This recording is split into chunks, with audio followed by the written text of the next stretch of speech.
Good evening, family.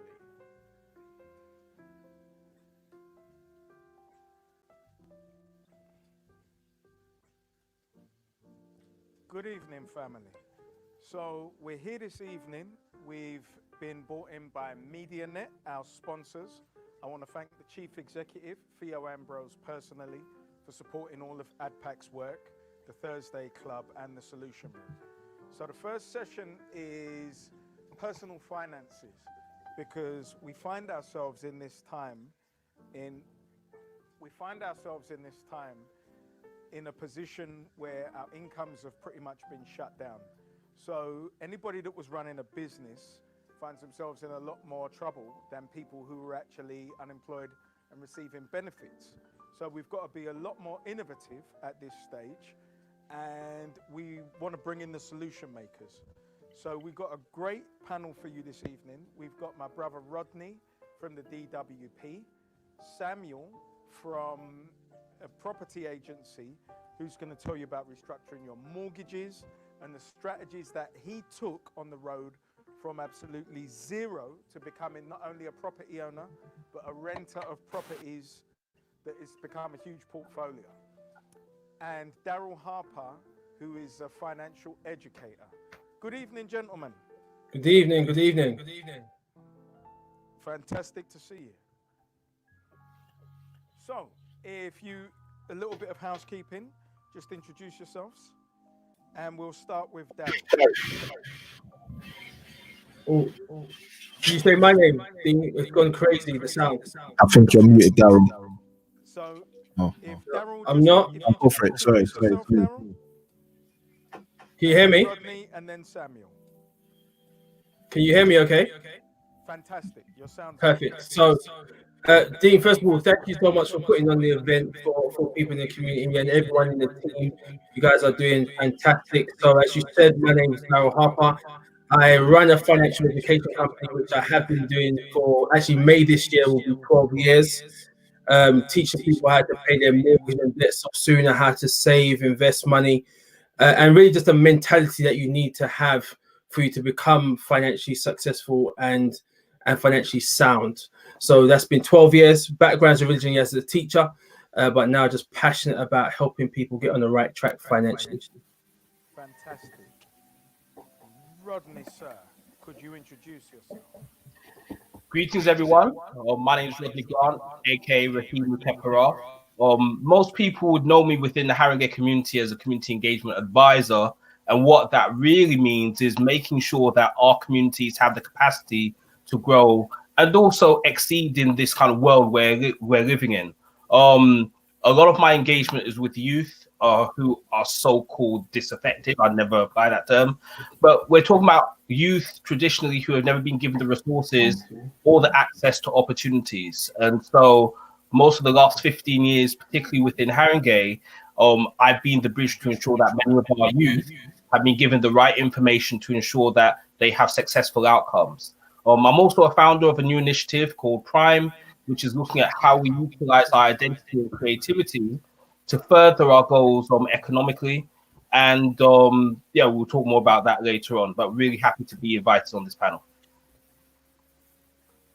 And Samuel, introduce yourself, sir. Amazing. So good evening, ladies and gentlemen. My name is Samuel Ikinmwin. I go by the term Samuel Ikinmwin, and that's just because the wins that we've been able to get in our lifetime and through the process of investing in property. Similar to Daryl, first and foremost, I want to thank you, Dean, and everyone else on the platform who's made this opportunity available to equip our community. And secondarily, again, similar to Dean, I actually used to, or similar to Daryl, apologies, I used to be a teacher as well. So working as a teacher, I was working with our community, I was working with our children, and I kept seeing that there must be a different way to help our community, rather than just being at the front line in the classroom. And what I started to realize is the systemic nature of the classroom stopped me from being able to give as much value to our community. So what I did is part-time outside of teaching, I did my property business, and through means of growing the property business, I put myself in a position to be able to give back to our community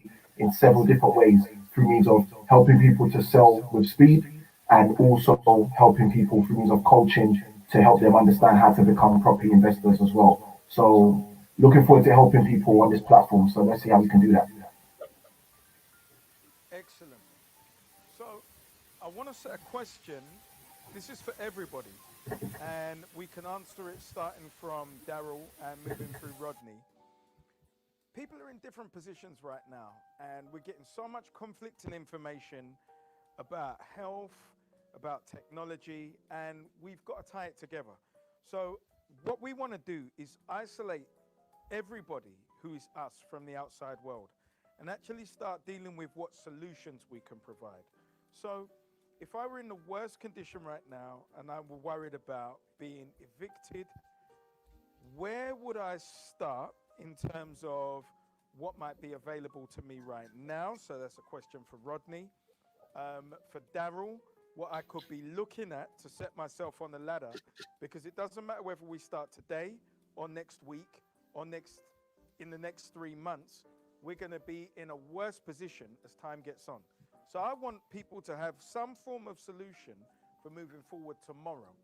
Now, due to the fact that you guys are all men of a particular caliber and experience, I know that you're self-made men, and you can speak a little bit towards your own journey and then give an insight into how you would start from now. And we're now dealing with the first tier, which is I don't know what I don't know, and I'm looking for direction. And we're going to do this for a journey. We're going to be quite succinct, and then we're going to move to those who may be business owners, and then those who may be looking to make the move to the next floor. So we're going to start with you, Daryl, sir. Do you know, I think the first thing is, for me, everything's about perception. And I think we're in an amazing time right now if you have the right mindset. There's going to be a lot of people in this time and this season that are not going to do well, a lot of companies that are not going to do well. And there's going to be the people with the right mindset that are going to win and succeed, and they'll just adjust during this time. So I think that's the first thing is for me is about change what's happening up here and how you're thinking, because you can have the right opportunities come your way, but if you're not thinking correctly, you'll miss out on those opportunities. Because the right decision at the wrong time potentially is still the wrong decision. So in regard from a solution point of view, once again, it depends on everyone's situation. But for the vast majority of people, there's still a lot of people that are still working, they're still making an income, but they're not traveling to work, which means they've got more money they can save. They've got more things that they can cut back on. And I think prevention is also better than cure. So there's things that people need to do now to prepare themselves if this happens again, or for how long they're going to be in this situation. It's about saving as much as you can, cutting back on things that you don't need. I was speaking to someone the other day, said, well, you only need the essential things right now. You don't necessarily need Sky TV. Now, for those of you that are parents with only for children, I know Sky TV for some of you is like a childminder right now. But you don't necessarily need Sky TV. If you're flat on your face, there's certain things that just need to cut back. And I'm very militant about that. You don't necessarily need Netflix. I tell you what you do need. You need Audible. You need Audible. And listen to some books that's going to show you how to win in this time and in this season. So look at all the essential things that you need right now and actually need, not want. Cut back on everything else. If you are still at home and you're still making an income and you're not traveling to work, essentially all that money that you've been paying on travel should be going into your savings. You should be preparing for it. So I just think there's basic things, just budgeting for most people is what they need to do in this season, and then find opportunities where you could actually win in this season. Future-proof your income, future-proof your business, and no matter what happens in any time in the season, you can still win, and then have a portfolio income streams. And I think the challenge is most people have put all their eggs in one basket. But now you have got time to study, you've got time to read, you've got time to look at things and find other ways and other means to generate an income for you and for your family. Absolutely. So I just really want to reaffirm what Daryl just said. I'm listening to audiobooks right now, and I've drawn it way back in because my missus was subscribed to Audible. I'm doing it on YouTube. Type in the books. The audiobooks are there on YouTube, and they cost you nothing except your time. It's a great time to invest in yourself. So as I'm putting business propositions together right now, I'm listening to audiobooks, and it's fantastic. Blue ocean strategy to separate yourself from the rest of the marketplace. I'm listening to sales books. I'm listening to marketing books. I'm listening to branding books. I'm listening to self-improvement books. So we're talking about just how to deal with people. And a lot of this stuff is reaffirming what we already know. But it's about improving ourselves for a new world. A lot of us won't have the jobs that we had before this. So let's just cast our minds back before I bring Rodney in to 2002, when you had the Twin Towers. Companies have been hiding losses, fraud, and a lot of debt. And they use this because, like Tony Blair said, it's a great time to bury bad news. So let's be prepared for a new incarnation of who we are and what we're doing as we emerge from this. Remember, we're being placed in a position to depend on the state. And it's a position that a lot of us haven't been in. So it's not necessarily the economic shift, but it's a paradigm shift that we have to make. So based on that, sir, Rodney, could you tell us a little bit that is available to people right now from the DWP in terms of crisis loans, emergency packages, because some people are in that position right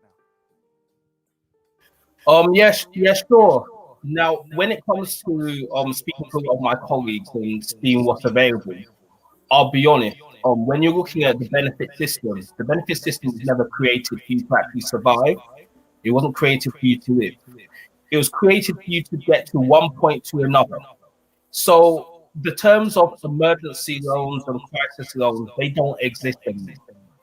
If you're looking at someone who's going to make an initial claim of universal credit, that's going to take 5 weeks from the time of them actually making the claim to when they actually receive their payment.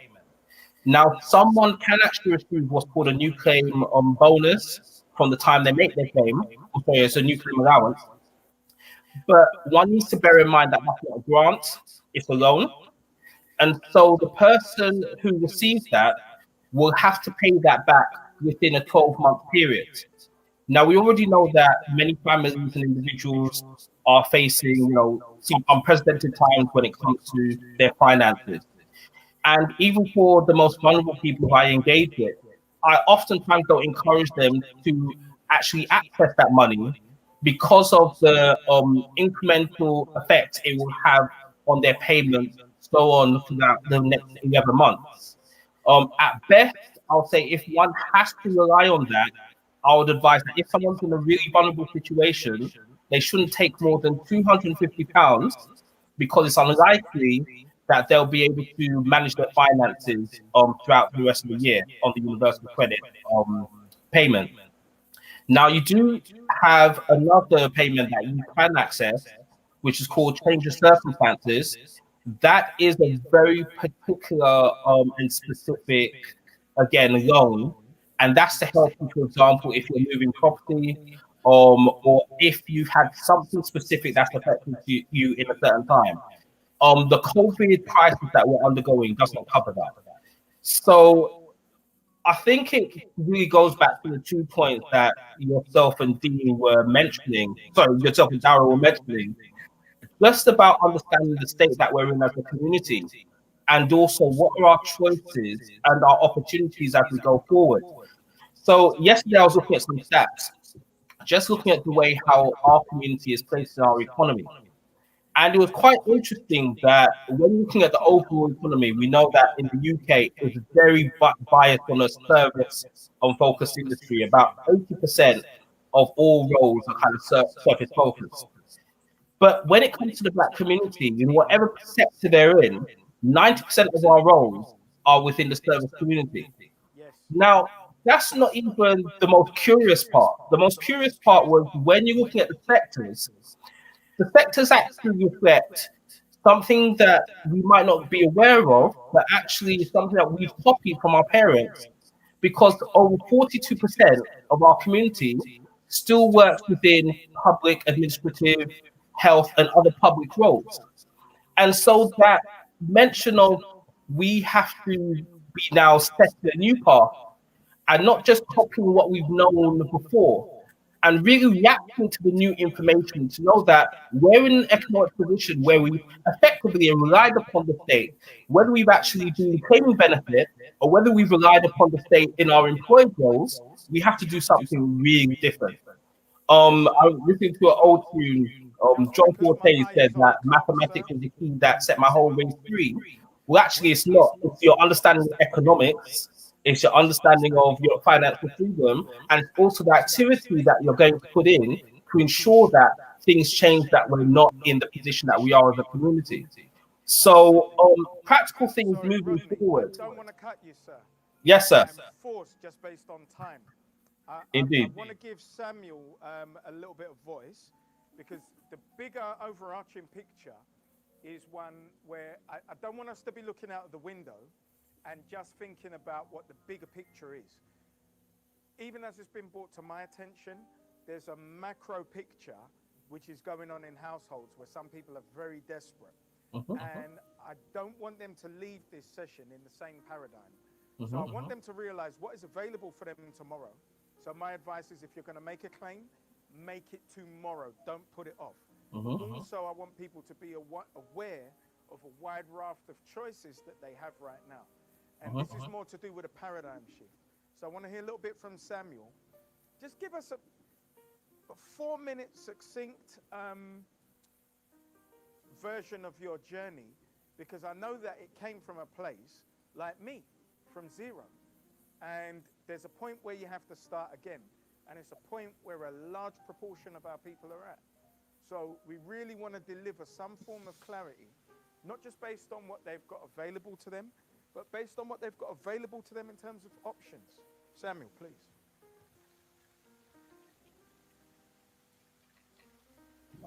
Samuel, you got no sound, buddy. I think you are muted, sir. There you go.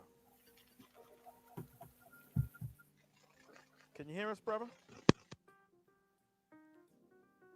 Yeah, I think there's a problem on your microphone. You've unmuted the mic, but we can't hear you. No, still can't hear you. No, I think your mic's gone. It's gone. So just unmute it again. No. If you log out and log back in. I did this on Tuesday. It happens. And Daryl, if you could tell us, while Samuel's logging back in, if you could tell us a little bit about that part of making the transition from teacher to financial educator. Do you know what? I hop, skipped and buckled into financial education. It wasn't what I was looking to do, but I think for a lot of people, they have this idea of starting their own business and wanting to become financially free, and that's what a lot of people say they want to do, but they don't necessarily take the action to do it, because the action has to precede the desire. That was deep, man. I'm going to say that again. The action needs to precede the desire. You know, when you say something that's deep and you impress yourself. So for me, I made the decision that I was sick and tired of being stuck under someone's thumb. And essentially what happened, sometimes you have these pivotal points in life. I was comfortable in my job. I was comfortably saving £700, £800, £900 a month. Now, the thing is, those of you that understand comfort, are you telling me to stop, Dean? Oh, no, sir. Please. Go ahead. Okay, so I saw you waving. So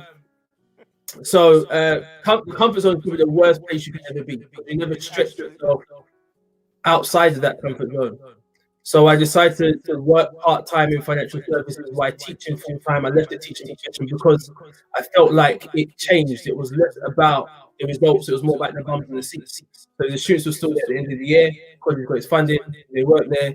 You didn't get as much. So once it moved into that mentality, it was time for me to go. But I'd saved up 2 years' salary. So before I took the leap from having a job to going into business, I'd saved up 2 years' salary and I worked part-time in my business until my business was making more money part-time than my job was making me full-time. And I think what happens with most people, they try to leap from having a job to having a business and not understand there's a mental shift that needs to happen first. there's a positioning that you need to put yourself in.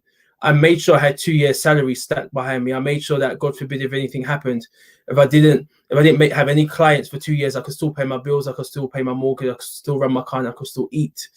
And I never wanted to have that pressure that when I'm sitting in front of a client, I'm like, well, man, if you don't buy something today, I don't eat tonight. And I'm looking at them like a drumstick. So I think there's a mental shift you go through. Then there's a financial position that you hope to put yourself in beforehand. And then you start transitioning over. Can you still hear me, Dean? Because it's gone quiet on my end. Hello, hello, hello.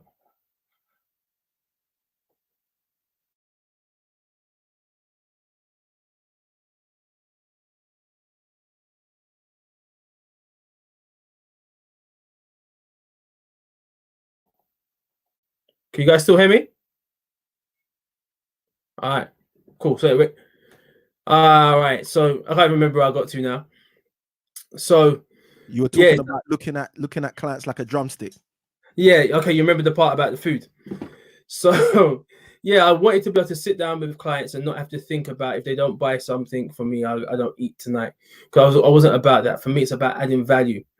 And I think what happens with a lot of people, you have these pivotal points in life, like I mentioned, and when they come, you do one of two things. You either get beaten up by them or you adjust and adapt. And what happened for me is my grandfather passed away. I'd never taken a day off work sick in 10 years. And when I asked to go to the funeral, they said, no, you can't attend. Then when my cousin passed away, my baby cousin passed away, when I asked if I could attend the funeral, they said, no, you can't attend. But I did 10 years without taking a day off sick, had the best results as a teacher in my entire department, but wouldn't let me attend the funeral. So, which was the best thing they ever did for me. Because if they never did that, I may have stayed. So when I left, though, I made sure I left with some style. I got a picture of Alan Sugar, and it said, you're fired. And I emailed that to my manager. I CC'd every single member of staff, so over 600 people got the email, and I left there in a Rolls Royce, walking across a red carpet, making sure that I didn't want an escape. I didn't want to be able to go back. I made sure I left in style, just to say, do you know what? I've done it now. I'm drawing a line in the sand. I'm starting my business, and there's no turning back. And failure is not an option. And one thing, just to wrap up, I know Samuel's back on now. One thing I say, anytime you're trying to make a decision, this is how I think. What is the worst thing that's going to happen? And the worst thing for me was, the business doesn't work, I have to go and sign on. Business doesn't work, I have to go and work in Primark. No disrespect, but I have to go and work in Primark or Tesco's or anything like that. Business doesn't work, I rent out a room in my house. The business doesn't work, I sell my house and I live. Business doesn't work, I rent my house and go and live with my aunt's sofa. And I said, could I handle the worst thing? Now, I didn't want to go through that, but if I could handle the worst case scenario, then for me, it's about taking a leap of faith, because you typically regret the things that you never try to do or attempt to do more than the things you did do. So I encourage those of you that are thinking about setting up your own business, or you have that entrepreneurial spirit in you. And even if you don't, now is the time for you to make sure you have multiple income streams. You have something else to fall back on.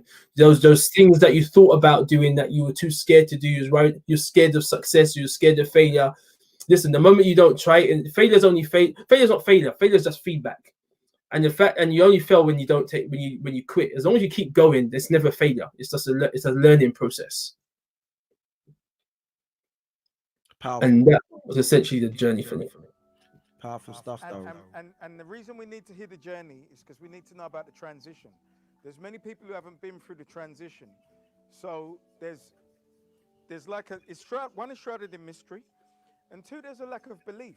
So Samuel, because we were running 8 minutes behind and we're holding up the next session due to our technical difficulties in the beginning, I'd love for you, and I know as only you can, to give a succinct version just from your transition. Yep, I'll do that. So basically, similar to Daryl, started off from a teaching perspective. And it's interesting because, Daryl, you're good for waiting 10 years when they didn't let you go. I had a similar predicament. My daughter was 1, and basically I asked if I could spend the evening with her because we was doing like a parents' evening or something. They said no. And I did the maths, and I realized very quickly that it wasn't serving me. It was not serving me to work, give up my hours for nothing back in terms of feedback. And it's interesting because my wife said something to me once. She said they want you to teach children how to grow up, but they don't want you to take care of your own children. And that was kind of a light bulb moment for me. So switching gears into just being succinct, as Dean's asked, Dean mentioned about this is a time for solutions. It's a time for, you know, people to bring those solutions. And one of the things I want to say to each and every person who's watching this is take stock of what you already have, which is something a lot of people are not going to tell you right now. There's certain assets you have already that if you tap into them, if you utilize them, they can set you massively apart from the pack and from the herd right now. So I'll give you a clear example. One of the key assets that we leverage in our business is creativity. What do I mean by that? So we have people who come to us who say, look, because of some financial issue, because of migration, because of several different categories, they need to sell their house with speed. Now, I could say, all right, cool, let's just buy their house cash today. But that doesn't generally tend to work, especially when you build a business with scale. But what does tend to work is using creativity. So saying, okay, what can we do legally within parameters of time, within parameters of funds, within parameters of understanding in order to provide a viable solution for this seller and also to provide a viable solution for us. And in some cases, also for investors we're working with. So I just want to encourage you guys who are watching this to start thinking about what you actually have already as a resource and as an asset, which you can leverage in your current job, which you can leverage in your new endeavor, if it's a business as Daryl was relating to, or which you can leverage in your engagement with other people. So just collaboratively working with other people, again, that's another creative niche. Who can I use my skill set to support in this particular time? And this is how I went into coaching a number of years ago. I was a master teacher. I've got a master's in teaching as well as a bunch of other degrees. And I realized that there's a lot of people out there teaching property, but they're not really giving anyone any value because they don't even know how to teach. So again, that was a string that we added to our bow a number of years ago because we saw that we had that creativity, but we also had the asset of being able to help people through means of, you know, really educating them, you know, breaking down complicated scenarios in a very simple fashion. So yeah, that's just a succinct kind of look at what we've done. We've been able to build a portfolio of HMOs doing that. We're still acquiring. In this time, I've got people reaching out to me, landlords who want to retire, and now they definitely want to retire because of the predicament. And I want to encourage you, if you're looking at investing, right now is a great time to invest because you're going to have a lot of people who really want to exit the market. And if you're someone who wants to exit the market, right now might not be the best time to exit the market. So you might want to look at ways that creatively maybe you can hold on to those assets as well. Hopefully that helps. I really want to thank you for two reasons, because the thing that I tell people after losing X amount of businesses over the years is every time I started and reinvented myself, I started from where I was with what I have. And I've always had a number of suits, and I remember walking them out, hustling to try and create other business ventures. And the first things that go is the trousers, the thighs in your trousers, until I had one pair of Teflon pants, which I'd never worn in my life because one of my brothers gave them to me. And I had about 4 shirts. And with those Teflon pants and 4 shirts, I was on the pavement every single day. This is around 2003. And then a brother of mine dropped a suit, a shirt, and a tie, who's my brother to this day. You'll see him in the shop with me in Camden. And I utilized that uniform to go and close a deal for £40,000. Congrats. Skipping through my hands when I had the contract in my hand. So it wasn't that the money was going to manifest. It was everything I did in that time with nothing, with one pair of Teflon pants that if I had have run, they would have set on fire. So Dean, I really appreciate all of you gentlemen. Thank you, Daryl. Dean, can I just throw something on the back of what you said? Please, go ahead.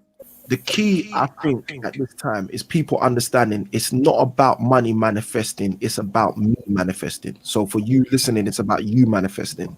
And this is where it goes back to this concept or ideology I'm sharing about what do you have in your hand? Because right now you have an asset, which if you learn how to manifest that through means of reading books like Daryl and Dean have already alluded to, if you learn how to manifest that through means of taking advantage of things, which is what Rodney's spoken about, then the key is the asset manifests. And if that asset manifests, who is you, then obviously your money reciprocates. So I hope that helps. So this is about a shift of mindset, because there's not a stimulus package big enough in the world that is going to cover us. First of all, as businesses and business owners, we get the money. There's £10,000 grants available to businesses.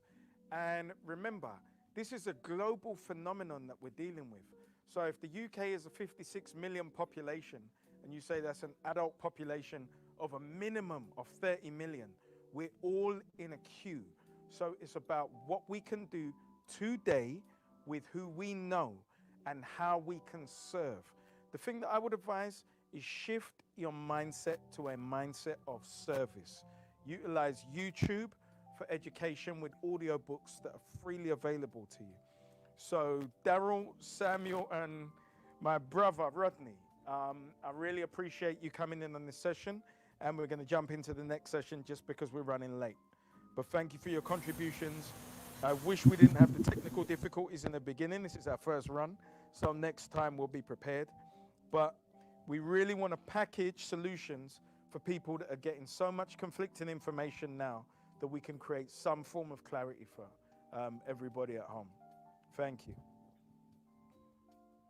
So just to lament on everybody's point, we're at an unprecedented stage of history, and I see my sister Leah and my brother David. I don't want to take 1 minute from their time because I know we're all on clocks.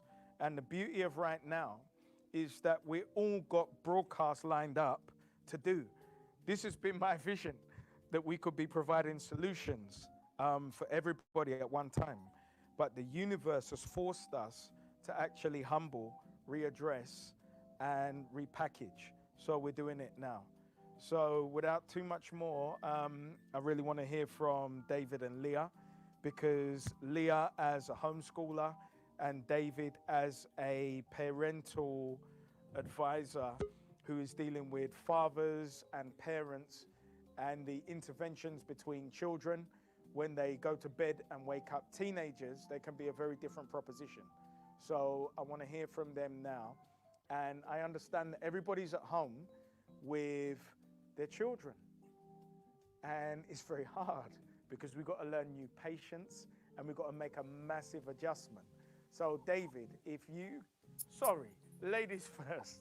Leah, if you could introduce yourself, tell us a little bit about what you do and your experiences as a homeschooler. And then David will introduce himself, and then we're going to have a great conversation. Greetings, family. Can you hear me? Can you hear me, family? Yeah? All right, cool. So greetings, my name's Leah Salmon, the Naturally You coach. I'm a mother of 6. We've been home educating forever. So basically none of our children have ever gone to school. And through our homeschooling journey, we were pretty much quite an isolated home educating family because the children were young. They didn't really need a lot of socialization. So we were kind of getting on with our life as a home educating family, myself and my husband, Jeremy Salmon. And then as the children got older and we wanted to get out and socialize more, we realized that there wasn't actually that many groups or places where home educators did meet, but we did find a couple of fairs. So very excitedly, I went along to these home education fairs. And what we quickly realized was that most of the facilities that were available in the UK for home educators did not really include us or represent us as Black people. So a few years ago, I basically created an event called Teaching Our Own, the Black Homeschooling Fair. And that's where I realized that the home educating community in the UK, the Black home educating community in the UK was actually really big.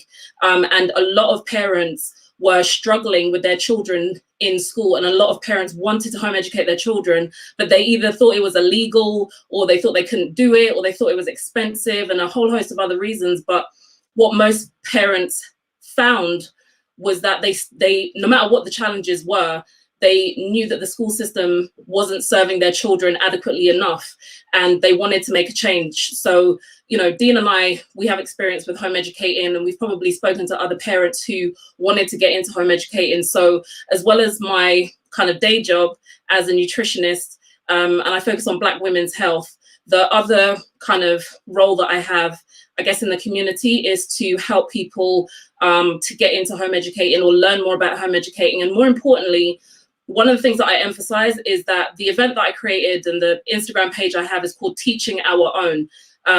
Now, the reason I call it teaching our own is because, number one, I feel like for most of us, our education was provided to us by people who are not us. So I firstly realized how important it is that we teach our own children, whether we decide to do that full term or full time as home educating parents, or whether we decide to educate our children as much as possible around their schooling.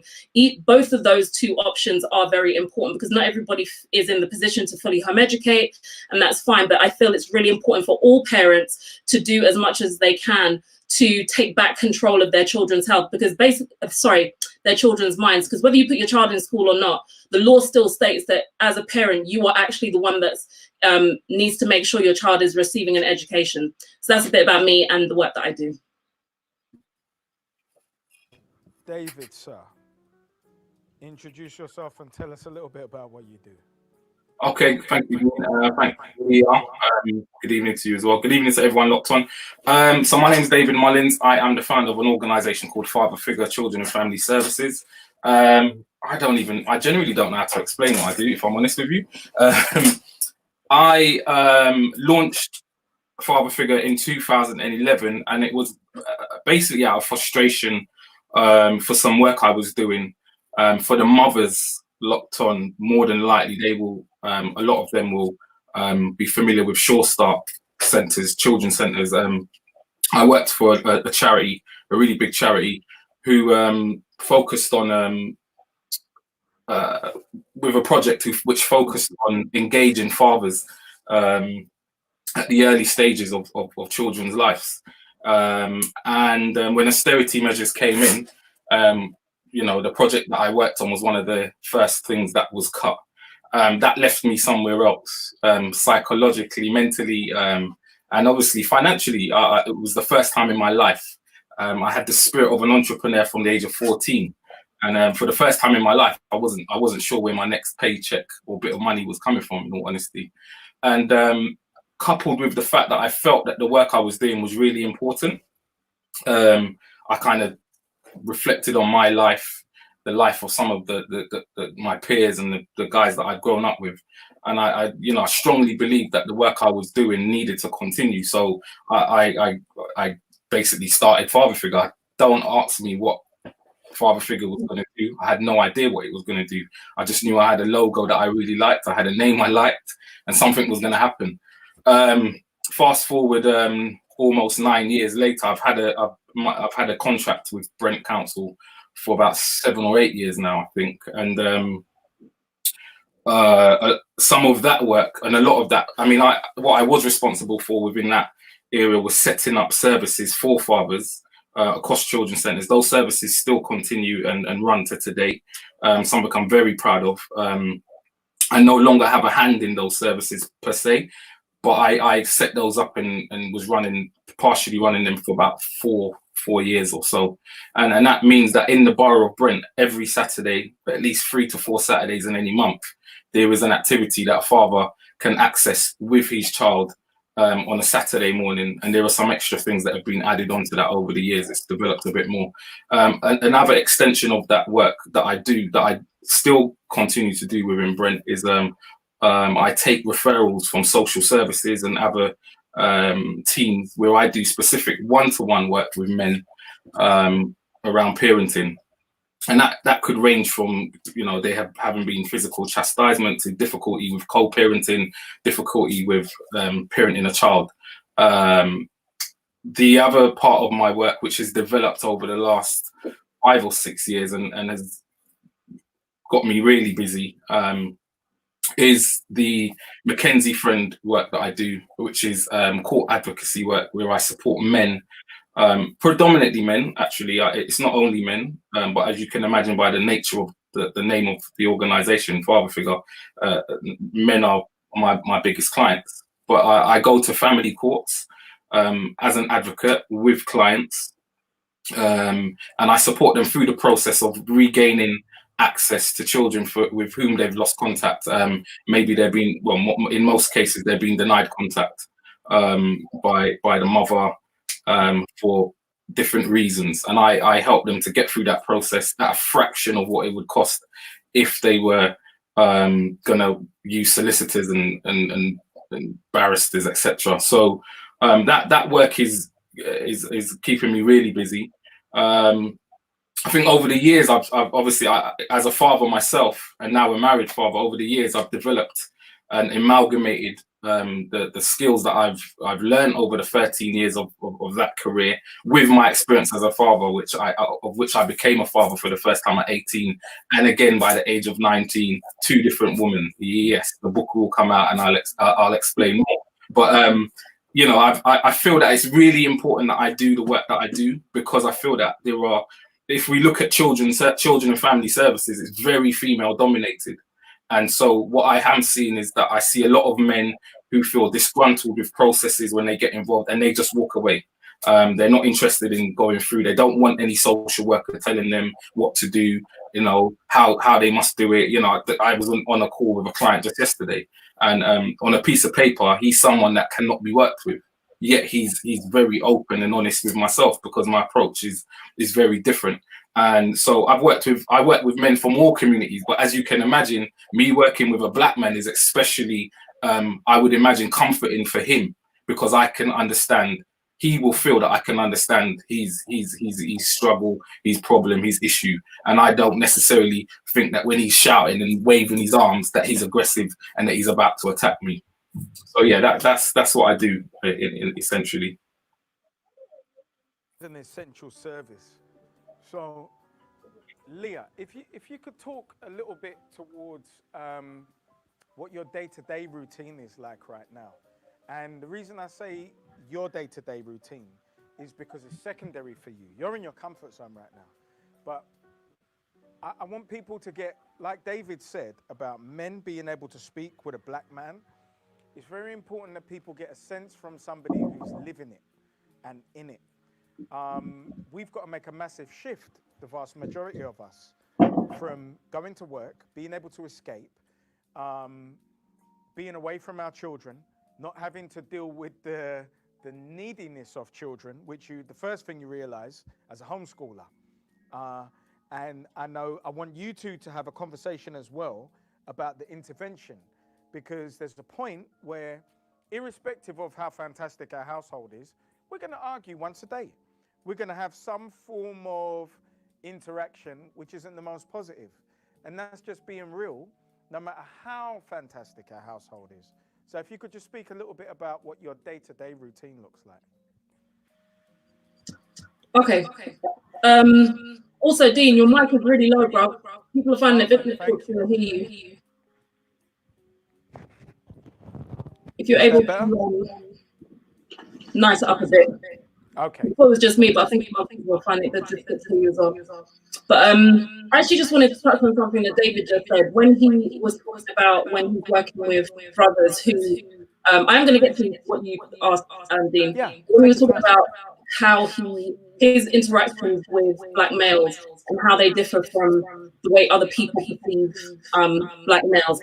I think perception or expectation is where people can trip up, can have challenges in life in general, because I think the perception of what makes a good home educating mother or good home educating parent is someone who's, you know, patient and tolerant and, you know, happy and organized. And I'm not a very patient person. Like, generally, I am not a patient person. And the same is true with my home educating. I'm not like the most patient person in the world. That's not why I'm home educating. And a lot of people feel like, you know, people have said to me, you must be patient to home educate. And that is not the reason I'm home educating. I'm home educating because I don't think the schools are the best place for my children. I don't think the schools are well enough equipped to give my children the education, the holistic education that I feel my children deserve. That's why I home educate. I also don't, the other reason I home educate is because I want my children to be able to, number one, have a very black-centered education, because the world is so whitewashed. I don't need to worry about them learning about, you know, other cultures. I need to be more concerned about whether they're going to get access to information that represents them as black children. And again, I know the schools are not equipped to do that, so that was very important for me as a home educating mother as well. And I knew it was important for children to be able to learn about things that they're interested in, and pursue their passion. My brother's going to be coming on a bit later. His name's Julian Hall, and he's got a company called Ultra Education. And literally the slogan of his business is what I have almost drummed into my children's head as a motto, which is find what you love and make some money from it, or find what you're passionate about and make money from it. So in answer to Dean's question, going back to what David said, one of the other concerns was that Black children do get stigmatized in school, which is why the sister Cheryl Phoenix Henry has a whole organization called the Black Child Agenda, because we know there's institutionalized racism in schools, and my children could possibly get tarnished just because of their skin color as opposed to their actual abilities. So because not all schools have got brilliant Black teachers. Like I know some brilliant Black teachers, Neil Myers, Kahinde, there's some brilliant Black teachers out there, but I know my child may not end up in a school where the teacher represents them and they could fall victim to the institutional racism that's there. So my home educating day very much consists of me making sure that my children have access to what I feel is important to them, which is that they have a good understanding of maths and literacy. So we always have maths and literacy every day. And then they get to pursue their own interests. So we actually only home educate for 5 weeks at a time, and then we have a 2-week break, and we only home educate Monday to Thursday. The rest of the time, the children have the opportunity to explore their own interests. And what I've tried to do in my home is to create an environment that's conducive to a child's natural inquisitive mind. So we have an educational kind of environment.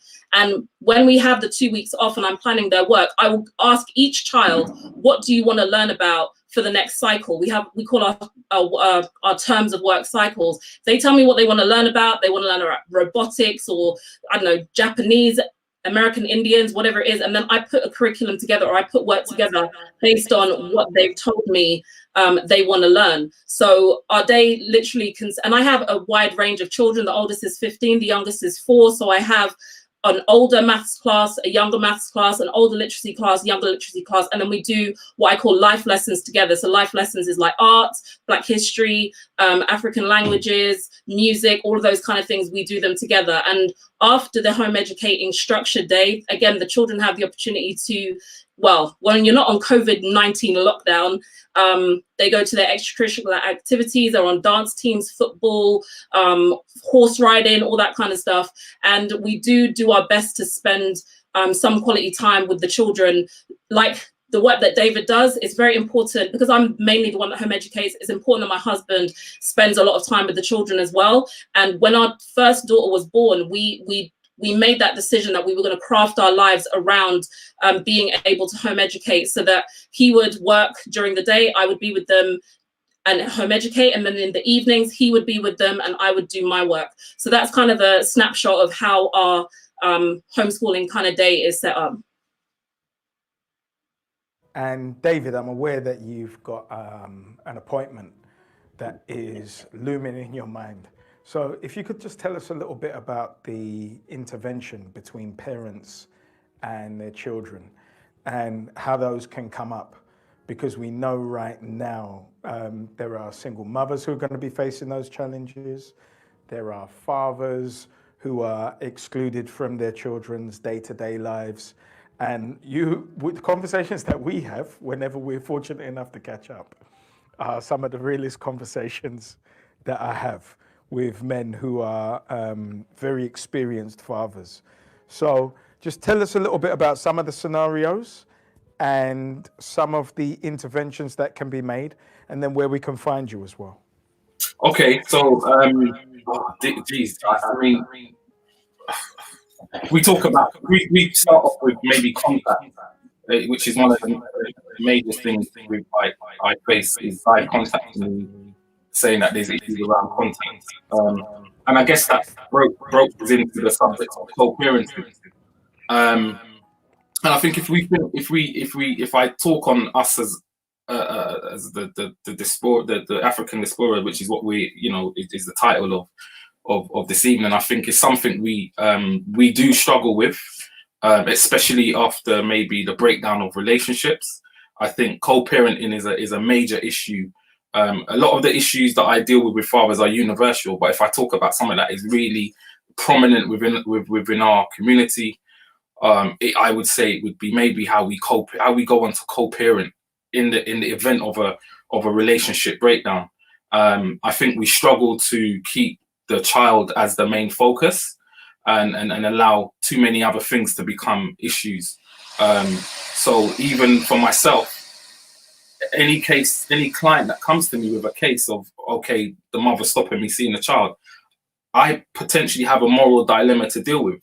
You know, I work with men who are perpetrators of domestic violence, and my number one concern for any work I do with a family is the child.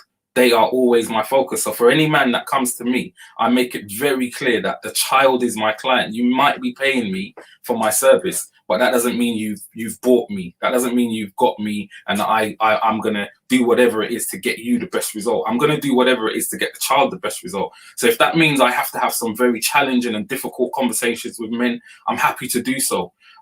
Obviously respectfully, but keeping the child in mind. So I think that you know, that would be one of the things I think we struggle with parenting wise. I think there's a major struggle around co-parenting and keeping the child in mind. Am I making this decision for the best of the child? I think that we have a tendency to have it happens. From my experience, it goes like this: we either do exactly what our parents did to us, and we know that if we bring that into where we are now, then actually some of those things, the way that we were disciplined, are not fit for purpose. And that doesn't mean that our parents were necessarily bad people. They did what they needed to do at the time, and it wasn't illegal. Some of them were probably not too nice, but equally, that not all our parents who did certain things were horrible people. They did what they did with the tools they had. And there's a danger. What I see is there is a danger saying, back in my day, you know, in my day. I think if you're going to have these conversations about in my day with your child, you should probably not be doing them at a time of where there's a lot of tension. Share something that happened in your day at a time where you're not in a conflict. You know, if you walked 5 miles with hardly anything on your foot, yes, you should tell your child that story, but probably not best telling your child that story at a moment of chastisement, because guess what? As a British born child, I can't connect with that. I can't connect with you telling me you walked 5 miles barefoot, because I know I'm never going to walk barefoot. And let's be real, anyone we've seen walk barefoot in this country, it's not because they're broke, it's because they're probably suffering with mental health. So it's around, I think one thing I will always say to parents, and even for myself, I'm constantly learning. You know, my oldest child is 23, but I'm still learning. I'm constantly learning. When I work with clients, when I have group workshops, I'm learning all the time. And I think as parents, we must be prepared to say that I need to learn more. So one of my biggest frustrations is that I don't get to see people until stuff's gone it's gone far. There's a child protection plan in place. They're talking about removing a child. I want to be able to interact with parents way before that, because we all, without fail, need to challenge ourselves. We need to be reflecting on how we've done things. What could we do better? What could we do different? How could we do it differently? And so there's a danger when we talk about in my day, because in my day, in your day, in our day, like, there was no internet.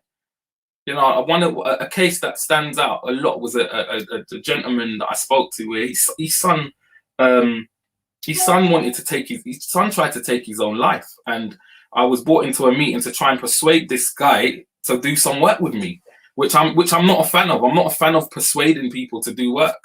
You know, I've got some tools. You've already got tools. I'm going to give you some more tools. You can use them if you want. And to know that this young man who, I can't even fault this. He was a lovely young boy. Like I don't say this much, but I would have had him in my house. I would have traded him for one or two of my own. I can't even lie. He was a perfectly fine young boy, but his father was so old school in his thoughts and in his behavior. And even though we had these light bulb moments where he recognized that I was saying things to him that he could resonate with or that would help him, he still refused to do the work with me. And he refused to do the work because of the name of my company, because it said that the father figure made him feel that the issue was with him. And he didn't think the issue was with him, it was with Hull. And so, you know, again, that was very, very challenging. So, you know, I think to answer your question in a nutshell, I think we need to think about how we co-parent. We need to think about how we keep the child, our children, as our main focus. So if you are refusing a family member, a father, a mother, anyone access to a child, are you doing that to safeguard the child? You know, or are you doing it because that person upset you? Because this person might not be a good enough husband or a good enough boyfriend, but are they a good enough father? If there's someone who is putting your child at danger and putting your child at risk, then yes, you've got a decision to make around how that child, if that child should see that parent. And again, as I said, going back to discipline, we need to really consider how we are disciplining our children. One of the things I talk about is what you should think about is what is the lesson in what you in the discipline that you are given. So think about the lesson. What is the lesson in the discipline that you are dishing out? If that lesson is not one that you resonate with or that makes sense, then you probably should rethink the type of discipline that you are giving out. You know, as I said, that whole back in my day, we've really got to think about that and think about how we modernize. What are some of the things we should change? What are some of the things we should totally get rid of? And what are some of the things we should and can keep? You know, and we can all think of a thing when it comes to our discipline. We can all think about something we can keep that was done to us. We can all think about something we can modify, and we can all think about something we should probably just not do. So yeah, 10%. So, you know, one of the things that I bring up is that we're not in slavery anymore. We're not slaves, and we don't have to physically chastise in the way that we did. Mm-hmm. And I definitely remember the early stages of being a homeschooler, and you have to develop a patience with your child that you're not used to. Number one, they're enamored of your company. They're really loving it. They're enamored of your company. You're still at a stage where you're their superhero. Do not get twisted for 1 second. That is going to pass. There's a stage where the internet, gaming, and their peers are going to replace you. And you'll be sorry for the times that you were cutting them off the talk. That's where I am now. I gave my son a pair of my trainers yesterday. Because I sell them, I'd never worn them. I have them piled up. But I gave them to him and they fit him. He's 13. I don't remember being a size 9 until I was quite possibly 17, 18. So I gave him a pair of my trainers that fit. And when he's at his mum's and I phone him, he's in Kevin mode. He's a teenager now. He doesn't need me anymore. Yeah. So there's a new stage in the journey where now I'm looking at him where he wants to cut off the phone, but that would have been me in previous years. Yeah. And the one piece of advice that I give is to relish them whilst they look at you as a superhero, because that plane is gonna fly. David knows it, Leah knows it. You probably, with your oldest, getting towards those journeys now. And there's a point where we really love looking at them when we were their all. When you were teaching them and it was vibrant, making models, laughing. And the point that you both made that was very important, that the child is at the center, because in terms of even this advocacy work that I've taken on over the past 3.5 years, and I'm aware of your time, David, so I'm summing up very quickly, is that I've neglected my own son in looking out for all of these people and people's children in projects where he's looking at me and saying, Dad, because I was his superhero. And we had that telepathy. And within these roles that we take on, we can neglect them. And it's a very easy thing to happen. And I didn't see it happening as it did. And we're coming to a stage now where we are 1, building back, and 2, we're going into a different phase of relationship because there's nothing to recapture over those years. So if I can convey anything, because you've all become homeschoolers inadvertently, is to just value them. And if there's any points you guys want to make in closing, I'd value it. Leah. Echo what both of the brothers have said. And it was interesting to hear you thought, David, because I didn't actually know that much about your business. I like your logo as well, still. And yeah, I've always admired the work that Dean's done and your lovely son as well.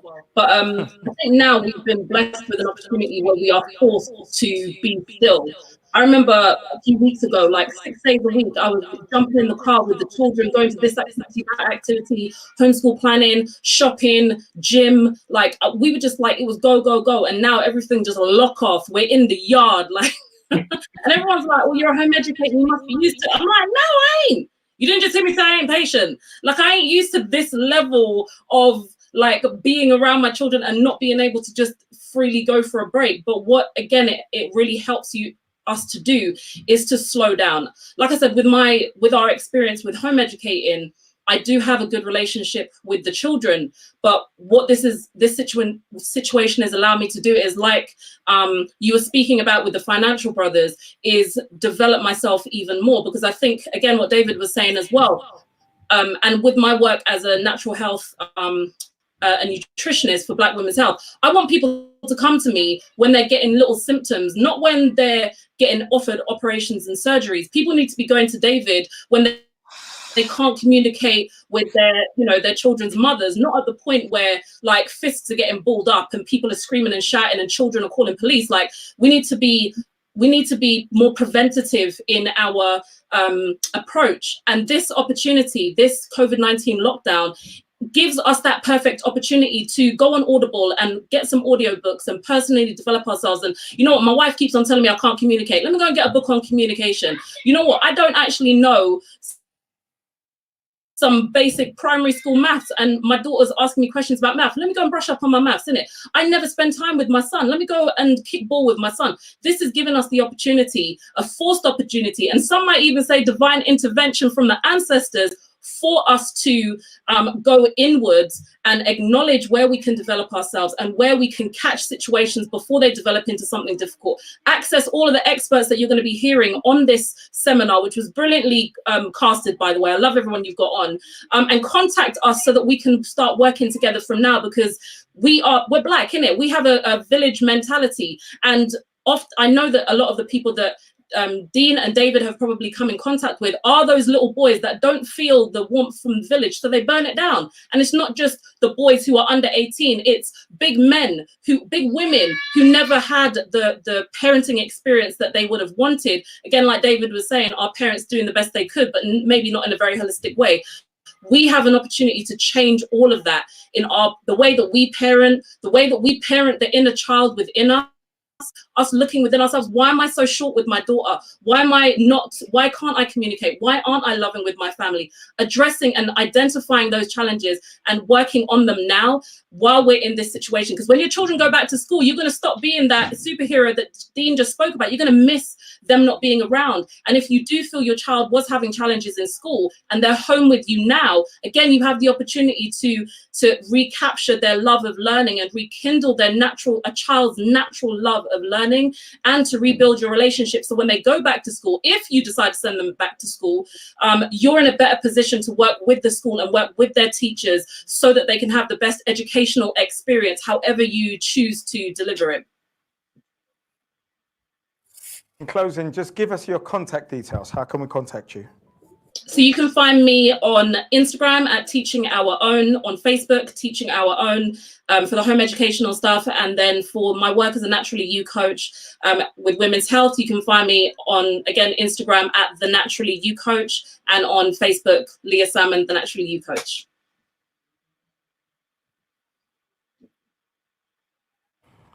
I'm presuming you got to speak, Dean, because I didn't hear a word.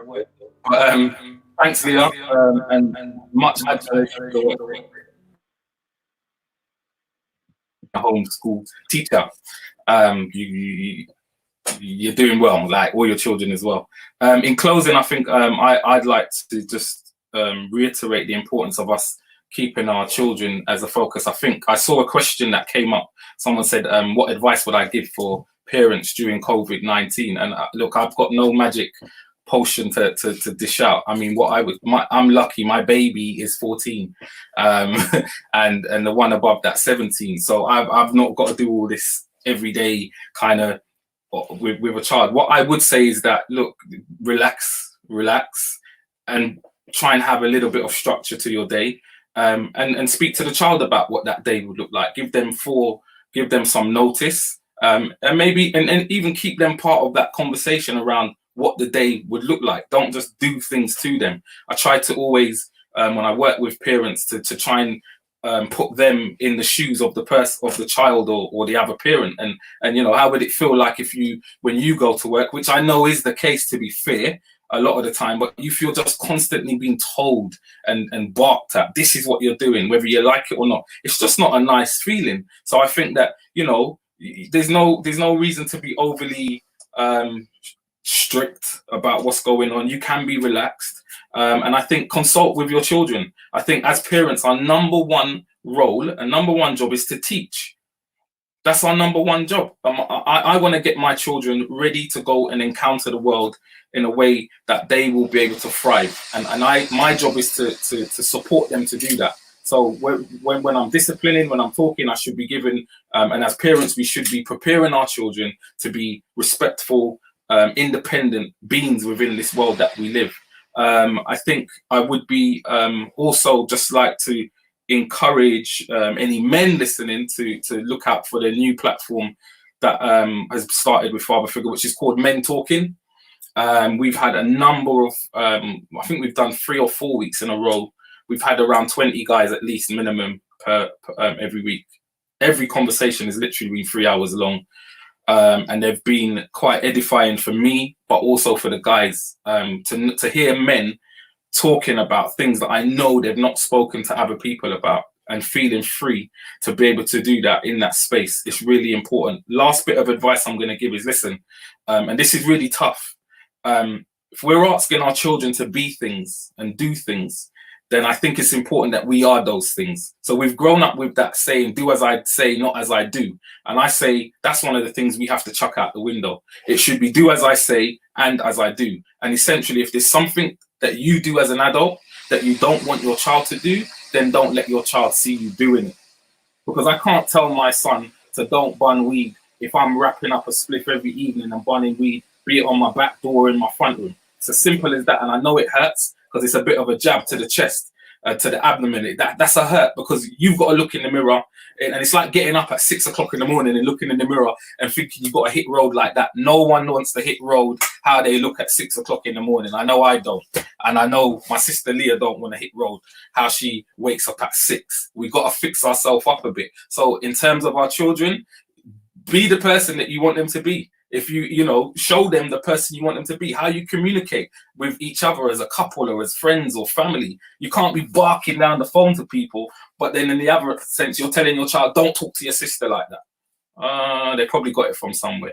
Parents are first teachers. So I'll leave it on that. In terms of contact, which I presume you're going to ask me about, you can contact me via the website, which is fatherfigure.org.uk. I do offer free consultation, and you can contact me via the social media. Look, I'm getting real old. I've got to look at my card to tell you. So I think my Instagram, I haven't quite got to that stage where I have to hold it back there, but my Instagram is father_figure, the number 4 children, and the rest you can just contact via the website.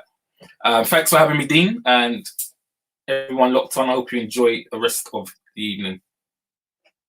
And I really want to thank you guys so much for your wisdoms. What I am going to do tomorrow is post up everybody's details, because this is literally what we wanted. We wanted people to rush in, to have everybody's eyeballs so that they're aware of where all the solutions are. And I just want to say, where I actually met David was with my son, where they're mentored, which was WYLA. Now, this is a place where young men, through rites of passage, can learn to be functional members of their community. And there are a number of these resources. You've got MAG, you've got WYLA, you've got Origin in South London, and you've got Manhood Academy in West London and Tottenham. So what we want to do is just put as many of these resources in front of you as possible, and for you to engage and have options, because it gives your children a high cultural self-esteem. So now all of those actually run young ladies programs as well. And when you think about it, we have to look at the most functional communities in London. And while everybody was mad in WhatsApp groups talking about Stamford Hill, that they have food, they have a code, and they have a system that protects them, we don't have it because we're not engaging in it. So let's engage in it, because when the pool is made readily available, if you don't engage, then you've only got yourself to blame. But you're not betraying yourself, you're betraying your children. So God bless and thank you guys. And now we're moving into mental health, where a lot of our family may be at this time based on this new environment. So I'm going to post your details tomorrow. Thank you. So just to speak in transition, what we know may be gone. We don't have any control over that. And we've got to shift. There are people who have shifted, and there's a lot of time where there are people in the community who feel they've been pushing on closed doors. We don't have the option or the luxury anymore to be in this state where we believe somebody's going to take care of us. We are here now, and it's required of us to make a shift from where we are to where we need to be based on what we have right now. So just take in what everybody is saying. I'm going to share everybody's details tomorrow so that you can really engage. And my advice is to engage as early as possible so that you can start to make those kind of, that journey into transition. Because if you don't start tomorrow, you're going to have to start in a week. And if you don't believe me, it's going to be exactly the same in a month. And we don't know, because we're being given so many conflicted messages. We may be in this position in 3 months.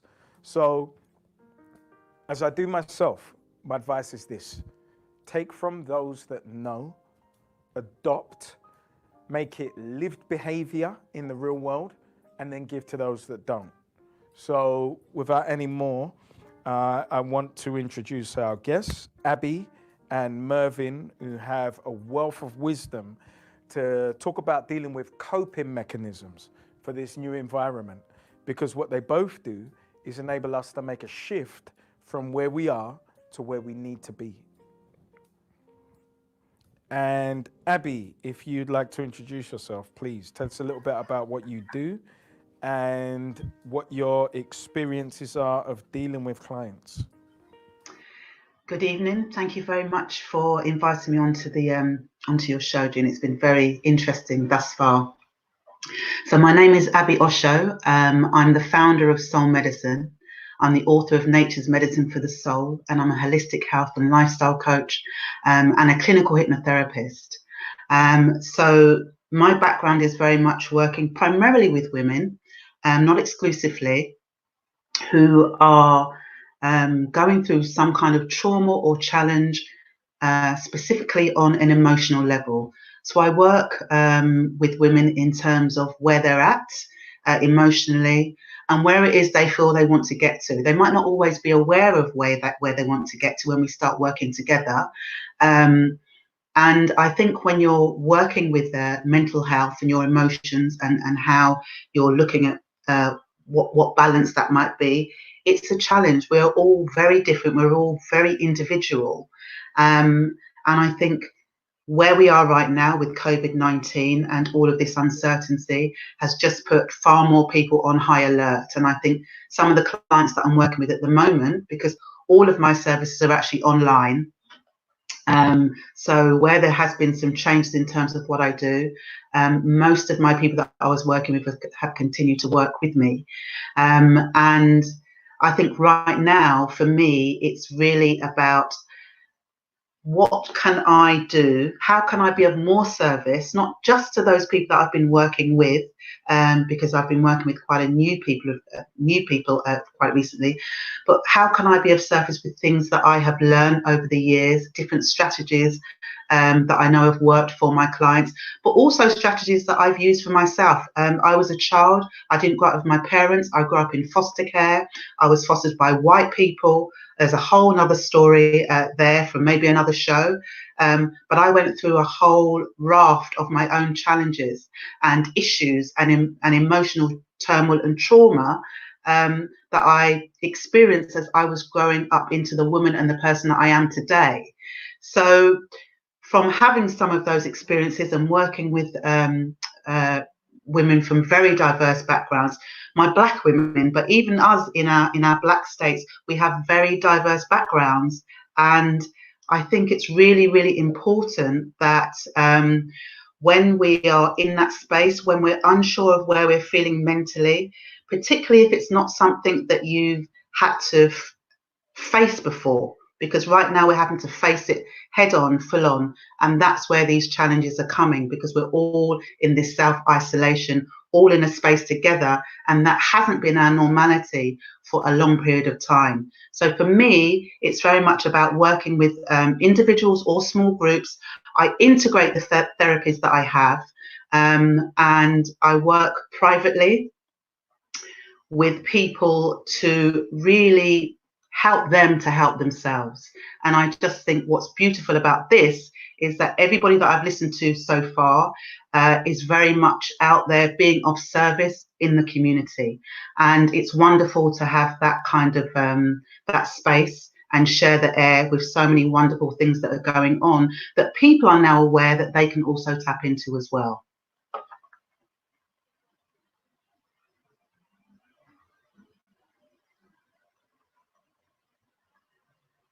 I can't hear you. Can't hear you. Can you hear Mervin? I can hear you. You're fantastic. It Right, was me. I can was hear on you. mute. Just because I'm taking phone calls in between with the guests that are coming on later. So Okay. we understand just how valuable it is right now to engage with these guys. Can you hear me? Yes, loud and clear. Fantastic. Mervin shaking his head. It's like COVID-19. We get the conflicting messages, but I'm going to continue and we're going to catch up down the road. So we do have to be very empathetic to the fact that some people are more sensitive than others and that there are a number of conditions. And just like with the illness that takes people, there were pre-existing conditions with people in the mental space as well. And a lot of this is as spiritual as it is mental when we've been on a journey, which we understand. And you know, with your own journey coming from foster care, there's something that you have to find within yourself. Now, that thing can either define you or it can completely break you. And there are a lot of broken people that are now forced to actually observe the four corners of their mind. And it may not necessarily be working for them as they would envisage when they were younger. So Mervin, what I love about you is you're a coach who actually shifts people. And when I heard you called the coach's coach today, and I saw you in an interview where you silenced the gentleman into observation for 30 seconds, I realized Mervin is truly the coach's coach. So we need to hear from Mervin in terms of solutions. And I'd just like to talk to you and ask you to tell us a little bit, one, about the generality of making a shift, but two, also because you've been on your own particular journey. And as somebody who comes from a certain environment, who's not adverse to petty criminality, I'm not adverse to violence. I have inflicted it and I have received it. But at this juncture of our life, we don't have any pride in any of those things. So what I'd love for you to do is tell us a little bit about your journey and enable people who may be at the fringes and also who've moved a little bit more to enlightenment as to how they can shift. Okay, thank you very much for that, Dr. Dean. Yes, so just a little about me. First of all, I call myself a peak performance coach. And everybody in the world knows when they're performing at their peak level. You know, when you're in the zone, you're knocking out the ballpark, or you're able to just play that musical piece and flow, or you're on the stock exchange and you're doing your thing and everything is working. Everybody knows when they're in the zone. We also, unfortunately, know when we are not in the zone. What I help people to do is unpack what they're doing, how they're thinking and feeling when they are in the zone. And so if you can distill that, if you can get the components, the constituent parts, what it is that you do when you're in the zone, that means you can repeat it. You can maintain it whilst you're in that particular space. Also, you can repeat it consistently, time and time again. So that's the my real passion is to help people to perform at their peak. And I practice a form of coaching I call personal development and the art of self-discovery. And I would just say to anybody who is in any way, shape or form having some issues with themselves, well, one of the things I would really invite you to do is just understand most of how you think and feel is being created by you. And now that is a blessing and a curse. And it really depends on how you look at it. Because let's say you're angry and you recognize that the anger that you're feeling about something or somebody, you recognize, actually, I'm doing it. Now you have a choice. You can either say, oh man, I'm an idiot because I'm angry and I'm doing it to myself. Or you can look at it with awareness and even appreciation. Oh, I'm doing it to myself. The power of knowing that you're doing it is that you have the power to undo. Most people are completely stuck in this place where they don't recognize they are doing it. And if you don't recognize you're doing it, believe me, you can't undo it. So that's the sort of space that I come from. I work with all types of clients from across the board, sports stars. I work with head teachers. I work with literally anybody, because the art of self-discovery, personal development, and the art of self-discovery is all about finding out what you do, how you do what you do to produce the results that you get. Once you get that, believe me, you can create almost anything. That's the space I'm coming from. So you asked the question, Dean, how would I give advice to somebody right now? Well, for me, the first thing really is, because we're all individuals, and for me, it would be to really find out what they're dealing with. Most people don't realize that they're even dealing with something. And the brother before, I think David Mullins, mentioned this idea of coping. And as children, the way that I use that word coping, that's something that children do. They don't have a choice. If your parents are shouting at you, you have to learn to cope. As adults, we get an opportunity to handle what's going on. And so it's making that transition from coping mechanisms to, if you like, handling mechanisms. Again, most people are unaware that when we think in patterns. Our brain is like a machine that simply churns out patterns. It's looking for patterns all the time in everything we do. So we don't have random thoughts. Now, most of our coping patterns, we had them when we were children.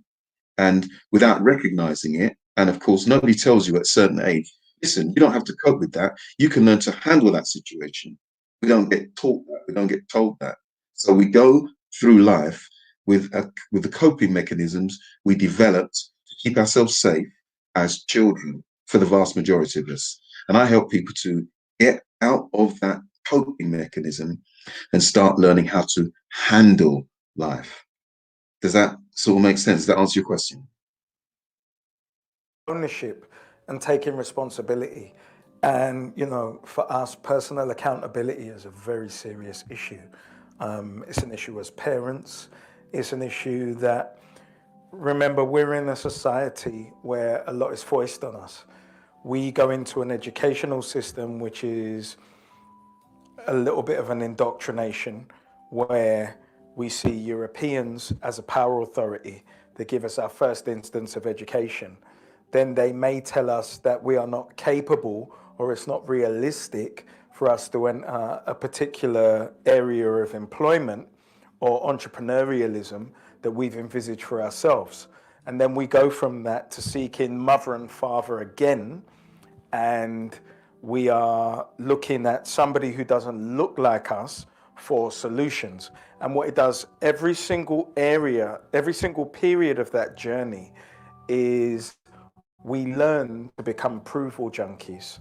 And it's very unfortunate that many of us can't reach our potential, because like when we talk about reacting or responding, we aren't. So when you talk about coping, and then the alternatives, is really about that paradigm shift to taking ownership. But Abby, I'd like you to talk about, just to lead on from what Mervin said, and give us your interpretation of how you deliver that for people who are stuck in a particular place. And not so much necessarily the methods that you use, but the methods that can shift them from where they are to where they need to be. And we're keeping in account that a lot of us are scared, misinformed, and don't necessarily know the next part of our journey, which is one of the biggest fears that we have. We're in stasis, and that's a very unsafe place to be. So if you could unpack that a little bit for us in terms of what you do and how you them to make a shift. Of making a shift right now, you're right, it's really challenging because we're in such uncertain times. But I think one of the things for a lot of people that I believe is really, really important is you've got to look at yourself and put yourself first right now. I'm a massive believer in self-care. And it's a word that's kind of been bounded around for the last couple of years. I've been using it for many, many years. And I'm always reminding people that self-care is not selfish. Self-care is what you've got to do to keep your mind, your body, and your spirit in check. So if you are filling up your own cup first, if you're ensuring that you are getting enough, these are basic things, but really important in these uncertain times. If you're ensuring that you are getting enough sleep, so whether it's 6 or 8 or 9 hours for you, whatever you feel that needs to be, because that is when your body is in healing mode. That is when your mind can start to switch off and actually allow your thought process to rest in line with the body. Really, really important that you just do something as simple as getting enough sleep.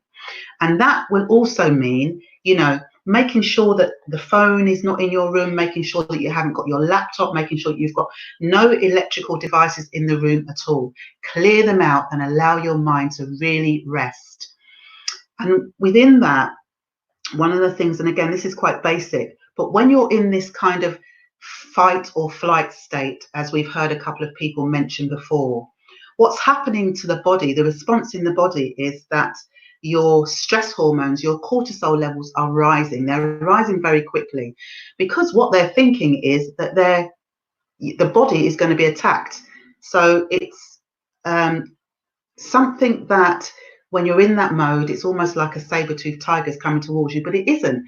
It's just you are releasing those levels of cortisol. And when that happens, what you're feeling is you're going a bit foggy brained. You can't think clearly. Your digestive tract, your gastrointestinal tract starts to close down because what you need is power and adrenaline. But in reality, you don't need that because you're just feeling anxious. You're just feeling worried and concerned about not knowing. So when you start to feel that coming on, because for some people, they can feel almost like a panic rising from the bottom of their stomach right the way up through the body. And they start to feel almost like the heartbeat starts to get a little bit faster. And that in itself, if if that's something that's happened to you slightly before, that memory is stuck in your hard drive somewhere. That memory is going to come back, it's going to be drawn down, and it's like, okay, here you go, this is panic time. And you will start to feel those very, very uncomfortable, stressful feelings. So if you are getting into that kind of mode, if you're feeling like you're tensing up and you're starting to breathe very shallow, so rather than deep breaths, you're breathing very, very shallow, what you really want to try and do, or what you can do, is start to breathe. So start to breathe from your stomach. So deep breaths, yeah? Deep breaths in and release those breaths out. Deep breaths in and release those breaths out. You cannot shallow breathe at the same time as you're deep breathing. Really important. Even if you only do that, and this is for anybody, 2 or 3 times, you will find that that is going to allow you to calm yourself. That is going to allow those cortisol levels to start to reduce themselves, and just allow you to feel like you are far more grounded than you probably were 2, 3, or 4 minutes ago. So I think when I talk, when I speak to people at the moment, I'm giving them the most simple strategies that don't cost them anything. You don't have to go anywhere. You can do that sitting on your chair. You can do that standing up. You can do that in the space or the room that you're in. But these coping mechanisms or these strategies are just going to help you in that moment. And these kind of things, these are the things that you can also teach your children, because let's not forget, you know, as adults, when we're feeling this, yeah, the energy that we are giving out around the room is felt. Energy is invisible, but we know the power that energy carries. So when we as adults start to get a little bit tense and we're trying to hide it, our children, no matter what age they are, they will feel that. And they'll know that something is wrong, something's not quite right with mum or with dad. They might not know what, but they will start to take on those same kind of mechanisms. They will mimic your behaviors without you even realizing it. So you need to be aware that if that is the situation, I can hear an echo in the background of my own voice. Thank you, it's gone. If that is the situation, it isn't just about you. If you're locked up in a room, not so much locked up or locked down as in COVID, we're in self-isolation, yeah? Whatever you're doing as the adult family member, you are in such a short proximity of your child, they're going to be taking on that energy too. So I think really, in terms of these challenging times and your own transition, if you're thinking thoughts that are overwhelming for you, okay, breathe deeply. Thoughts are not facts, yeah? So just remember that thoughts are not facts, and thoughts will pass. You have to allow those thoughts to pass. And if those thoughts are negative in any way, and they're not going to be helping you or helping anyone else in your family, you have the power yourself to change that thought pattern. You may not think you do, but you absolutely do. And that might be something as easy as going into another room, opening up the curtains, letting the sun come in, feel that sunshine on your face. If you're unable to go out, absolutely, you know, we know that's a challenge right now, but there are a lot other things that you can do. So I just think it is about re-looking at where you're at, looking at very little things in the morning in terms of things like giving gratitude to each other. And that doesn't just have to be you, whether that's prayer, whether that's meditation. You choose whatever modality works for you. But that could be now a whole family thing. You and your children, you all sit down first thing in the morning, and for the first few minutes, you just talk about what you're grateful for. Yeah, we're not talking about material things here. It doesn't have to be that. You as the adult can lead how that conversation goes, but allow your children and those around you to become involved and express what they're grateful for. And just having those feelings of gratitude, having those strategies and that positive mindset that you're starting to sow from the get-go when you get up in the morning will really serve you well as you work your way through the rest of the day. Reaffirm what Abby said, because this is exactly what we're doing at home right now. As we wake up in the morning, your routine, brush your teeth, you have a shower. But what we do is we pray, and then we'll have a meditation. And again, the greatest university on planet Earth, which is free. Eat the chicken and spit out the bones. We'll listen to a chakra meditation on YouTube and just bring everything down. So the breathing, the first part, even before we start praying, as we're together, this is before the day starts, is just deep breathing. And we do that to ground ourselves before we pray, because we're in a very unusual time. So it would be remiss of me not to say what I do, what we do, what me and Iola do before we start our day. And don't for 1 second have this MTV, Beyonce, Jay-Z image in your head, because we argue. Everybody argues. It is normal. Try and limit them to 1 intervention a day. Keep it as short as possible. Acknowledge what your part is, acknowledge what you're doing, and just draw it in as quickly as possible. And look, we're all getting cabin fever at the moment. I know when I've got cabin fever, I'll tend to be quiet. If your partner has cabin fever and is more vocal, don't engage, because once you set a fire, you can burn everything down. So we all have different methods of dealing with this adjustment that we're making. So Iola would be working from home on her contracts on a regular basis, and I go out. I go out to the shop, I have lots of meetings. So this is a huge readjustment for me. It's a huge readjustment for her, because she's not necessarily used to me being at home and working. So me being at home, it may be that you think your partner should be giving you more time. But if you're someone like me who isn't well and has a purpose that is very direction and work focused, then I'm still going to get in my 8-hour day, and that may be unusual. And I've been doing that for some time.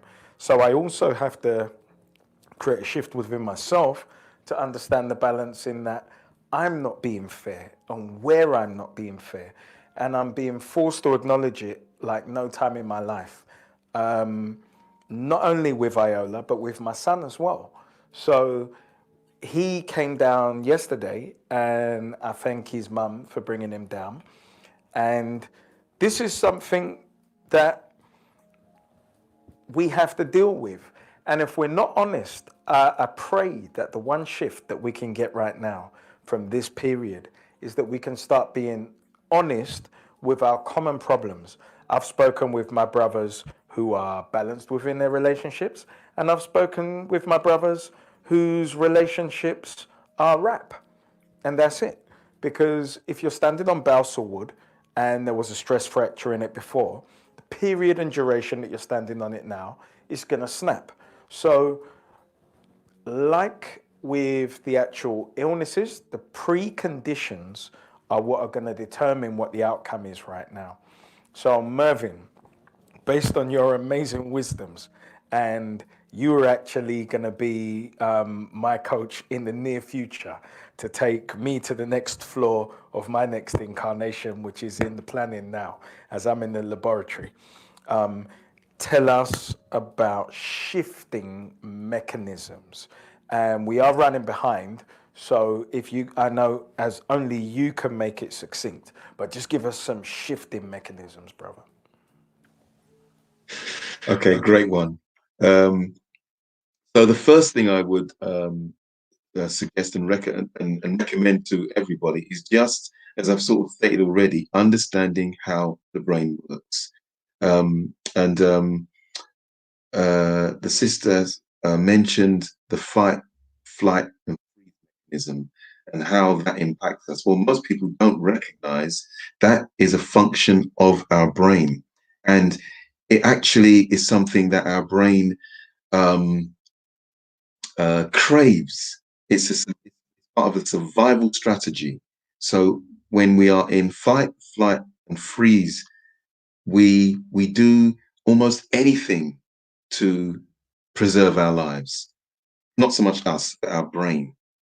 And the issue with that is that your brain doesn't take the chance that you're not in it. If your brain just has smidgen of an idea that there's a problem, it goes into fight, flight, freeze. And in fight, flight, freeze mode, we're binary. It's either black or white, on, off, in, out, yes, no, and good and bad. And believe me, when you're in that state, it's very difficult to be able to make a rational decision. Because the front part of your brain, the rational part, the human part, literally shuts down, and the back part of the brain, the hind brain, the emotional brain, starts spinning and giving us much more energy to deal with that threat. Now, you could be in a movie house watching a movie, and you can't help it. If you're watching a scary movie, when the boogeyman jumps out, you won't even be able to stop and go, but it's not real. It isn't real. It's the appearance of being real. And the thing that makes it real, believe it or not, is not what you're seeing. It's what you're saying to yourself. I mean, if you really thought about it, watching a horror movie, you're in a big theater, there are probably 200-300 people in there eating popcorn, drinking drinks. Why are you frightened? The reason you're frightened is because of what you're saying to yourself about that movie. And it's the same thing whereas your brain won't take the chance in, say, a relationship where somebody says something to you, and you think, what do you mean by that? Instantly, you spark and you spark. Adrenaline starts running, and you're in fight, flight, freeze mode, and you want to attack, not recognizing, actually, this isn't real. And I kind of have an example of how to deal with that. And just before I go into that, it's I really invite all of you to recognize that your brain is always doing the best that it can. It's trying to keep you alive. But the human part of you, you're the one that has to make that decision. Hold on a minute. Is this truly life-threatening? If it is, then you're going to act a certain way, fight, flight, freeze. But if it isn't, you don't need to act like that. So let me just sort of give you an analogy that you can use, because our brain always thinks in patterns. And if you recognize your brain thinks in patterns, you get a jump on it by creating patterns. Otherwise, your brain would just use any old pattern that's out there. And again, it's scanning for threats. So it will use anything that looks like a threat. So here's an analogy. If you like, it's a thought experiment. I like using thought experiments. They're really, really powerful. If you like, it's like reality testing. So here's a thought experiment that you can use. Imagine that you are 1,000 meters in the air, suspended, holding on to a rope, 1,000 meters in the air. And when you look down, you know, if you let go of that thing, you're going to drop. I always do this with my clients. And one of the first things they say to me, I say, what will happen if you let go? And most people say, well, you'll drop. I say, okay, you're 1,000 meters in the air. What will happen? One guy said to me, you might die. And yeah, not you might die. So your brain, because it's in fight, flight, freeze mode, it goes into melodrama. So it'll be like, surely you will die. If you let go, surely you will die. That's melodrama. And imagine now, if you're holding on to it, you're 1,000 meters in the air, and you're having that thought, surely I will die. You're going to hold on even tighter. Your grip is going to get even tighter. If somebody were to start thinking at that rope, one, you go very internal and think, why are they doing this to me? This is so unfair. At the same time, you externally project to them, what the hell are you doing, you idiot? Leave that rope alone. Because you are attached rope. Now, imagine that very same rope, you're on the floor and you're holding the rope in your hand at waist level. What happens if you let go now? Most people that I speak to, guess what they say? Nothing. And that is when you're connected. What I mean by that is that most of us don't realize when we're attached to things, attached to our ego, attached to our money, attached to our looks, attached to our children, attached to our partners. Whenever you're attached to something, your brain goes into melodrama. Surely you will die if you let go. When you're connected, well, you know nothing's going to happen. And I'll give you a prime example of that. Me and my old friend Road Rage. I was speaking with a coach this morning, in fact, about this very idea. And yeah, I'm driving along the road in my car, and unbeknown to me, I cut somebody up. Didn't even realize I was doing it. And swerves in front of me, gives me the verbal signs as they normally give, and winds his window down and says, "You're this and you're that." Now, the old me, when I was attached to my driving skills, when I was attached to how people spoke to me, I'd be so mad. Get an opportunity to overtake him or stop him and get out of my car and get into it with him. Now, when I recognize that I'm connected, I know nothing's going to happen. Even if he were to cut me up, on the brakes, let him take his space and go and do what he wants to do. And actually, when I look at it like that, 10 minutes down the line, when I'm connected, true, nothing. I'm attached, something is going to happen.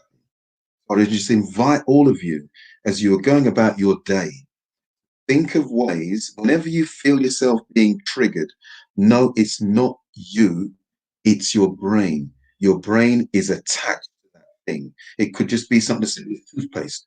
You left the cup of toothpaste. Attachment. Get connected. Yeah, it's toothpaste. You don't like the cap off the toothpaste? Put the cap back on. It's that simple. Get connected as opposed to being who you are and how you operate in it. That's one strategy that you can use. And again, exercise it. Work it.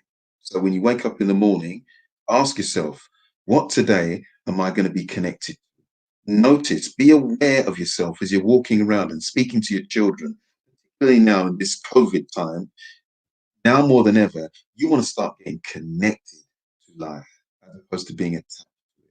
So things like watching the news incessantly, following the daily count of how many people have died in England, France, Wales, Italy, all of those things that will heighten your feeling of being attached to death. This is going to sound really controversial. Get connected to death. And what I mean by that is one day, all of us, we're born to die. So yeah, one day I'm going to die. Now, I don't know when that is. And it's not that I'm going to be walking out in the middle of the road and waiting for a huge truck to knock me over. But I recognize, as a function of being a human being, one day I'll be no more. So COVID-19, yeah, it could well be that. But here's a thought. If I die, I'm no longer here. I'm not here. So until that point, I intend to live a connected life. I hope that kind of makes sense, Dean. You know what? It is so appreciated. And I speak on this based on my journey because even as an entrepreneur, I've lost everything that I've owned 3 times.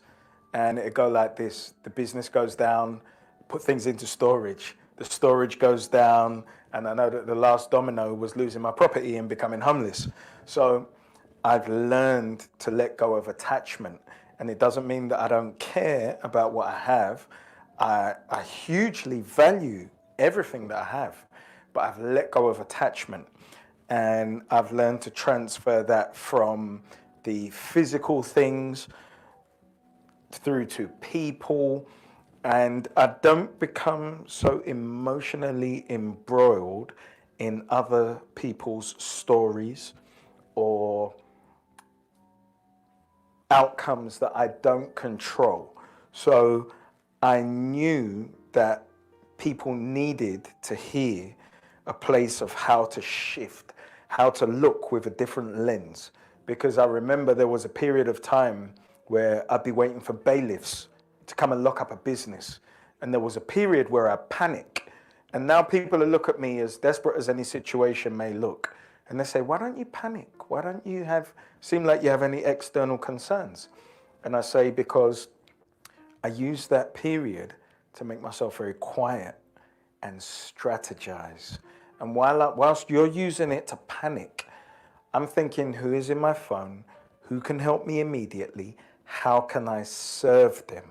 And I pray that this period of time just makes us create a shift into service. So a lot of the people that are here today that I work with, I haven't made any money with over the course of 3 or 4 years. And it would look like a journey of insanity. but I know where I can serve them because I can see what they're doing in their laboratory in tandem in what I'm doing in my laboratory, where we're going to serve each other at some stage, and we're going to make so much money because it's just a byproduct. So just in our closing thoughts, if you can give us a minute, Abby, and you can give us a minute, Mervin, just in summing up what you think people can really use today. Okay, so I think the word's been mentioned a couple of times, but remember to be patient. Be patient with each other. If there is something that you feel that's brewing in a scenario or a situation, count silently to 10. Think about your answer before you put it out there, because once the words are out there, they're out, right? You can't take them back in. So think about how that's going to impact you and those around you. If you're looking at setting up different routines, so if you're now at home with your partner or your husband and your children, where possible, have separate working spaces. So if you're working in one area, you've got somebody else that's working in another area, almost as if you are going to work, doing your 9 to 5s, have that separate working space, maybe come together for lunch, etc. But really just try and ensure that where you can build up a routine and a ritual that works for all of you, you know, on a consensus, then that is something that you can do every day just to kind of help you get through these stages of uncertainty at the moment. Have a beginning of your day and have an end of the day. Yeah, just like at work. If you start work at 9 o'clock in the morning, get your laptop up, do what you've got to do. If you're supposed to finish at 5, because it's so easy now to carry on to 7, 8, and 9 because you're at home, all of that goes out the window. Have your ritual, have your routine. Close that laptop down. Put your pen, put your pad on top, and that is the end of the day. Make sure that you don't get those lines blurred. You've got to have your own self-care time, your own family time to keep up your routines and your rituals, albeit they are different than they were 5 weeks ago. Those are my closing words. Your wisdoms are appreciated, and I really want to endorse that about your separate spaces and just understanding. And as I said, I would leave and go to work, and Iola would work from home or go out and see clients. But there would there'd be 1 day a week, possibly 2, if we're granted the luxury, where we'd spend it together, and that was a blessing. But now every day, so I wake up with my routines, but I realize I'm very selfish, where is if like any other addict, we have addictive components in our personality, and mine is the work. My brain is just one of those that is very connected, and the synaptics are constantly speaking to each other, and it never shuts down. And I realized that the reason this has come along was to teach me that I'm not being fair and have to create balance. So what I use, the story I tell myself is I might not get in from my shop until 8 o'clock and all my meetings. So I'll be on the laptop and the phone until 8 o'clock. But it's not really fair because my working day finishes at 6:30, and now I'm home where I desire to be, to see somebody I love when I finish my day. And I don't do that. I carry on. And she's looking at me, and I understand these are the things that create the tensions. And I'm being very honest about my own relationship, because we are all capable of doing it. I know that the ambitious people are in the laboratory right now, and they are creating the next incarnation as we emerge from this. And if you have that kind of driven and vision-bound mind, there are so many opportunities right now. However, we still need to be fair. So Mervin, my brother, my learned friend, for your wisdoms, please close out for us and give us your contact details. And Abby, I'm gonna enable you to give us your contact details as well. And I just reiterate that I'm gonna share everybody's details at the end of this broadcast and tomorrow. Mervin, sir. Yes. So, first thing, and you mentioned it earlier on, actually, Dean, and that is to respond instead of reacting. When we react, typically we're in fight, flight, freeze mode. Brain thinks you're going to die. When you respond, that means you've got to pause. Like, you know, when the doctor sort of hit you on the knee and you get that automatic involuntary reaction, your knee just flicks out. That's reaction. So somebody says, I don't like you, and you, without even realizing, oh, you mean you don't like me? Involuntary reaction. Whereas when you're responding and somebody says, I don't like you, what is it about me that you don't like? Pause. Give yourself an opportunity to pause. When somebody says something to you and it kind of gets your goat, I invite you to recognize that it isn't what they're saying. It's what you are saying to yourself about what they said to you.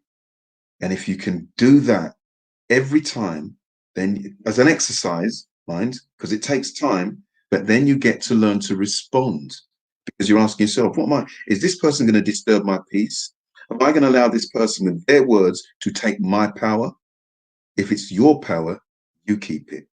Your power, you use it. If you don't, then the other person, and they're using your power, typically turning it on you. So it almost becomes self-inflicting. That's the first thing. The second thing then is I just invite you to just find ways to practice literally being at peace. Just finding ways. Oh, sorry, there's one more thing. A quick analogy. If you're in an aircraft and you notice when they're doing the emergency procedures, they say when the oxygen mask drops down, they ask you the question, or they state, put the mask on yourself before you put it on anybody.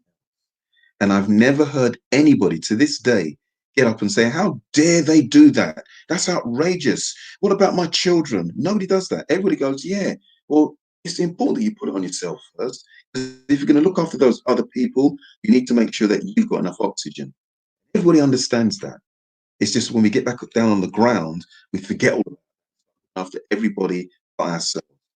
I invite you to look after yourself first.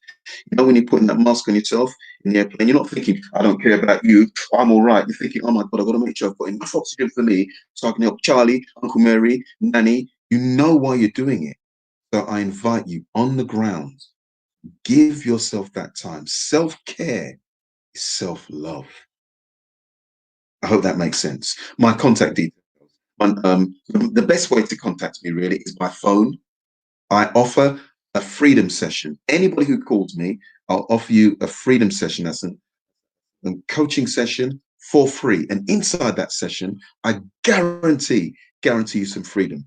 Get a pen, and you're not going to get a number again anyway, but the number is 0796 140 6240. 0796 140 6240. I urge you to get in contact and have a free session. My website, mervin@yourfreedomcoach.co.uk. That's Mervin, MERVYN, at yourfreedomcoach.co.uk. Have a session with me, even if it's just the one session. I guarantee you some freedom. Thank you, Mr. Okai. Paradigm Awesome. Because you're a true superhero, but I don't even think you realize what you've just done. So, Abby, if you could give us your contact details as well, where can we find you? Sure. My website is soul, so soul-medicine.co.uk. My Instagram is Abby_soulmedicine. And my Facebook is Soul Medicine Abby Osho. So you can get hold of me on any one of those platforms. Love you to reach out for me. I will, a bit like Mervin, I'll give you a free discovery session, and we'll just kind of talk about and see what's going on with you, what's working, what's not working, and see where we can take it from there.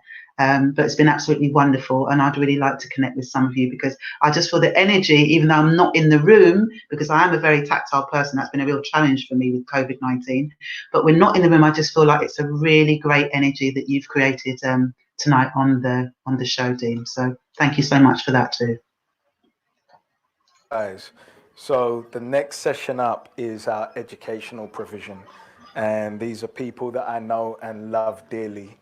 So when it comes to dealing with our young people, we really, as a community, have done what nobody else has done.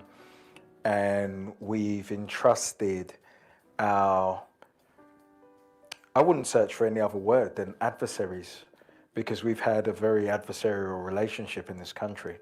So if we think about it being the 70th anniversary of the Windrush generation last year, we've got to look. I spoke to people who were seeking grants to have street parties, just like you would for the Queen's anniversary or any of these things.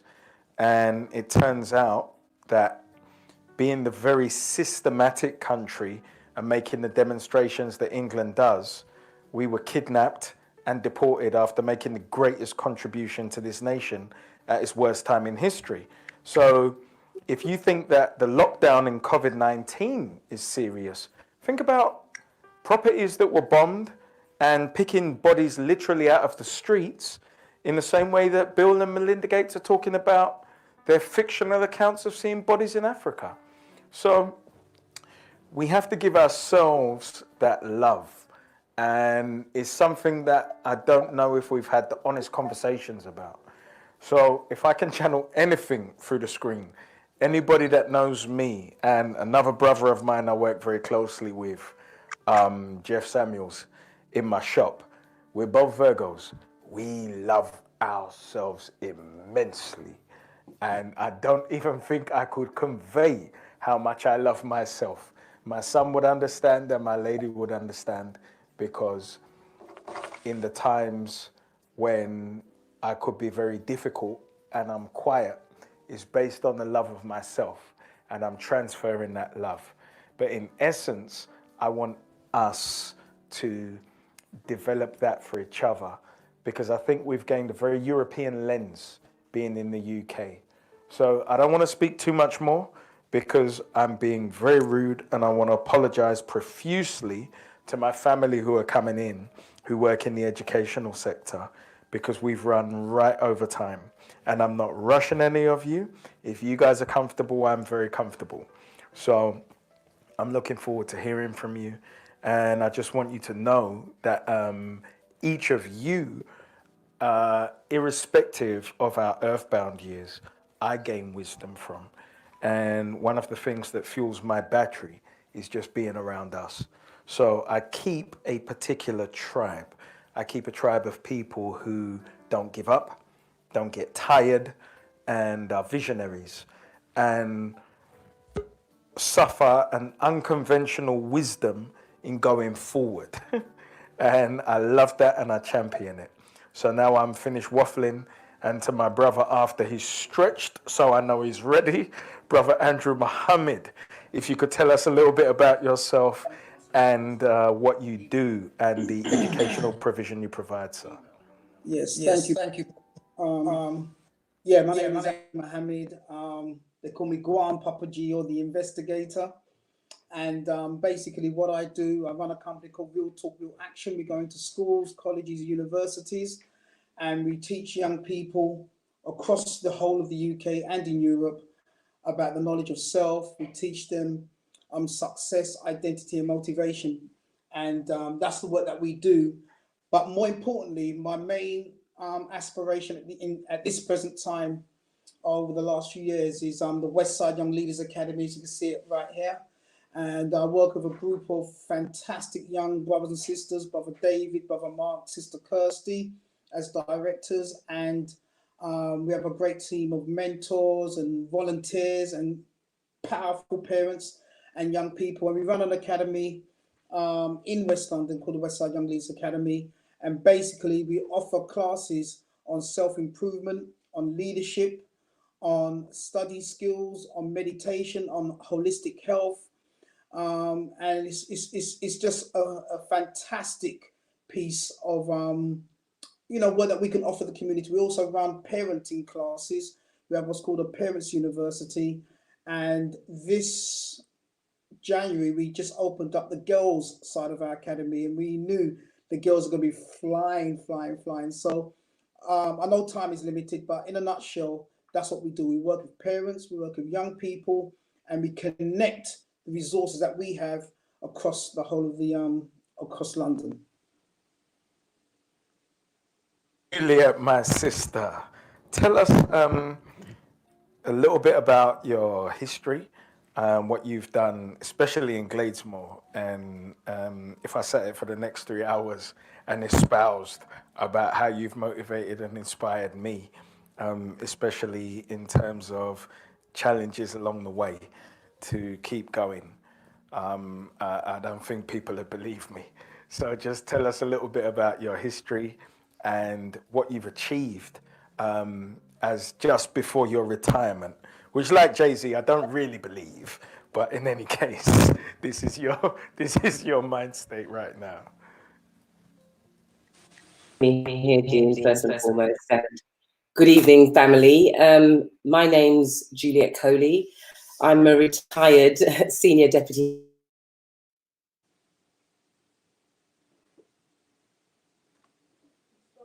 Yeah. Is it gone on your one? I think it's just your audio, Juliet. You got the audio? I can carry on speaking. Do you want me to carry on speaking?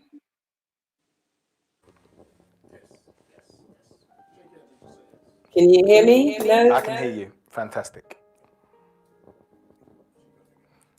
And I think we're just dipping in and out. And I know the broadband usage is high, but the minute you start talking, I'm going to stop. Okay. All right. We've got you. Before I go my history, I'm retired from teaching, and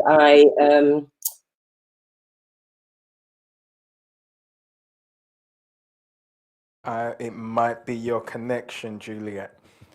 I keep going now. Yep, we've got you again. Okay, primarily with youngsters from the age of 7 to 14, and we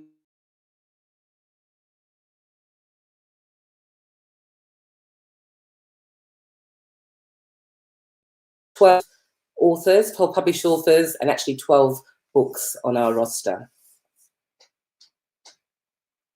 We missed all of the wisdoms that you just put out, and I want to hear on a number of levels, because Juliet is such an accomplished teacher, and I know Juliet's students, and Juliet has students now that are accomplished young men who I know that sing her praises and say that she's possibly someone who'd saved their lives in Tottenham.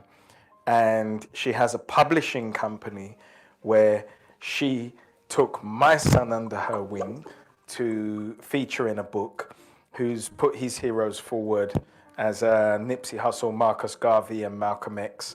But I just want to test your microphone one more time, and if you could repeat that, it would be beautiful, Juliet. I've done lots of things. Obviously, in 20 years in education, you've had to have done something. I mean, when I joined my school, I was a beginner teacher, and I joined because of the whole Swan report in 1985, talking about the, disproportionate, level of achievement with black boys. So I thought I'd change the world. So I left the Voice newspaper. I was there for about 7 years as their head of promotions and joined education and thought I was going to save the world. You don't, but you do the best that you can do. And in 20 years, I'm quite proud of my achievements. So a lot of my students have gone on to do fantastic things, well deserved.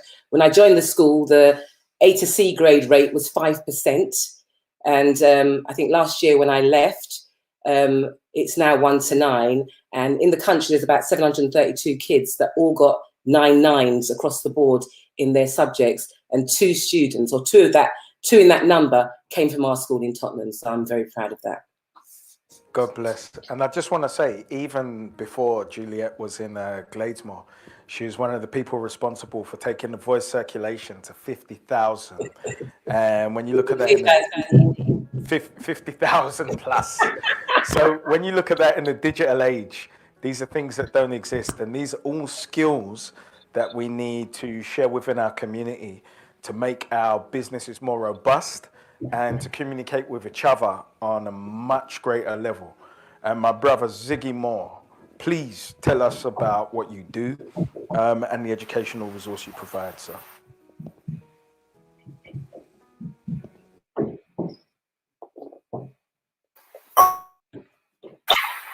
Are you hearing me now? Beautiful. My name is Ziggy Moore, subject and behavior specialist. I own and operate my own supplementary provision, More Education in North London. We provide extra tuition in English, maths, science, core subjects. However, more recently, due to the COVID-19 pandemic, we've gone online and we have broadened into English, maths, science, African and world history, and financial intelligence, which has been really interesting. We've had a lot of positive feedback in regards to that, so we've been doing that for the last 2 weeks now. The main reason I kind of got into the educational supplementary provision is the demand of students at the school I was working at. I went into a school. I was there for a few months, and I'm not sure if it was my teaching style and my personality, but I had a lot of students kind of requesting personal tuition.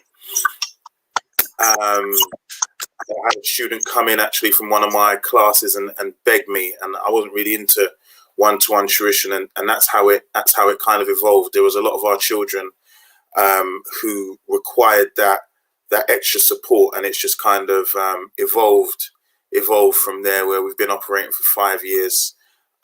So yeah, that's pretty much what I do.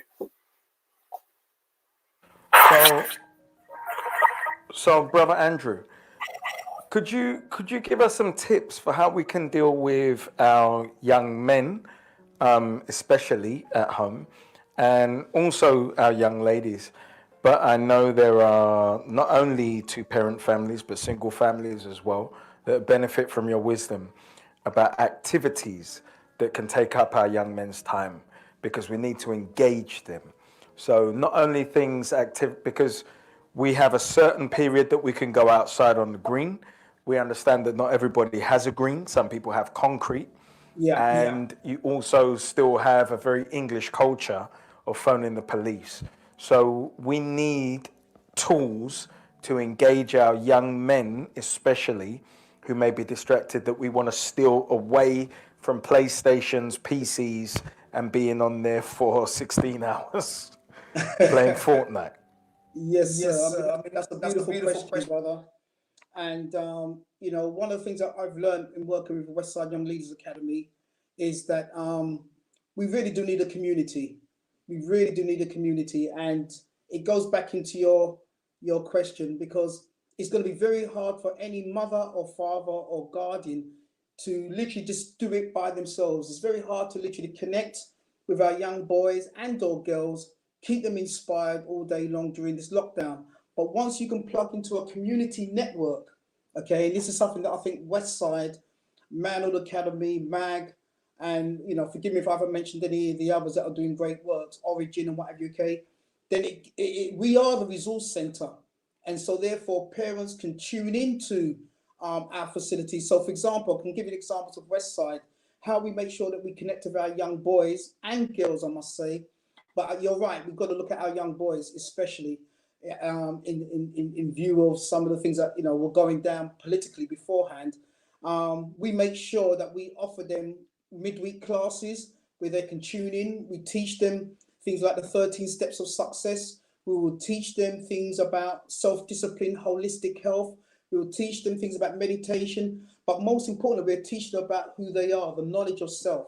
Because one of the things I've learned in my life is that young people learn better when they can relate to what they've been taught.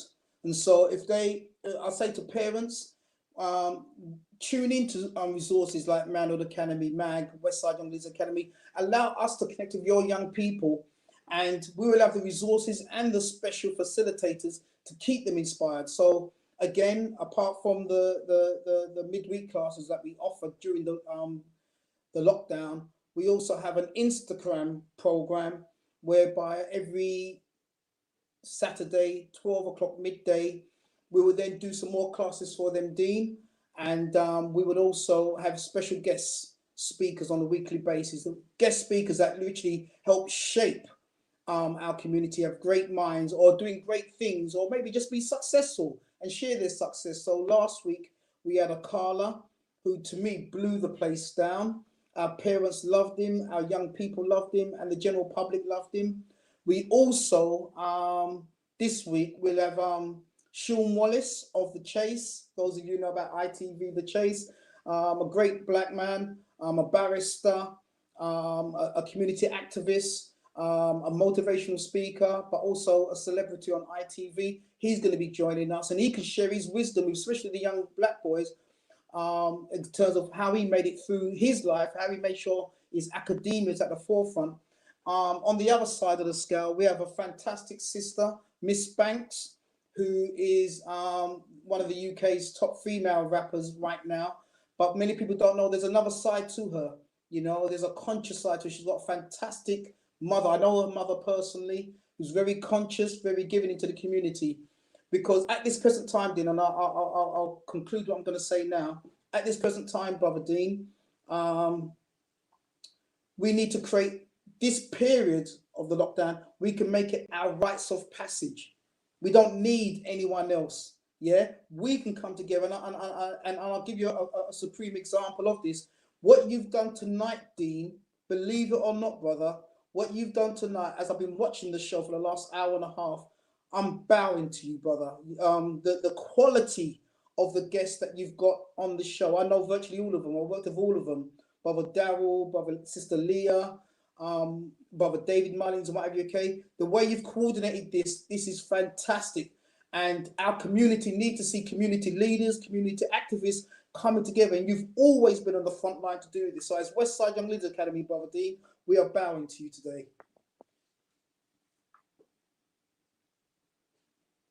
Every group that I'm in, if I say I'm a workaholic, you're a workaholic, brother.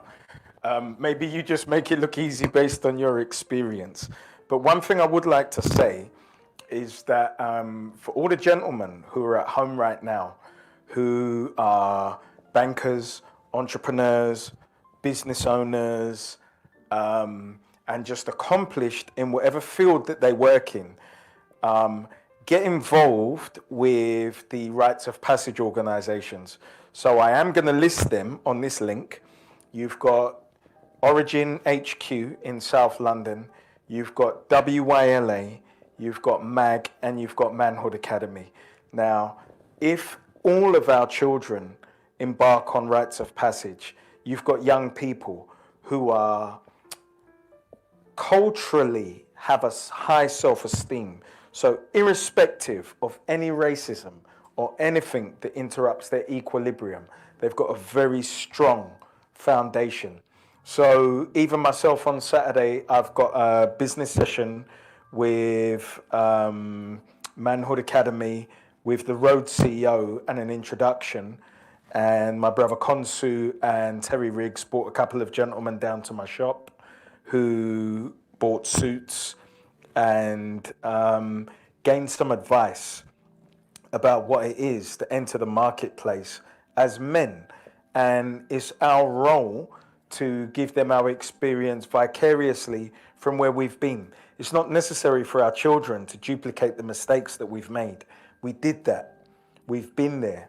So, Juliet, again, thank you for your patience, and my apologies for starting late. Can you tell us a little bit about what you're doing right now? Because you're a teacher, and the structure that you're creating for your son right now, because you've got to break up the day, you've got to entertain them, and also stick to the curriculum of educating them. I mean, I'm going to echo what Brother Andrew said. It's about community right now. It's not every man for himself. And what I'm finding is that what's going to happen with a lot of our children is when they go back to school, there's going to be a massive gap in terms of their education achievement, because a lot of children aren't doing anything. And as parents, the first thing we need to do is set up a routine for our kids.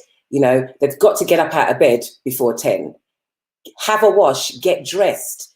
You know, they need to, make their beds up, just basic things, because when we come out of COVID, they're going to be so unused to this type of the routine. It's going to be very difficult getting them back into school. And I'm still in contact with my school colleagues, and there's online provision for them, and they're not engaging Parents aren't bothered. Some of the parents aren't bothered in getting their kids up to go online to engage with what's going on. And I find that quite sad. So one of the things that I've been doing over this season is I've looked at lots of great things that are going on within the community and tried to put it all in one place. Julian, who is supposed to be on here, is doing a fantastic work. He's got an app that you download for free, and it's free until the end of July, called Ask Ultra, and it encourages young people to be entrepreneurs, set up their own businesses. There's lots of things that can be done at this time. We need to take it as an opportunity, as Leah said, to engage back with our children. One of the things that every child can do, and every parent can encourage their child to do, is read. If they're cooking, read.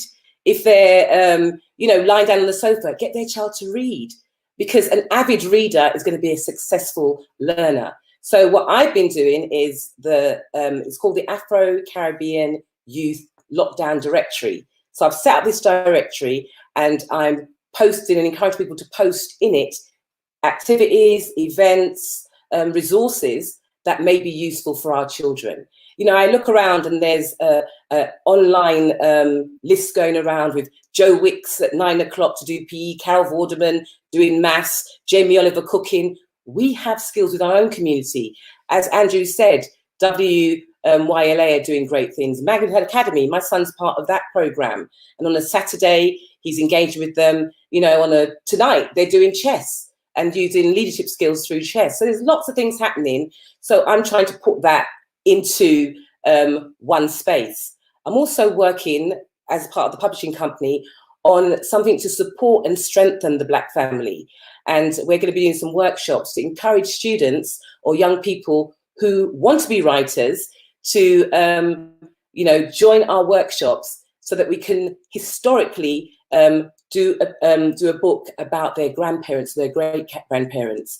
So we've got lots of interview questions. We support them with research skills, and we support them with literacy skills. And we're going to get a book to come out of this that features at least 40 grandparents or great-grandparents. So we have some kind of heritage that comes out of this season. Uphold, promote, and preserve our culture. Absolutely. Is one of the things that has actually eroded the fabric of our community, in the fact that we have looked externally for so long. But I think a lot of us have got a hell of a lot of clarity out of this period. And for many who've been banging their heads against the wall, saying, just look inward. We have everybody within our community that we need.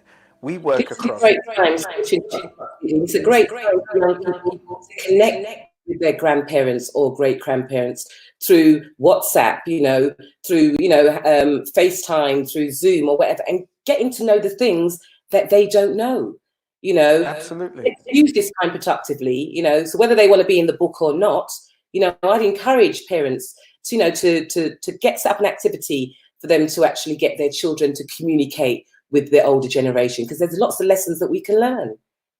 And there's a huge intergenerational gap that we've allowed to fester.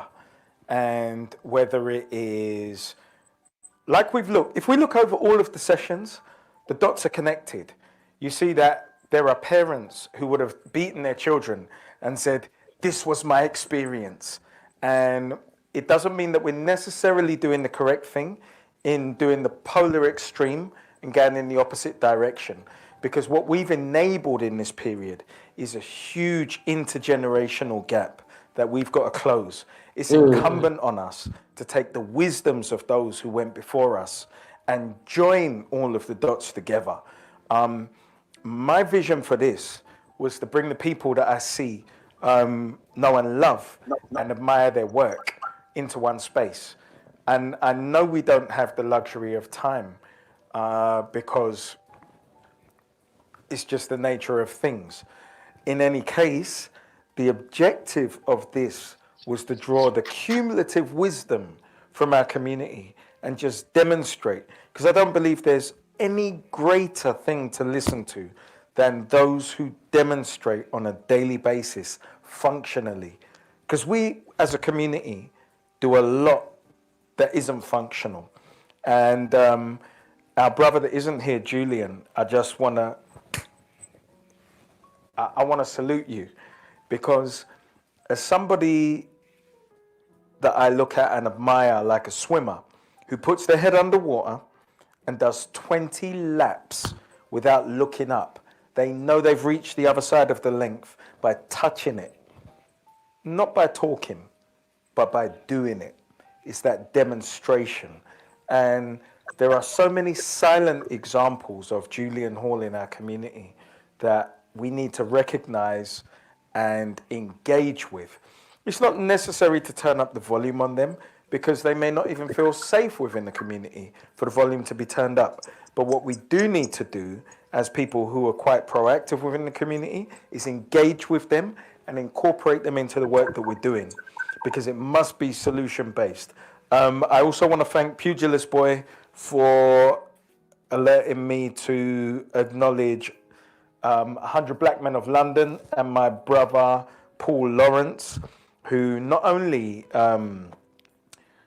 has been mentoring young men and women for the past 18 years, but is also the CEO of, how can I forget, the Eventbrite substitute that we use, Just Tickets. Thank you, Theo. So at the very beginning of Just Tickets, in its inception, I wanted to promote it, and I was so excited because we have an alternative for every single thing that is foisted upon us. We don't need to feel trapped. We don't need to feel censored by Facebook or Twitter or anybody else. We have Just Tickets. Let's make the mass migration over to our side of the fence. And if anybody has seen films with their children 5 or 10 times, think about Madagascar. Marty was on the cool side of the island. Don't worry about anybody else. He was having a great time. We are what the cool side of the island looks like. So Ziggy, thank you for your patience, sir. Can you tell us about your own family and your mechanisms for engaging your children for their educational curriculum and what you deliver on a daily basis? I just want to firstly say I feel very honored to be in esteemed company. Just to kind of put into context some of the work that Miss Coley does, I wouldn't have been comfortable sending my child to any other school in London apart from the school that that Miss Coley worked at for over 20 years. He attends that school currently, and it's because of the foundation that people like Miss Coley and others have put down why somebody as myself feels comfortable to put their child even into the system, because if it wasn't for her work and many others in that school, he would have more than likely been here with me. So I'm going to be 100% honest. I've come here maybe with a slightly different agenda, maybe in line with yours, but I've seen over the past 2 weeks, and I messaged you, Dean, and I said that my brain has been racing, because here's an example of we have all the resources literally at our fingertips. We have all the experts, we have all the knowledge, and I think it's really time to act. So with myself, as I said, I run a supplementary education tuition center, and as we were shut down, I said, okay, we've got to switch online. I'm a Luddite. I'm not always brilliantly comfortable with computers, but I went straight down to Tottenham Court Road and got myself a new computer and said that we've got to transition. And in doing it for 2 weeks, it showed me, and something I've always preached is the need for our own educational institutions, our own schools. I think, Dean, you stated at the beginning that we put our children in the hands of our adversaries. Now, unfortunately, we don't have many Miss Coleys in the world. There are some, but there aren't enough for us to comfortably place our hands in these schools. A lot of the work I do is in provisions, PRUs and alternative provisions, and that's where we're seeing a lot of our children being devastated, and specifically boys, black boys.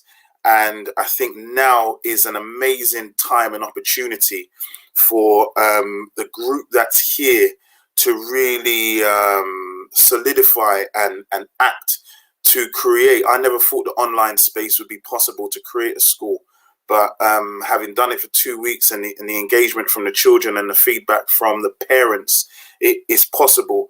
I think once we go back in September, if it's that schools return in September, we're going to see a completely different space. It's almost if there's been a shift, a psychological shift. A lot of our children are going to have been left behind because they would have been at home on the PlayStations, in bed until 11. And I think it's our duty as those who kind of, not to be condescending, those who know better, to kind of put things in place for our children for when they go back or now. I made a YouTube on my YouTube channel. The last post I made was literally to educators. We have a lot of educators, a lot of black people in education, teachers, former teachers. A lot of people have left because of the system and how the system treats. We see how it treats our children, but seldom we talk about how our teachers are treated, who leave because of discrimination and lots of things, who have all of this knowledge, who have a wealth of knowledge, and it really needs to be harnessed, because I feel this is literally the time to strike. If we ever wanted things for ourselves and empowerment, now is the time. We have the institutions that were mentioned for the kind of psychological well-being and confidence of our children and of our boys. So I think that the Manhood Academy, West Side Leaders, excuse me if I've left anybody else out. So that's in place. But educationally, we also need the other branch to produce the future real leaders who are going to be our political leaders, who are going to be our legal leaders, who's gonna uplift us. So educationally, I trialed something. I put it out there for free. I've paid all the teachers up front. I've said, guys, 1 month free online. It was booked out online tuition or online school. This has showed me that it's something that can work. I don't know if it's going to be a hybrid between online and physical, starting something physical, but now I can't see any other better time than now to strike. I was in education for teaching in schools full time. I did about 8 or 9 years, and there are some fantastic black teachers doing some fantastic black work, but it's too spread out. It's sometimes it can be ineffective. It's like swimming against the tide. So I'm putting a shout out to anybody who wants to, or everybody who wants to kind of use this platform that Dean has provided to really push forward and establish something and cement something for our children, because they're going to be in desperate need. As Miss Coley, sorry for calling you, I can't call you anything else but Miss Coley has said, over the summer holidays, our children tend to fall back. So, our children tend to fall back over the 6-week period because they receive less stimulation than children from outside of our community. We don't take our children on skiing holidays and all of these things. I think it needs to be the culture that, and I think it's for us people here to set the culture, as you said, being the cool side of the island. We need to literally be the cool side of the island. If you're not doing what we're doing, if you're not engaged, if your son's not at West Side Leaders, Manhood Academy, so on and so forth, like, what's happening? People need to be going to school on Monday, talking about it.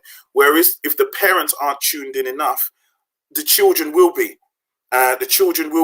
So sorry if I've gone on a bit of a rant. I'm gonna stop. But I can't at a better time than now. 100%. So I'm going to adopt my brother Ziggy's line, and I'm readdressing you as Miss Coley, which is how I met you in I think it was 2003 or 2004. So in essence, these are many things that we've been talking about for a number of years.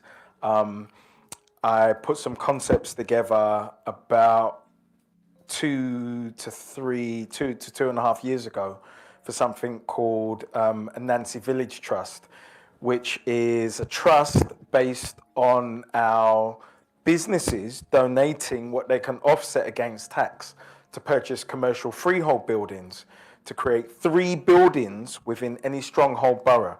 So first, let's look, what does that look like? What do our stronghold areas look like? So in terms of boroughs is Croydon, Southwark, Lambeth, Lewisham, Haringey, Hackney, Enfield. There are huge numbers of us that require service. Now, it doesn't mean that we necessarily have the funds initially, but when you look at the breadth of people and the quality of people, even across this small broadcast, and I promise you, that is a nominal fraction of the African diasporan expertise in my phone. We have all of the expertise in our community that we need. My LinkedIn looks like 4,800 African diasporan professionals. Facebook is 5,000 connections. The Solution Room, as a group of people who are focused and pro-African diasporan, is 1,700. So we have to acknowledge the expertise. And I know I'm not rediscovering America for anybody on the panel, but we are really at a precipice where we can put all of these dots together and actually build out something that's quite significant. So what I will contribute to with my brother Nana from Access UK, because we do have budgets moving forward. We've got the Road CEO program, which has been funded for 2 years. So we're already talking with our brother Julian about joining delivery so that he can take the younger section. I've already spoken to a lot of the rites of passage organizations where we're going to deliver the business acumen sessions within all of those. But we want to join up all of the educational dots. And this really brings me back full circle to about 3 years ago with the charity of Miss Coley, in her as an educational professional really guiding a system. And I remember you talking about Kay Johnston in the room when she was someone we read about in a newspaper. And just by our curiosity of going and searching out Kay Johnston and what she's done in creating an entrepreneurial curriculum in the Diamond Enterprise School, which she delivers on a daily basis that saves lives and motivates. It is a period of time where we're presented with a unique opportunity to join all of the dots and bring it all together. And I don't push on closed doors.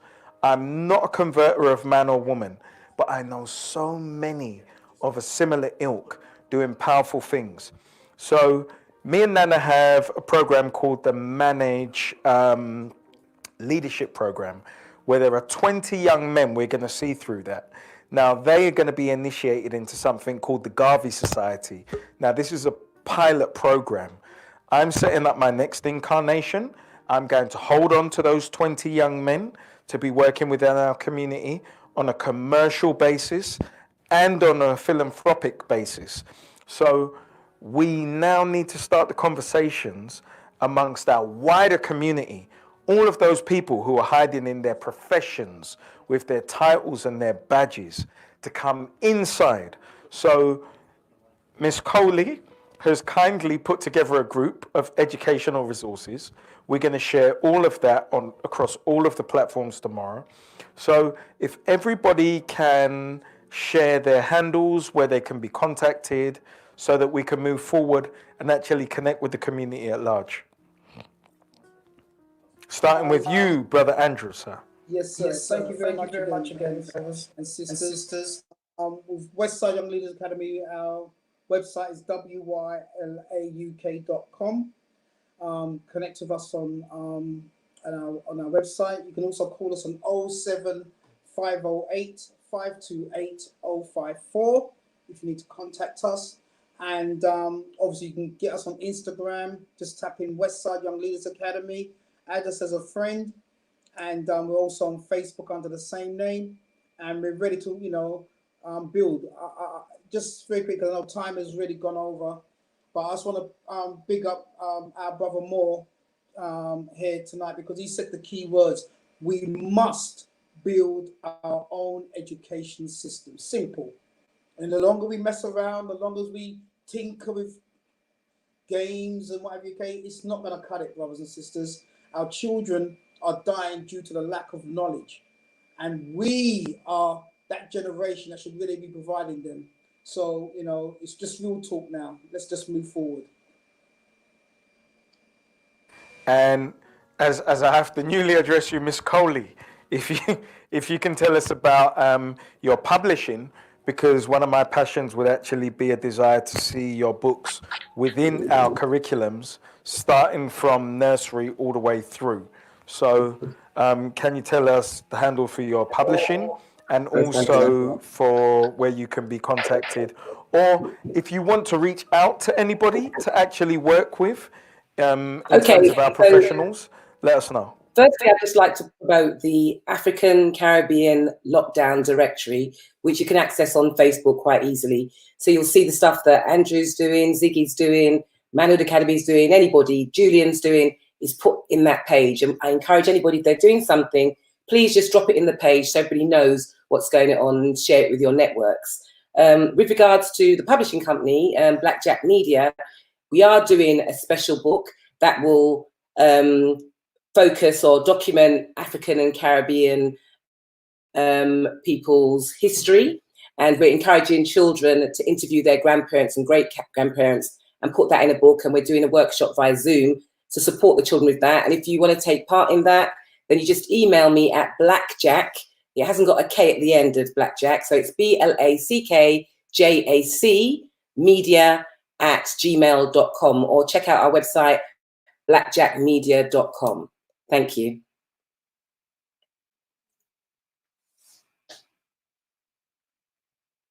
Still stuck on me? There's one book here, another book here.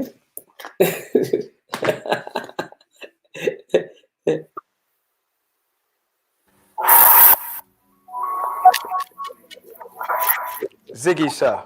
Yes.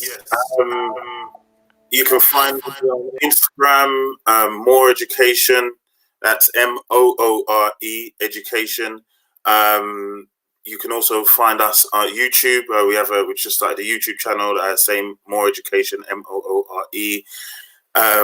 And our website is moreeducation.co.uk. Send us a message if you're having any issues in regards to, even if you just want to kind of need some direction. It doesn't have to be about the services we provide in regards to extra tuition or supplementary tuition or one-to-one. So if you just need a bit of guidance, so I get parents calling me, and sometimes we think education is the issue, but sometimes again I might direct you to the Manhood Academy or something like that. So so More Education, MOORE, on Instagram, .co.uk, and on YouTube. So yeah, thank you. I know where Dean's disappeared too, but he's back now. So thank you. So we are moving into our health, our mental and physical health. Because there's a delay on my screen, I don't necessarily see the camera all the time. So you'll see me in all of my interactions with my technical brother, the Chief Executive of MediaNet. So first and foremost, thank you. My apologies for the delay. And now we're moving forward to introduce my brother Aaron, the juice doctor, and Afua, who are going to talk about mental respite and physical respite as well. And also, just as a side note, let's be reverting back to the recipes that actually saved us, that kept us in terms of our natural herbs before we required the prescription drugs. Remember, this is a discipline of 100 years, and we precede that by some few millennia. So let's not pretend that we're children any longer, and let's take charge. So we've all heard of Dr. Sebi. We all know what an alkaline diet is. We all know that there are a number of resources online that we're not necessarily taking advantage of. So we have access to the Juice Doctor and Afua, who will tell us about the mental state that we need to be in and the physical state that we need to be in as well, and some of the nutrients that our bodies require. So let's hear from our brother, the juice doctor.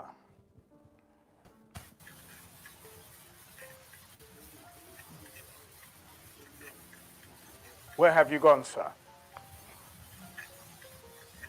Aaron? Afua? Okay, so if you introduce My yourself, mic is Afua. muted. Can you hear me? We can No, hear I'm you. Wonderful. And How I you doing? appreciate you so much because I know you're working and that I we am, draw you yes. from that and you've taken the space. I have, yes. I am limited though, however, because I expected to be on at 9 and I've got I to know. do a I handover. apologize profusely. No worries. So if you could tell us a little bit about your work and just coping mechanisms at the moment, because you're at the sharp end of it. You're looking at the addictive side of our personalities. So if you could give us a little bit about the addictive side and just coping mechanisms and dealing with it. Yeah, so basically I'm a psychotherapist. I'm a psychotherapeutic practitioner. I'm also a performance poet and vocalist. So I do a lot of music, and I'm a creative facilitator. So I work with young people. So I've got 2 hats, 3 hats, 4 hats maybe. My day job is that I am a psychotherapeutic practitioner. I work in a therapeutic community, in rehab. So that's working with substance misusers and addictions in general. So that could be anything from gambling addictions right the way through. I also run an organization called Revive Services. We've just lost a contract with the NHS, actually, thanks to COVID-19. So that was cancelled. But prior to that, we were working with young people and families, African Caribbean families, with young people that are at risk and who are caught up within the criminal justice system. So that was intervention at ground level through A&E and what have you, and referral, and also working with Black families on a holistic level. And as well as that, I'm a performance poet and I deliver at a frontline level in terms of creative facilitation, but also psychotherapeutic intervention. And when we're talking about the mindset that we need to be in, I think now is a really, really good time for the Black community to be able to centralize and focus as a community. We're so disjointed normally. We're not vibrating at the right frequency. We're not taking in the right kinds of foods. We're not taking in the right kind of mental stimulus as well. And I think now everything has been brought into sharp focus. And I think that it's a key time to be able to look at our vibrational frequencies. For instance, I've just ordered a load of shungite stones or shungite crystals. I don't know if people are aware of them. So I've just ordered a load of those. They're available. I'm actually giving them to brothers and sisters for free. I'll be selling it to anybody else. But anybody from the Diasporan community that wants some, I'll be giving these out. And a little bit later on, I can talk about what shungite actually does for our vibrational frequency, how it's a barrier, a protection, and an ultimate healing stone. Have I lost the connection? No, that's an excellent wealth of information, just in terms of introduction. So, in hearing about shungite, we're going to understand exactly how that is going to protect us from radiation, even down to the small radiations of our mobile phones that are in our pockets. Just having it about our person on a daily basis, it's an amazing resource for us to actually utilize. So we've got Brother Otis in waiting. Do we have the juice doctor? He hasn't come in yet. Okay, so tell us a little bit about the sharp end, because we're looking at a number of scenarios this evening. We are looking at the most desperate, as well as those who are balanced. Tonight is all about coping mechanisms and creating a platform for functional behavior and the development of functional habits. Now, because you're dealing with people at the sharp end, whether it is gambling addiction, sex addiction, drugs, could be alcohol, but there's a common theme there. There's nothing that we can lay judgment, because whether we're workaholics or whatever it is, the fact that we actually use it to an extreme means it's not healthy. Absolutely. And the acknowledgement that it's not healthy means that we need to start to heal in some way. So where do you start with clients when you find them in that position? I think you need to make a really clear differentiation between a true addiction, a dependency, and habit forming routines that we tend to get ourselves into. So for instance, a workaholic is, I guess, addicted to work, but as with any addiction, whether it's drink that we're pouring in, or it's drugs, or it is the need to work excessively, an addiction is usually a barrier or a diversion away from something else. So we're usually pouring in substances or whatever that addiction is on a pre-existing problem, which is usually formative. It's usually formed within your formative cycle. So when you're a child, you know, somebody earlier on, I think, was speaking around our childhoods and how we use coping mechanisms and what have you. So yeah, most of the ills and most of the good things about our personalities are formed within what we call the formative cycle. So that's your 0 to 7. Give me a child from 0 to 7 and I will give you the adult. It's a very, very true saying. So let's focus on addiction, because I do make a differentiation between habit forming cycles and addictions. An addiction is something that is physical. So it's a physical addiction. It tends to be opiate drugs such as heroin and so on and so forth that are physically addictive. And then you have what you call psychological dependencies. So it's very different to an addiction. And they tend to be something which your mind has trained itself to want.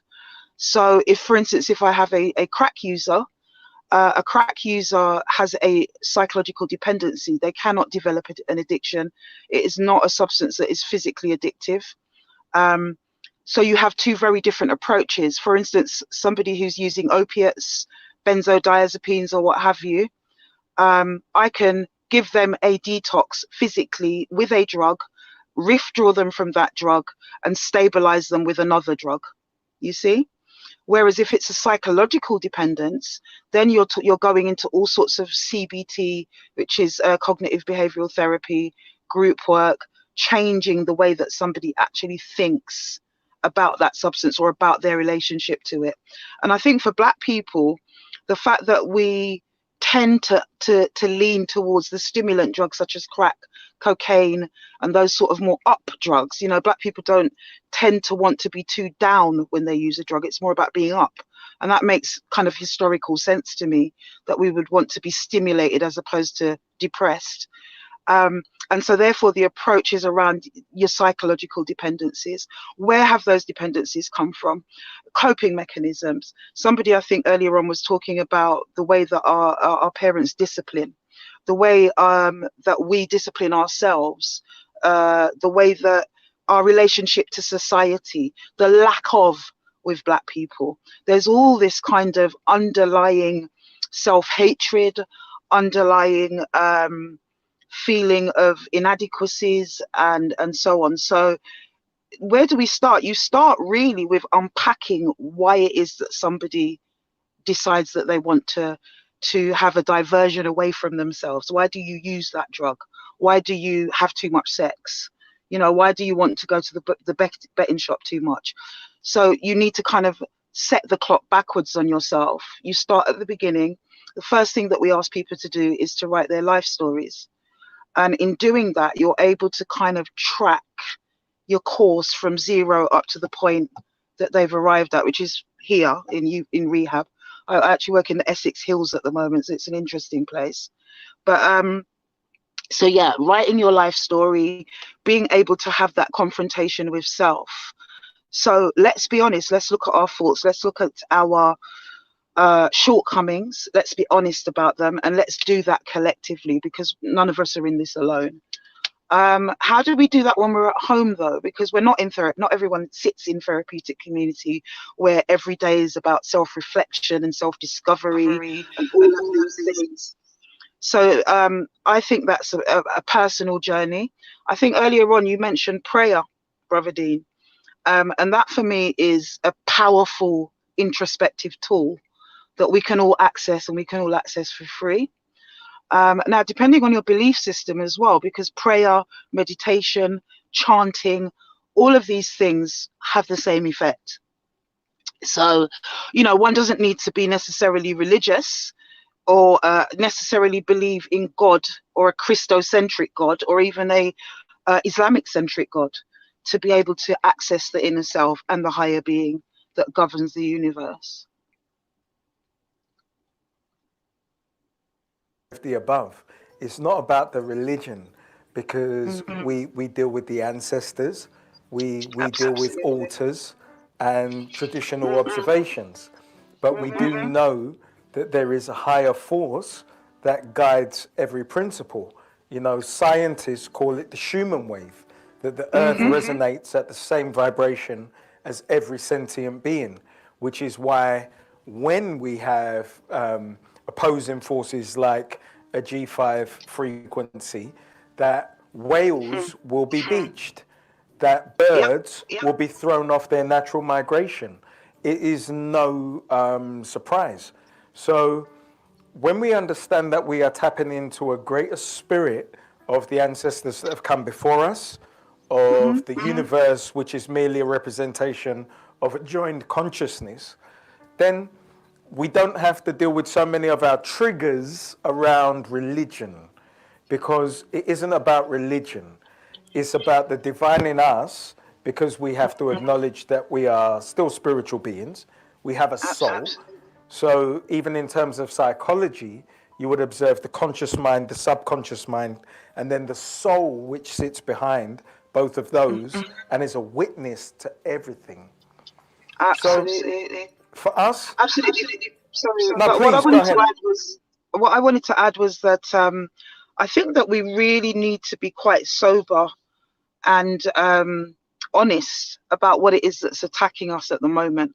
Many people believe different things. Some people believe it could be radiation in the 5G. It could be a bona fide virus that is attacking us, whether that was done covertly through the powers that be or whether it was organic. We don't know. But what I'm saying to everybody is, whether it's 5G, whether it's the Illuminati, whether it's the Chinese government, it doesn't really matter. One thing that we can be assured of is that we are the focus. We've just heard now the stats are going up and that it's mostly Black people that are dying from this here in the UK, definitely in America, and so on. So we will always be the target. And we need to protect ourselves. We've been needing to protect ourselves for a very long time in terms of biochemical warfare, so many different strands of harm that we need to take care of. So I think it isn't necessarily what's going on now for me. It's the fact that this has been going on for a very long time. And what we're seeing now is an upscaling of that because of agendas. So we really need to take this time to say, well, okay, if you were a doubting Thomas before, please don't be one now. You've seen what can happen. You've seen that actually we're affected by this. And whether or not that's through conspiracy or the fact that we are melanated and we require vitamin D and all the different reasons that are being given for why it is that Black people are overrepresented as people that are dying and being affected by COVID-19. I think the common page that we need to stay on is that we know that we've always been under attack. So let's upscale our response. Let's increase our response collectively and individually as to what to do for ourselves. And that is about eating right. I'm no expert. The juice doctor is definitely an expert. So is Dr. Sebi, and so on. I am a practitioner. a self-practitioner of that. So we need to be eating more electrolyte foods. We need to look at veganized or vegetarian diets. We need to definitely cut out red meat. And we need to get our minds right.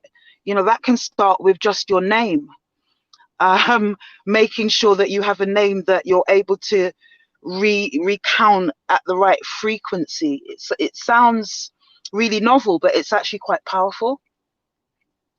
So it's just looking at things on a holistic level and saying, like, mind, body, soul, spirit, put all of that and align it with each other. And then you have a linear line straight to the creation. So open up yourself, keep a clean vessel, make sure that your connection is strong, because I believe personally that's actually the biggest vanguard that you can have in this really, really scary time. Such basic principles, but the basic things in life are the ones that keep us. And you know, you said about those formative years that we are inside indoctrination systems, because an education works for you and an indoctrination works for someone else. And we are taught words which are coded language that we attach ourselves to, that we are less than. You could be sitting in your assembly and somebody says ethnic minorities, and there is one side of the assembly hall that hears one thing, and there's another side of the assembly hall that hears something completely different. They're digested in different ways, and they manifest in different ways as well. So when we're told that none of your observations are important, your statues, your art, your cultural observations are of no importance, because we're all human beings. But everywhere we look around, there's a complete contradiction, because you go to Whitehall and you're surrounded by statues of conquering men. You go inside Parliament and you're surrounded by portraits of conquering men. And then as you go down to the portrait gallery, you'll see a history. And because I'm a homeschooler, I had the luxury of an epiphany, because me and my son went to the National Portrait Gallery, and we had the benefit of watching an Italian family. There's a complete gallery dedicated to portraits of European Jesus.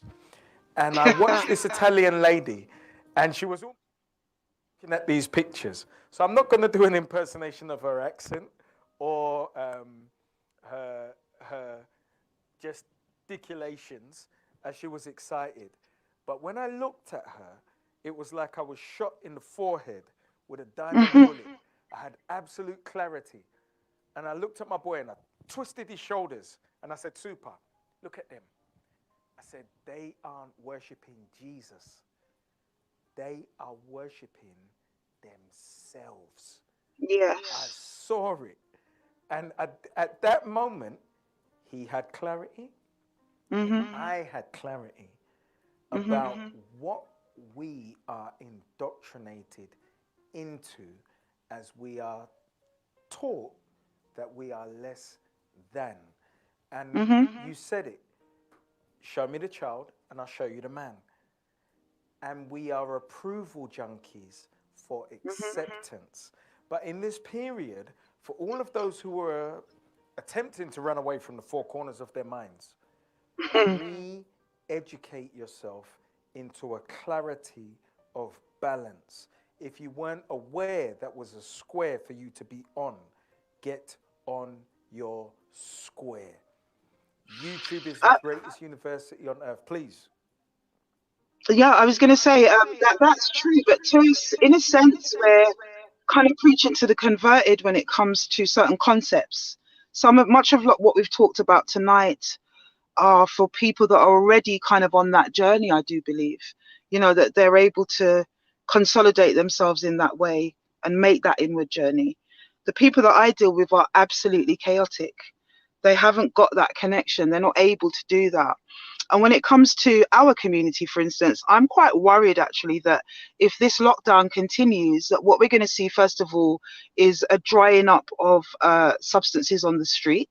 So there will be no illicit drugs to access. And when that happens, actually, then what we're going to see is an unraveling of really large sections of our community, to be honest with you. And I'm not just talking your regular kind of street people that are very visual and we can see the drug users. There are a lot of people that are professionals. There are a lot of people who you would never imagine would be dependent on certain substances, and they actually are, in order to function. So my fear at the moment as a practitioner in this field is that what happens when the street supplies dry up? Where is the provision? We've already got street agencies that are closed.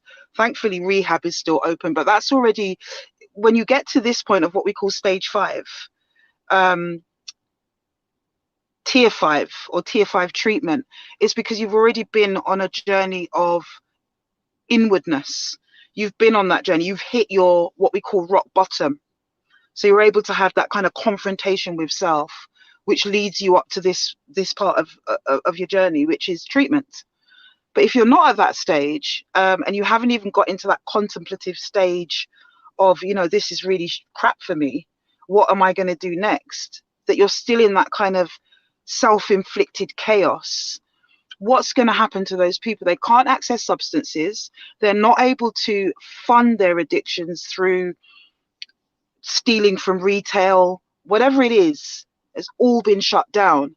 And I think that what we're going to see is a massive implosion that could actually be quite dangerous for our community. And we need to take stock of that. We need to kind of be responsible for our neighbor, if you like, talk to people. You know, I wouldn't say necessarily counsel them, but certainly engage with individuals. If you see somebody struggling, speak to them, engage with them. We all have a natural volition to be able to listen to each other, which is all that counseling is. So I would say reach out more, be more community focused, speak to your neighbor, speak to that brother on the corner that used to beg a pound outside Tesco's but looks a little bit lost now. Ask him if he's okay. Maybe signpost him. Do everything that you can and do it as an individual towards the collective, because I'm actually quite concerned about what's going to happen next. And it's a dialogue that we're not having, the ugly parts, the dark parts of this conversation, which is what I work with every day, the ugly, dark, frightening side of the reality. And I have to give testimony to what you're saying, even in terms of having a retail shop and seeing these gentlemen on a daily basis, because I do see them. There's a couple of our brothers who are alcoholics who may just pop in my doorway and they're looking for me like that, who I give a couple of pounds every now and again. I see that substance addiction in town. I have one of the few retail outlets where I don't suffer shoplifters, but that was because of me and my brother demonstrating violence in the inception of the business. Right. But I'm aware and I see them, and your fears are very real. And there are people, and they are actually a community. It's not one or two. They are also a tribe. So as much as you see that we're a tribe here, I have that eye based on my experience from South London, where I see them.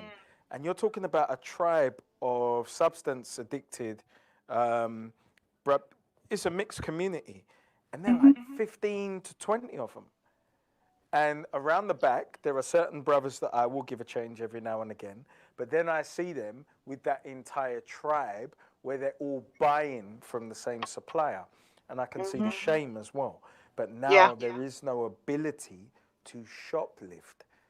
The shops are overly secure based on just the consumer demand. So we have entered a complete paradigm shift of the planet. And for all of the people that have been having the conversation, we've been having the conversation about this planet that resonates the same frequency as all sentient life shifting. So if there is a desire by the Chinese government and various governments around the world to create control, it's because they know that in line with the planet shifting, we will shift.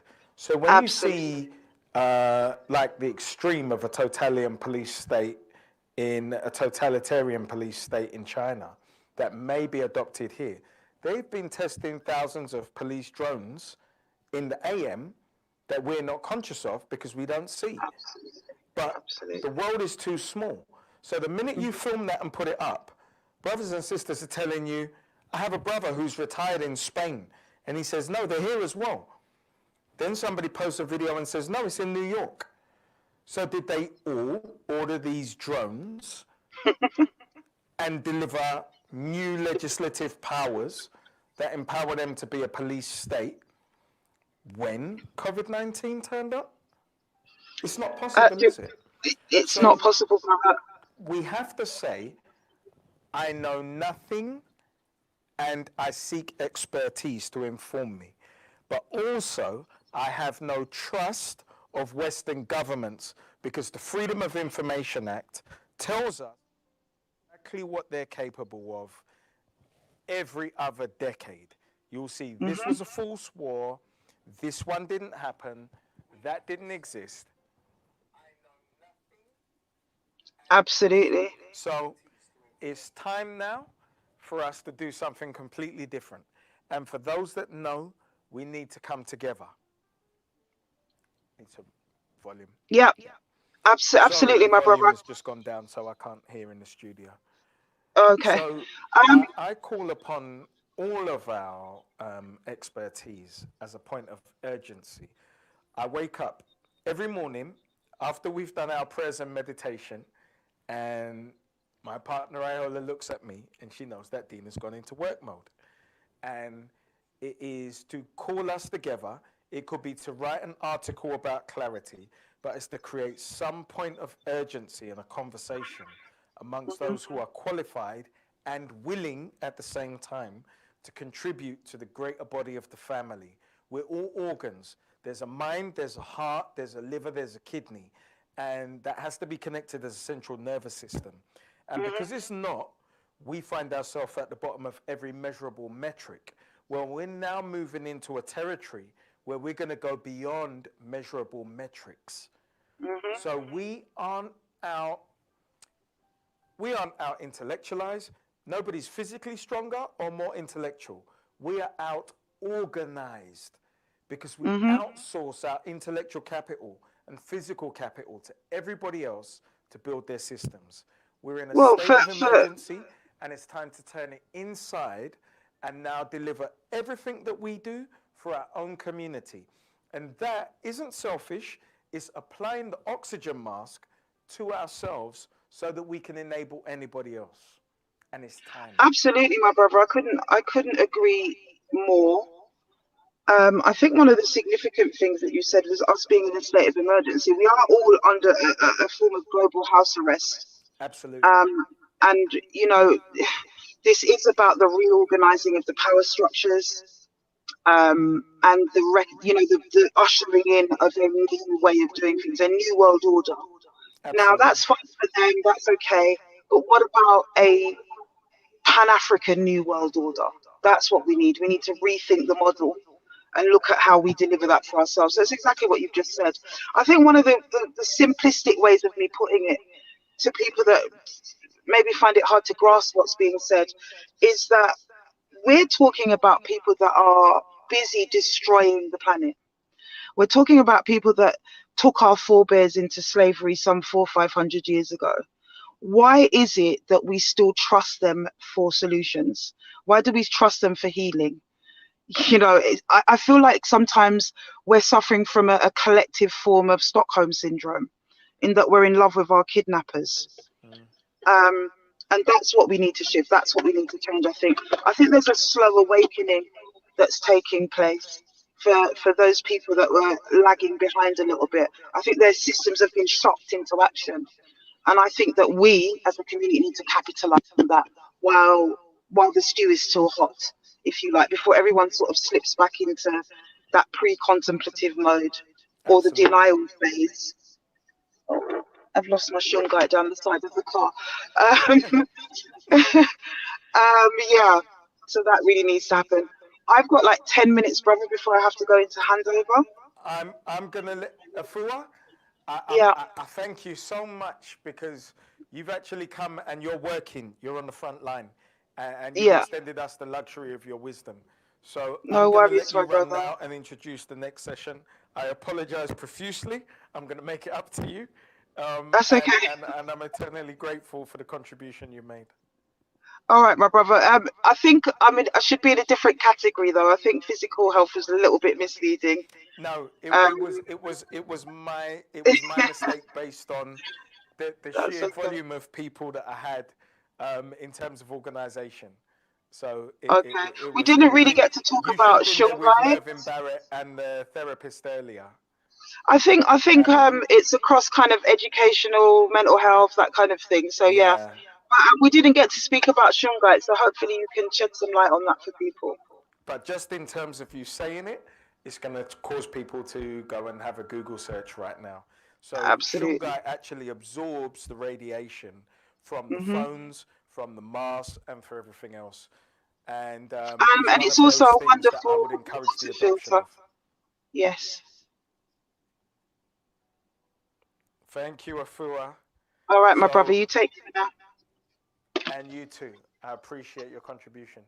So we are now moving into spirituality, and we've got our brothers Dalion, Tony Cealy, and my brother Tony Dada. Now, we've run over. I'm not rushing them. If you guys are happy to be viewing and happy with what you're listening to and taking on board these solutions, then I'm happy to sit here and continue. So I can't reiterate enough that we're in a state of emergency. And based on the fact that I know what my network looks like, I know solicitors, accountants, entrepreneurs, venture capitalists, educators, engineers, people in construction, property developers. They're not separated by any degree from me and Iola. We know them directly with 0 degrees of separation. And I don't just know one, I know an abundance. So what I am aware of, I want to convey to all of us, because it's time. It's time for us to make a mass adoption of alternatives that actually serve us as in terms of being African diasporans. And I use term African diasporans because we were kidnapped and trafficked from a continent. And due to our indoctrination, we're the only people who call ourselves anything other than the continent that we actually derive from. So Chinese people, even in Jamaica, where the guy named Sharpman Bass, are Chinese. If you call him a Chinaman, he's Chinese. So we've not only lost our way geographically, we've lost our way mentally and spiritually, and we can only call it mental illness. So there's a reason that I wanted to present the people that I've presented today. And I can't thank my brother Theo in MediaNet enough for giving us the platform to bring everybody together. Because in this time, everybody's thinking about themselves. Everybody's thinking about what can I do for myself to make money. And I believe that if you get to that position where you're actually comfortable, as me and Iola pray every morning, we acknowledge, thank you for the food that we have in the fridge, for the roof over our heads, for the clothes on our back, for the fact that we can sustain ourselves without seeking any contribution from anybody else. Now, it's not to say that we're millionaires or have savings that are stacked up, but we manage and we're grateful. And in being in that position, I believe we're obligated to pay it forward. And once we understand the nature of karmatic law, and that is not what is going on today in terms of COVID-19. This is, in its first instance, absolutely manipulated. It is irrelevant whether the source is the US government or the Chinese government. It's not our concern. What is totally of our concern is that it is here, and we have to figure out how to maneuver as a community. Because when the Cobra meeting took place, I was contacted by a medical expert who said, we are the only people not represented in the room. They have rabbis who've said that they're going to use the shuls as a containment area. They had the imams who said they're going to use the mosque as a containment area for their community. But there was no African diasporan representation at the meeting because we're not taken seriously. And it's not for anybody to take us any more seriously than we take ourselves. So when we have access to all of the educational resources that are here, I could have had several more parenting experts in the building, but there isn't the time and space to explore the conversations. This is really just to create the curiosity amongst the community to start searching. But what our commitment from ADPAC and MediaNet tomorrow is to post all of the solutions for everybody to engage with. And for God's sake, when those solutions are engaged, touch base. Just to give acknowledgement to my brother Nana Ajiman from Access UK. We had a meeting last year, and it was a meeting for most effective practice amongst youth engagement practitioners. So we had about 80 youth engagement practitioners, and we came to a singular conclusion that was a common denominator across 100% of those 80 who attended. And that was that every single one of our young people, our children, and being a parent myself, should attend rites of passage, African rites of passage, because it gives you a high cultural self-esteem and it gives you a solid foundation of leadership training from those who are functional within society, where you can see it demonstrated. So be that WYLA, be that MAG, Manhood Academy, Origin in South London, 100 Black Men, ICANN, they are too numerous to list. But what we are doing is we're going to work very closely with the Indaba 2-day seminar, which is held by the chair of Origin HQ, Brother Pablo, in bringing all of the rites of passage organizations together. And when we actually see them all in one space, we develop code. How do our community respond to any endeavor moving forward? So we've seen that we are very easy to manipulate, and other people can get huge Google listings. They can get millions in free press just by being racist. So when we see Gucci put in very provocative hang ropes on hooded tops, we react, and we give them 10 million worth of free advertising on every single platform that we engage with for the next week. Who wins out of that? Who loses out of that? What is our consumer responsibility? So there are a number of people that I wanted to have on here this evening that I didn't get to contact just because of the sheer volume of people that I know. I wanted to get my brother from Money Mob, brother Paul Muhammad, up here, talking about consumer responsibility, because they have flash sales, mob sales in black businesses, and they'll create the notice, they'll have a minimum spend, and we are benefiting from that. And if you say, well, what will me spending in black businesses do? I own a black business. So the more money that is spent with me, the more it frees up my time to create entities like this, to do work with Access UK, to create leadership programs like we have. So we got a program that is going to be working with young men in Haringey from 18 to 24.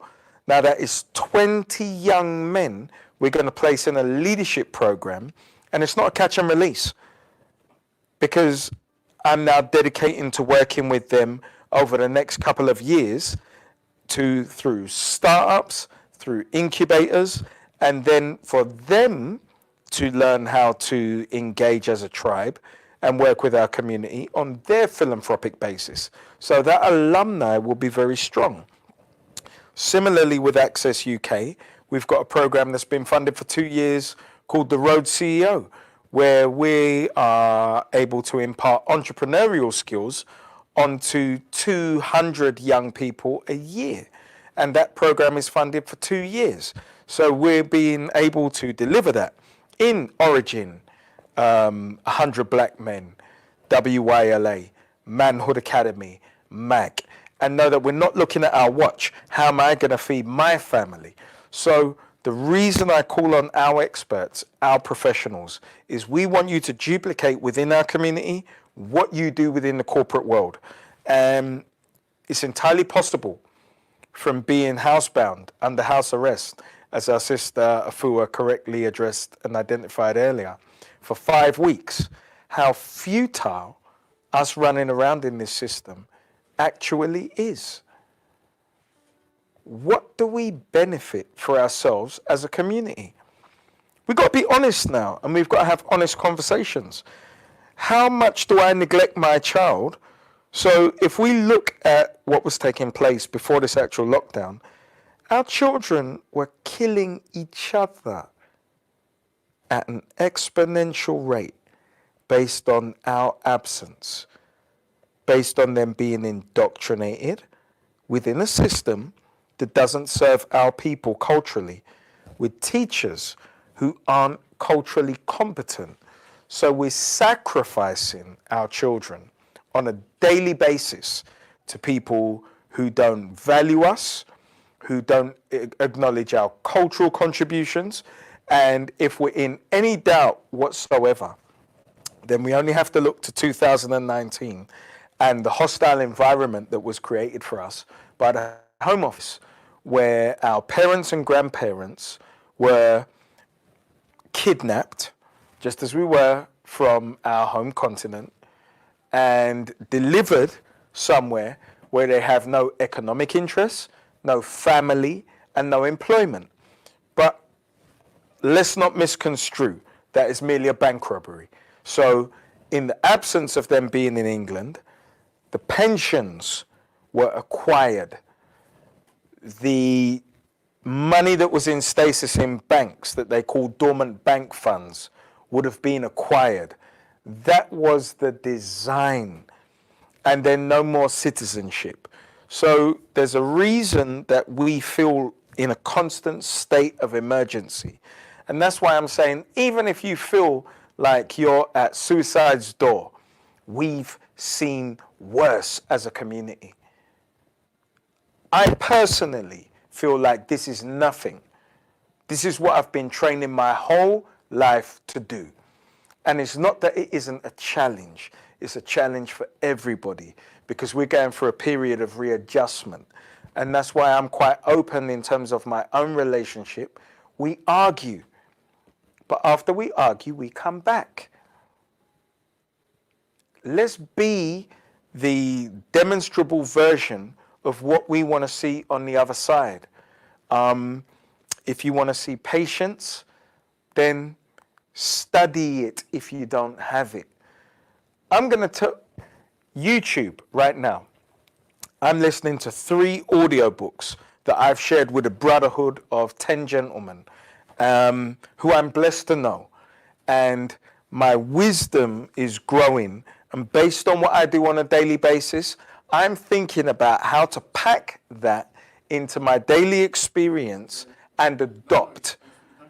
It's about adopting these solutions and bringing them into our existence as an African diaspora so that we can mirror and overtake all of these communities that we're looking at that we admire so much.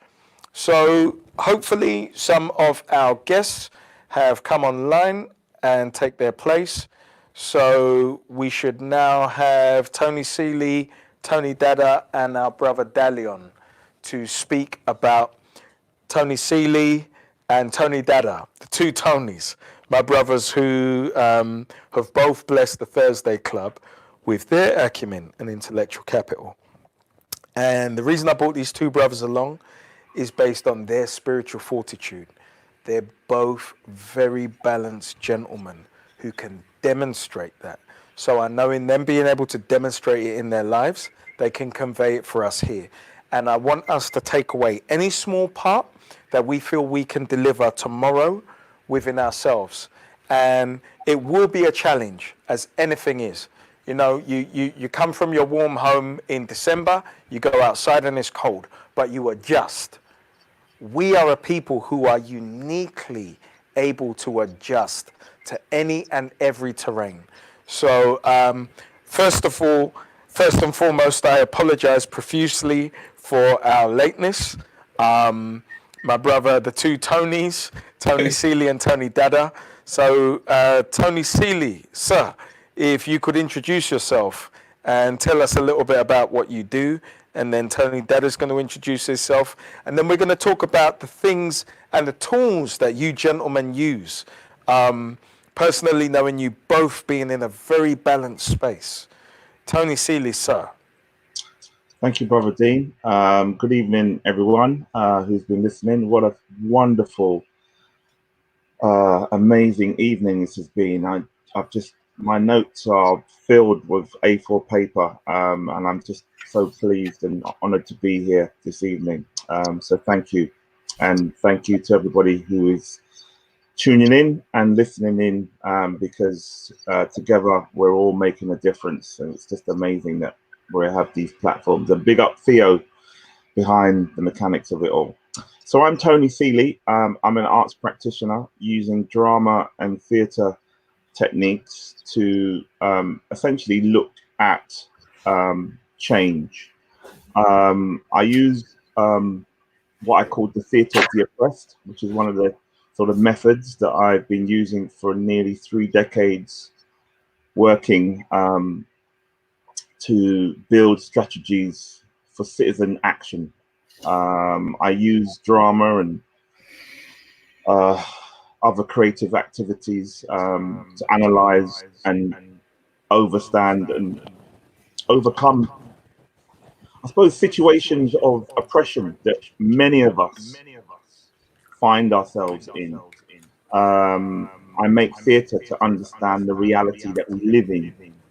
And through that kind of theatre, I'm kind of searching for the alternatives to injustice, the power imbalances, the inequalities, because we all know as a community we want access to resources and opportunities, and I think I tried to make theatre that looks at that, as well as building solidarity to find concrete means for transformation and transforming unjust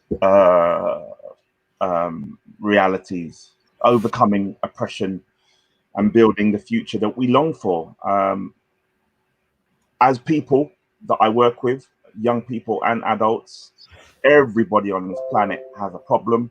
Everybody's got a daily obstacle, a daily dilemma. And I use drama to look at that reality. And I use drama to look at a different way that could be. And so I'm blessed to use the creative arts to provide this for many people right across the board, from housing, regeneration, education, substance misuse, criminal justice. Yeah, that's what I want to do and continue to do. And I'm particularly focused on Brixton, where I was born and raised. And I have just the passion for this work. So thank you. That's kind of what I've been doing.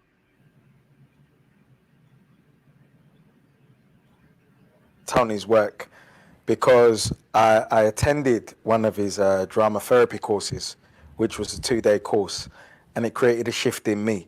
So people would look at me as very stiff and the businessman. I danced, I sang, I performed over the course of 2 days in a play, and you would have seen a very different Dean Okai in that time. And I think every single person who did that drama therapy class in Brixton in the former Nation of Islam headquarters, and thank you and acknowledgement to the Nation of Islam as well for providing the building. It was a very transformative exercise. And I know Ace, who was one of my fellow colleagues on the course, took a lot out of it. We actually left together and we went home on the train together. So we actually got to unpack what we got from it. But it was very powerful and very transformative.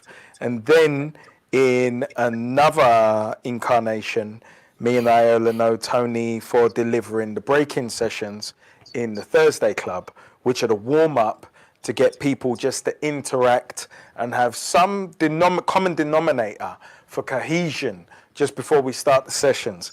So all of these things are culturally competent, they are spiritual in nature, and they just teach us to engage with each other like children, very creatively, unjudgmental, from a common place. So if you're going to be silly, I'm going to be silly. And we're all going to be silly. And we're going to be children for 30 seconds. And what that actually does is it enables us to realize that we're in a safe space as a community. My brother, Tony Dada. Sir, please introduce yourself and tell us a little bit about what you do. Well, first of all, I've got to say, wow, I've just been sitting here, and like Tony, I've just got so many notes. I've just been writing, and it's just been incredible. Incredible in the sense that I'm actually witnessing what I've been dreaming of for decades. And so just to give you a little bit about myself, very succinctly, 37 years ago, almost exactly 37 years ago, I made myself intentionally homeless in pursuit of my purpose. Sounds crazy, but my soul knew that it was here for a purpose, and I had to go and seek it. And that journey has taken me on a very interesting journey of self-discovery, as we've heard a lot of today. Within 6 months, I met someone who became my spiritual mentor, someone from Africa, from Ghana to be specific. And he began to introduce to a young, slightly disobedient mind initially, a different way of doing things. But over the years, witnessing and working with him, I've come to realize that the things that he was showing me, rather than them being things that should be just thrown away and discarded from my young adolescent mind, I've begun to cherish them. And so for the last 27 years, my whole life has really been dedicated to the mission of empowering people so that they can discover their full and live their full purpose. We are so much more than we realize. And it's just a travesty that 37 years ago, I remember writing a song, as a singer-songwriter like Afua, I wear many hats. And it was called Unification. And it was my soul cry that when would our people wake up? And I didn't think that I would actually witness such a time. And so I take my hat off to you, almost literally, brother, that, you know, in recent times, I'm actually witnessing, and here today is a fantastic example and demonstration that I just didn't think that I would teach such a thing as what you put together. But now I understand it, because you're a Virgo, just like me. So there you go. Now it all makes sense. And so my work, as I said, the last 27 years, has really been trying to use whatever tool that I can put together to really share the same one single message. That message is unification. And when I talk about unification, I'm not talking about unity even amongst the community. You see, the truth of the matter is, we can unify ourselves, mind, body, and soul. Then how can you unify with anyone else? If you don't know who you are and what your constitutions are, how you are made up, what your strengths are, what your weaknesses are, how can you bring in a meaningful, tangible way you? How can what are you bringing? And that's really what my message has been about. So, like Tony, a creative singer-songwriter, for 20 years, I think I even recognize the lady, Miss Coley, from back in the day at the Voice newspaper. I was then known as Tony Biola, the artist. But, you know, right within our community, supported by the Voice newspaper and Choice FM, for those of you who are old enough to Remember, music was the thing that I was using. And so we, within our community, were using music as a tool to engage with our young people. And we did great things. We were doing X Factor effectively before X Factor. And I just thought I should show. This is an album that we did. And I show this album because it really demonstrates for me what we can do and what we can achieve. Someone said to me a few months ago that one of the artists that we invested in, because I'm a firm believer that it's about investing in our people. I was told that she was on this soundtrack to this movie, I think When They See Us. I don't know if that's the right term. You know, those 5 guys in America who were wrongly put into prison. The point is, there's a young person from the UK who, as a result of people investing and supporting our young, has now risen to great heights. And so that's really what I'm about. But more importantly, finding different ways to embed some of the spiritual practices that I've learned from my spiritual mentor. So although we were doing what seems to the young people as being talent competitions, within that, we were doing work on personal development. So I was probably back in 2006, 2007, through my spiritual mentor, introduced the secret, the law of attraction, into our workshops and our programs. Of course, because of the mindset of the masses, many people thought I was crazy in what I was doing. But today we recognize and we can see the power of that brand. So similarly, I see that we're at another juncture in the sense that the world has changed, and it's something I've been saying to adults for the last 7 years, in that it's about waking up to the reality of what is actually upon us. And well, now it's here. And so for those who took action over the last 7 years and positioned themselves, then they would be in a better place. I'll just sort of sum up by saying this, that I wrote a book called The GPS System. And the book was not because I wanted to be an author, but it was about, a young person said to me about 10, 12 years ago, maybe even as much as 15. He said, the things that you're teaching us, Uncle T, you need to teach to adults. And I was like, what do you mean, son? And when I thought about it for about 18 months, that was the solution that I came up with. The sharing of stories of society's so-called disadvantaged, disaffected needs, call them what you will, but basically they're marginalized and they're not given the support that they should be. But yet when we work with them and we empower them and we show them a vision of who they can be, some of them have gone on to be very, very successful. Some have gone on to be household names and multimillionaires. Even recently, the young man, Omari McQueen, who some of you may know, I think he's the UK's youngest vegan chef. His mother said to me a couple of months ago, late last year, that it was as a result of reading my book, her mindset shift. And I've heard you talk a lot about mindset. The mind gives us access to the soul. And when we can understand that and operate from that place, then literally magic can happen. So that's my work. That's what I'm about. And that's what I do. And you see, within that, what we're hearing is cross-cutting themes across all of us. So there's a reason I wanted to bring a particular caliber of people together, because there's an acknowledgement of the spirit, which is highly important. It's our most powerful commodity that we're taught to ignore and adopt religion as opposed to our spiritual compass, which is attached to our ancestors, that gives us a clarity to move forward. And there is a tribe that exists that is completely ignored by the so-called mainstream. So I don't use the term mainstream and talk about quality. Let's separate a European media eye, which is a lens, and an Afrocentric eye, which is also a lens. There is a clear division at this time for those who serve us as African diasporans and those who don't. Now, we would ask ourselves, what is this bipolar demonstration that people give, that they would actually serve somebody else over their own? And it's fine. And we can't even judge it in too harsh a way based on our indoctrination. We've got to look at it with empathy, and with empathy and love based on self-preservation and applying our own mask first. We've got to step away. So now I only speak to those of a particular ilk who are of a particular tribe. Now, when that tribe converge in one space with many different voices and perceptions for one particular outcome, I know that we as a people are safe.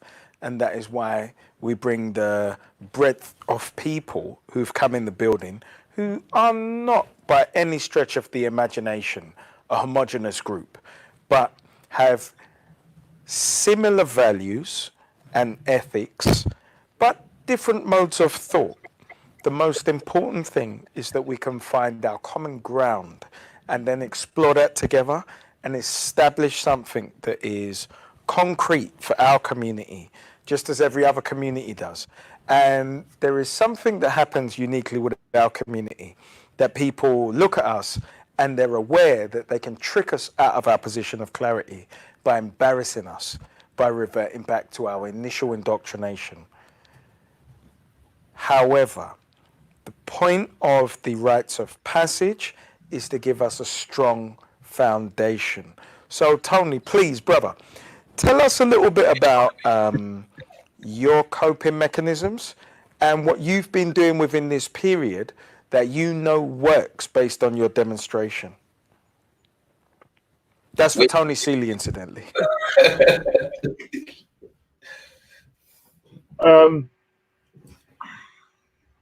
So I have a sort of slightly newer routine, which involves still getting up early most mornings, around 6, going for a run, coming back and doing some additional reading time, say from 7:30 for about an hour. I do some reading, and it's given me a really wonderful space to meditate and read books that I wanted to read but just never really had the opportunity. So the spaces and the time has given me that, and that's a difference in my life. And I've also noticed that I've gone out for afternoon walks every day, and these are up to 2 hours sometimes. Between an hour and 2 hours I go for a walk, and again that time is very meditative.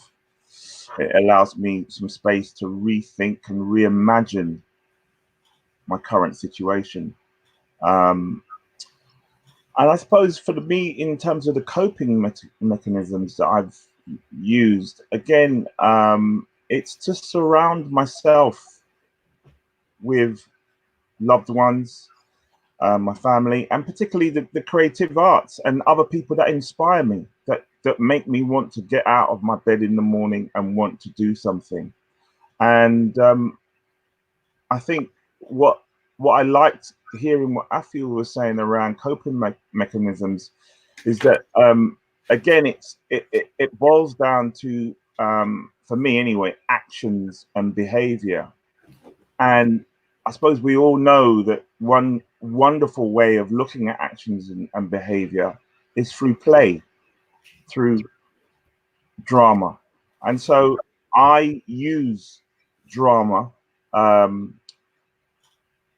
with some of the men that I'm working with currently online to look at their realities and their oppressions and their internal oppressions that they carry within themselves that is stopping them from achieving what they desire.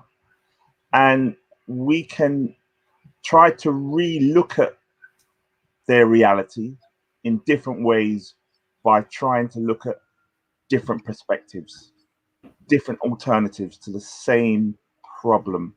And because there's quite a lot of us in a group on a Monday night, we can come away with over 30 suggestions, alternatives solutions, if you call it, to one problem that someone has mentioned. And I find that way of working currently is just such an honor to look at each and everyone's current situation and what they're experiencing. And by the end of the session, each person has walked away with a few alternatives on how they can go about doing something different, because they've practiced that in the session, rehearsed it, and they feel more confident to go away and use it in real life. And under this current situation that we're in, it's provided a new way for us to come together. And I'm reaching out to much more men that I wouldn't have probably had the chance to. So we've got men as far as Birmingham in our group that make it to our sessions. So for me, yeah, just to sum up, coping mechanisms, we use drama and theatre to look at the realities that people are in, that are the people that people are in, that people are experiencing, that people are suffering in.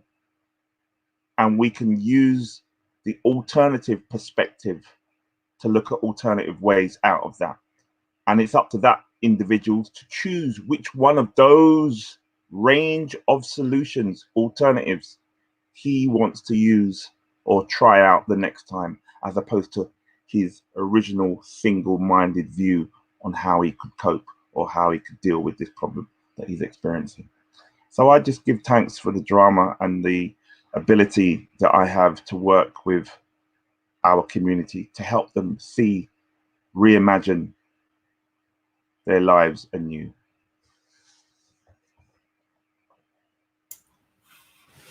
Wow. Tony Dada, tell us a little bit about your transition through your spiritual journey, because it's very important that we understand as lay people, not based from where you are today, because sometimes there's such a disconnect in that you present someone who's highly functional, you, like Tony Cealy, has got systems in place, you've got practices in place. What were the stages of your journey that served you? Thank you so coming much. to this spiritual incarnation of who Tony Dada is today? Thank you so much. That's a beautiful question. I kind of hoped you would ask that question, because it's the only way it would give me license to really to share. And you're absolutely right. You know, the reality is I've come to realize that we're all on a journey, and it's about understanding what voice do you listen to. I believe that there are two voices that we hear, and I'm sure you can identify this with this. There's the man and woman, the man or woman, and then there's the soul man or soul woman. And it's really about who will you give your attention to. So I left home, as I said, 37 years ago, listening to the voice of my soul. It didn't make any logical sense. But they say when the student is ready, the teacher will appear. And that's what happened to me at 6 months into that at that state. Now, I realized that life has used me so that I can demonstrate through my life what is possible. I was in a gang. I've been involved in all kinds of stuff, and I wrote about that in my my book. But there was an awareness, albeit dimly. There was an awareness, and one of the things that I've noticed over the years is that that happens in our community. We've been conditioned to levels that we don't even recognize. So, for example, we very rarely, when we get opportunities like this, do we ask lots of questions. But that's how we learn. And fortunately for me, because I met my mentor when I was still in my teens, I never graduated to that pompous state of ego where I think I know it all. And it's just been a journey of continual learning. And so even though I went to university and got a degree, my greatest education over time, and it's taken me time to recognize, was from Africa. And the moment I began to realize that, then I began to treasure my mentor much more. So, you know, I want to share just a few spiritual principles that I want to give to people that they can employ right now, because it's about action. We're at a stage in our time where life is calling us to prove who we are. Life doesn't care what you say. Our words is not the language of the universe. The universe vibrates by the language of our heart and our soul. And so we're now given an opportunity to prove who we are. My spiritual mentor gave me an invitation some 27 years ago, gave me an invitation to prove who he saw me to be. And I ran because I was young and a bit naive and dumb. And I wanted to have fun. And the irony of it is, here I am all these years later, doing the very thing that he said that he invited me to. And I say that because I see so many of my people in that stage and at that state.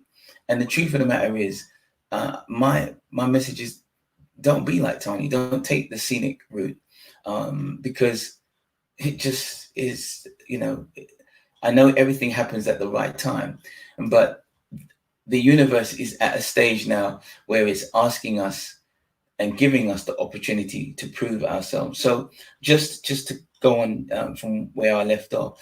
So I was with my mentor for about 10 years, learning a lot of stuff from him. And I think that many people are at this stage where we learn things theoretically and we have the theory of things and we think we know it all.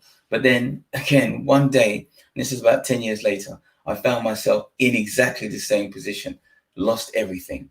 But this time it was even more painful because by that time I was in a relationship and had 2 children. And so I lost everything, even access to my children. I'm sharing that story because something amazing happened in that moment. Something that my mentor had said to me came to my mind. And when I understood what that message was, it changed everything. And I referred to it as a mind reset. And I believe that that's what we're going through right now. Life is calling us to do a mind reset, because when I recognized that life was saying, what if life was saying, well, you know all of this stuff in theory, but a scientist doesn't make proclamations based on theory. They go and do the practice. And so what if life was inviting me to practically prove that the things I thought that I had learned, I really had them locked down. And so in that moment, my whole perception changed. It was, prior to that, the worst time of my life. But once that awareness came and once I made that mind reset, that is the moment when my whole world changed. And so within a few years, I set up the not-for-profit organization with no money, no resources. And I'm saying to people that through my journey, I've lost everything twice. And I come to recognize and realize that money is the last thing that you need. Some people refer to me as an entrepreneur. And as you know, we work with NatWest Bank and various other organizations and sponsors, been sponsored by a whole array of organizations. But the point I'm making is that money has nothing to do with it. And so my 2 messages are key in that. It's one, showing us or teaching us or giving us an opportunity to do a mind reset. And I believe that that's what life is calling all of us to do. To mind reset, meaning that we wipe the slate clean of all of these indoctrinations that we've been fostering and having for all these years, and pay attention to what's really going on. You know, my mentor says the greatest gift that God has given, and when I say God, I mean the Creator, recognizing that supreme power that governs all things. The greatest gift that has been given to man, isn't it ironic that we don't know how to use it, which is the mind? We don't know how to use our mind. And if we can begin to focus on that, then we will see a paradigm shift.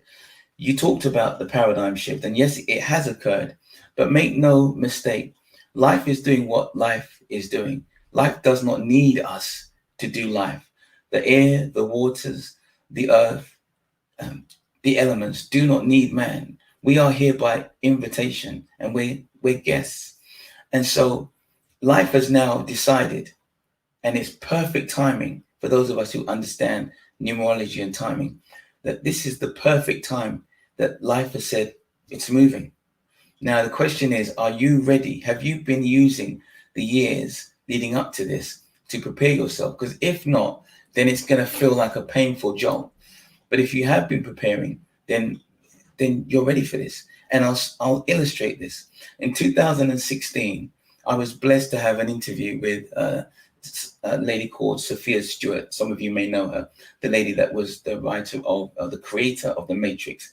And I have that recording, and we play it to our members, where what we are experiencing today, it's on record, she predicted. Now, isn't that interesting? To the point that Donald Trump symbolizing that this was going to happen. And in that recording, and I'll paraphrase, but she says that if you are not living by spiritual principles and spiritual law, life will take you out. We have the recording. And so what that tells me is, how do some people know what time it is and others don't? And it's because it's really about the choices that we make. Where do we want to live from? Are we living from the place of physical expression, where we just want to do what we feel? Or are we living from mental spiritual level? awareness, number one, but our actual, sorry, I think my microphone is off. No, I can But hear our you. actual level of consciousness right now.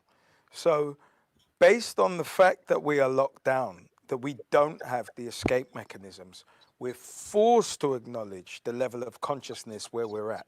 Not where we desire to be, not where we profess to be, but where we actually are at this moment in time.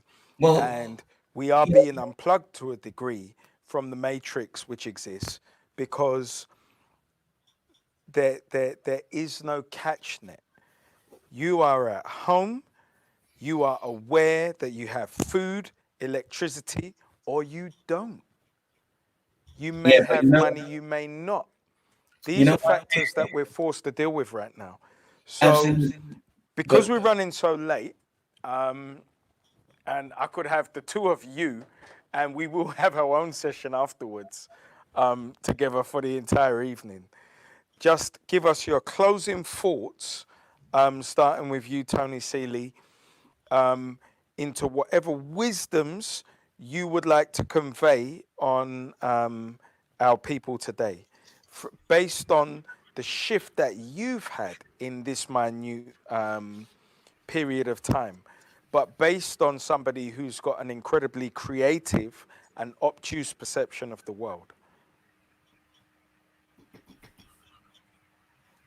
Give yourself more time to play, and play with your children, play with your family, play with the world that you see. Give yourself the space and time to tune in to a different frequency of who you are, a creative one, whatever that is, painting, drawing, singing, dancing.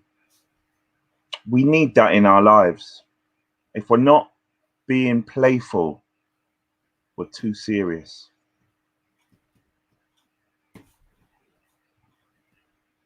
And I'd really just love to reiterate what Tony just said.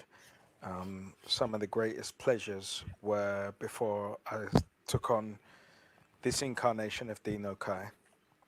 It may be late 2016, mid 2016, when our US cousins were being murdered by law enforcement. And I became very serious and reverted back to my initial incarnation, the Malcolm X that I read.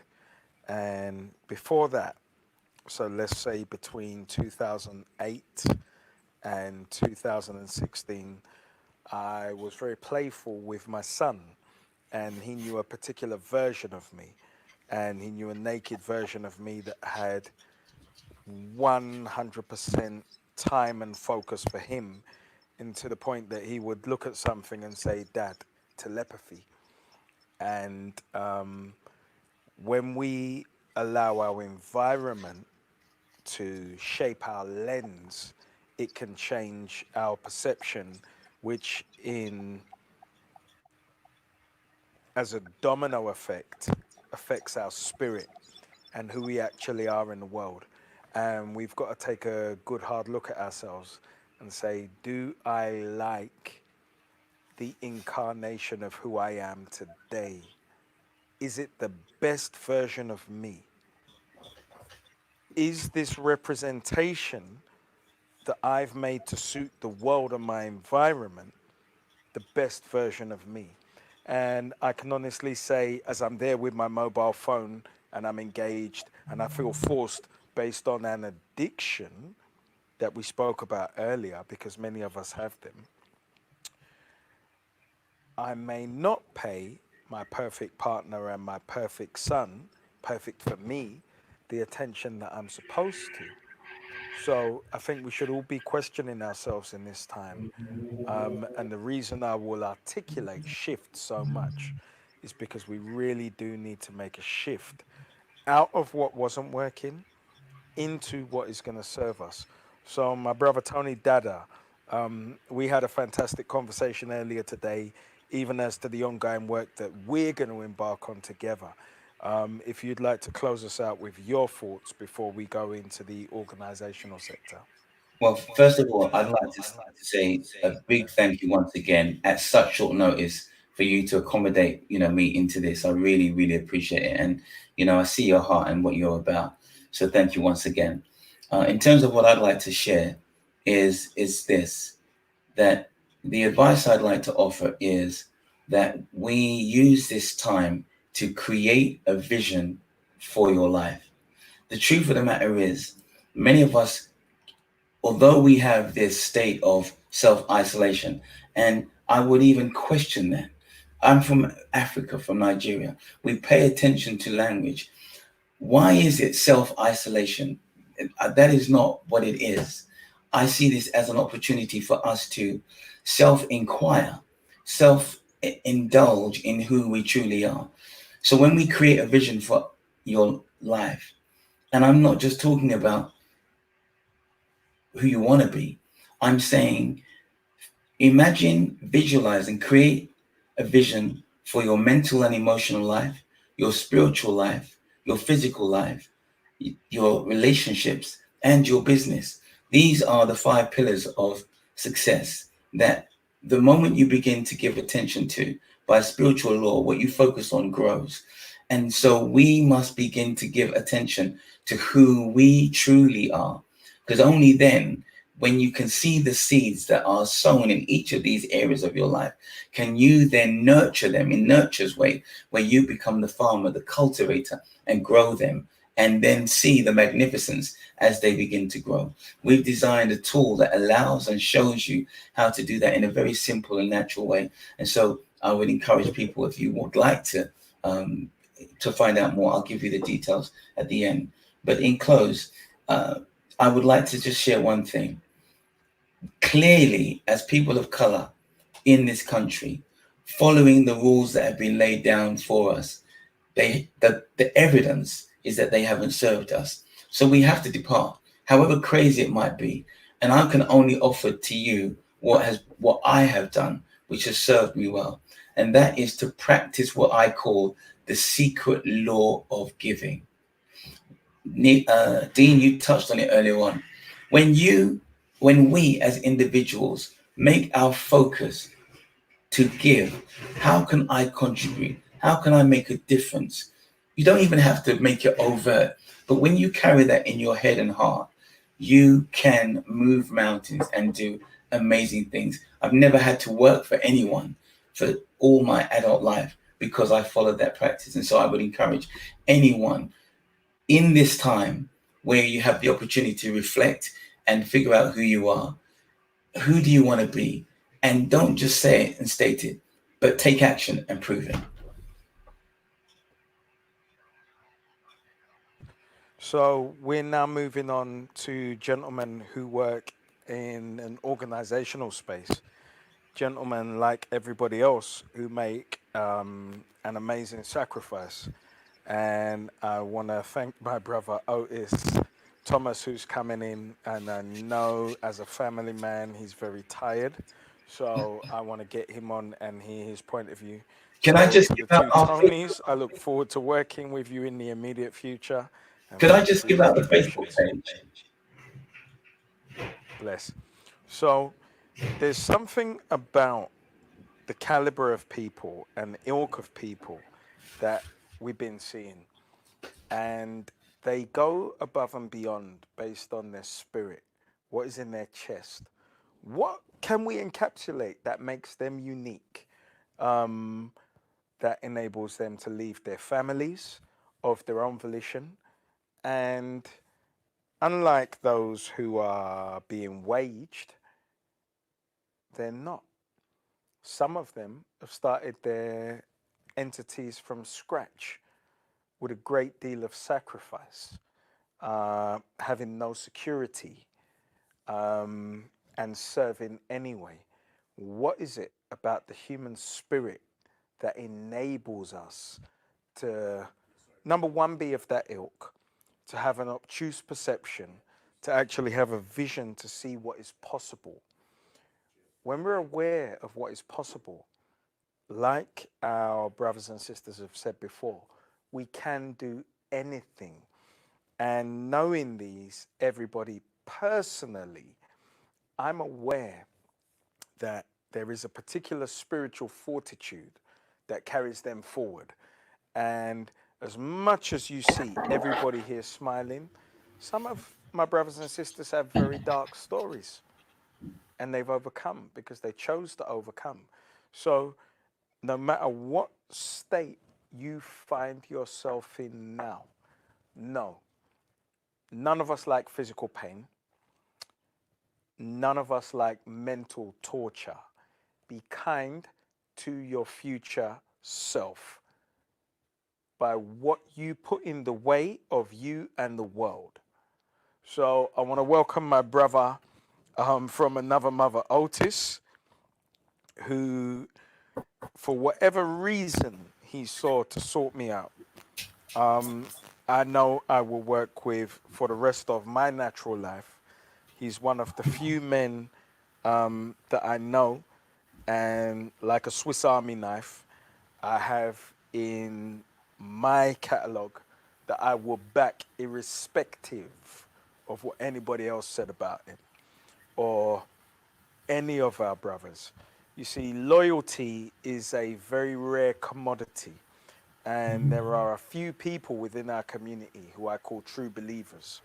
Otis is one of those people that I call a custodian and a true believer. And I recommend that when you find them, you cling on to them for dear life. You back them and enable them in any way that you can, because I promise you 110% that that's going to be reciprocal. Brother, tell us your name, tell us about your organization, and a little bit about your activities. Much appreciated for the introduction, King. I just want to salute you for putting all this together. It's a great initiative and it's something that our community needs. So evening everyone, my name's Otis Thomas. I'm the Business Development Director of T.A.P project. T.A.P stands for the African Pot. We started in 2015, December, and we officially registered October 17 as a private limited by guarantee with charitable aims, not for profit. We provide training, products and services for the African and African diasporic community under the 4 pillars of business, health, education, and community. So we've done events on Black love, sex and relationships, mental health, economics, Black history, community business, which led to us creating a community forum. We've also done the Black Achievers Dinner Dance at the Hilton Hotel, which we booked yourself for, Dean, where I first met you, and you've done a beautiful speech. At that event, we raised £5,000 for 10 Black-owned charities. We also launched the Noir Pages, which was a Black business directory. We deliver workshops in schools, colleges, and places of work. We've got an allotment. We have a program called Black to the Future 2, working with UBELE, which is the Sankofa approach to youth practice. It's a youth worker practitioner exchange program involving Black-led organizations from Munich, Rotterdam, and Lisbon. We're also part of the Tech Consortium, which is funded to train local women, specifically targeting BGM, Black Global Majority Women. It's a 12-week program where they learn Linux, T.A.P delivering soft skills workshops on mindset, self-esteem, confidence building, mindfulness, resilience, etc. We've got a monthly radio show on Legacy 90.1 FM every Thursday, 9 p.m. to 11 p.m., which Dean has also been a guest on. We piloted the Baobab Circle, which is an African-centered sensory play group for 6 months to 4-year-olds. I'm also part of another organization, a newly formed CIC called BURN, which is Black United Representation Network. So we're focused on Black leadership, development, research and intelligence, raising awareness and profile, influencing public and business sector procurement, and identification of the market and investment opportunities. So if you want to know any more about TAP, check out our website, www.tapproject.co.uk.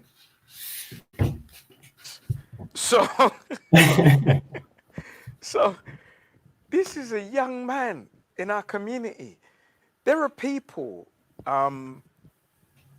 who live to 80, 90 years old who don't establish as a community base what this young man, by pulling our brothers and sisters together in Manchester, have achieved at his years. He lives far, far, far ahead of his earthbound years. And anytime I would feel low within my position, I just have to look at what him and his colleagues and team that he's put together are doing. So even in terms of the African Diaspora Political Action Committee, forming their organization made the first sizable donation and contribution to our infrastructures that paid for our website, emails, SEO, and went towards a charity incorporation. So we have to think with a greater capacity than we've had, with an African lens that gives us a true value, and not based on these European values of you have been here this many years, because some of us are more amazing. Some of us live ahead of our earthly years. Acknowledge them, empower them, embrace them. So I know that every time my brother comes across somebody globally, he introduces me to them. And I'm obligated to do exactly the same, because I recognize a fellow body in another city who's doing exactly what I'm doing in Londinium. And I'm going to be honest with no ego.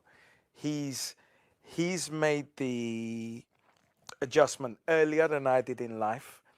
He is more stable earlier than I was in life. And I have to acknowledge him and salute him, because he's a general that I see. And it's not based on ego or earthly years.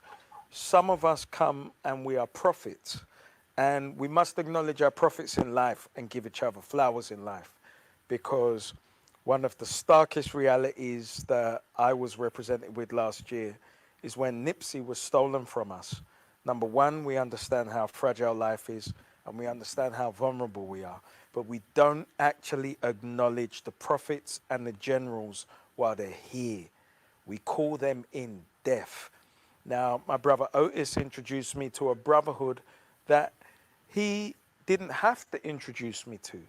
Now, this is a brotherhood that, whether he's aware or not, I seek and work to grow the interests of in London every single day, even in terms of the leadership program we have. And our brother Tony Dada, who was speaking earlier, who has an extension to the leadership program that we have in the managed program. So we have so much for our young men.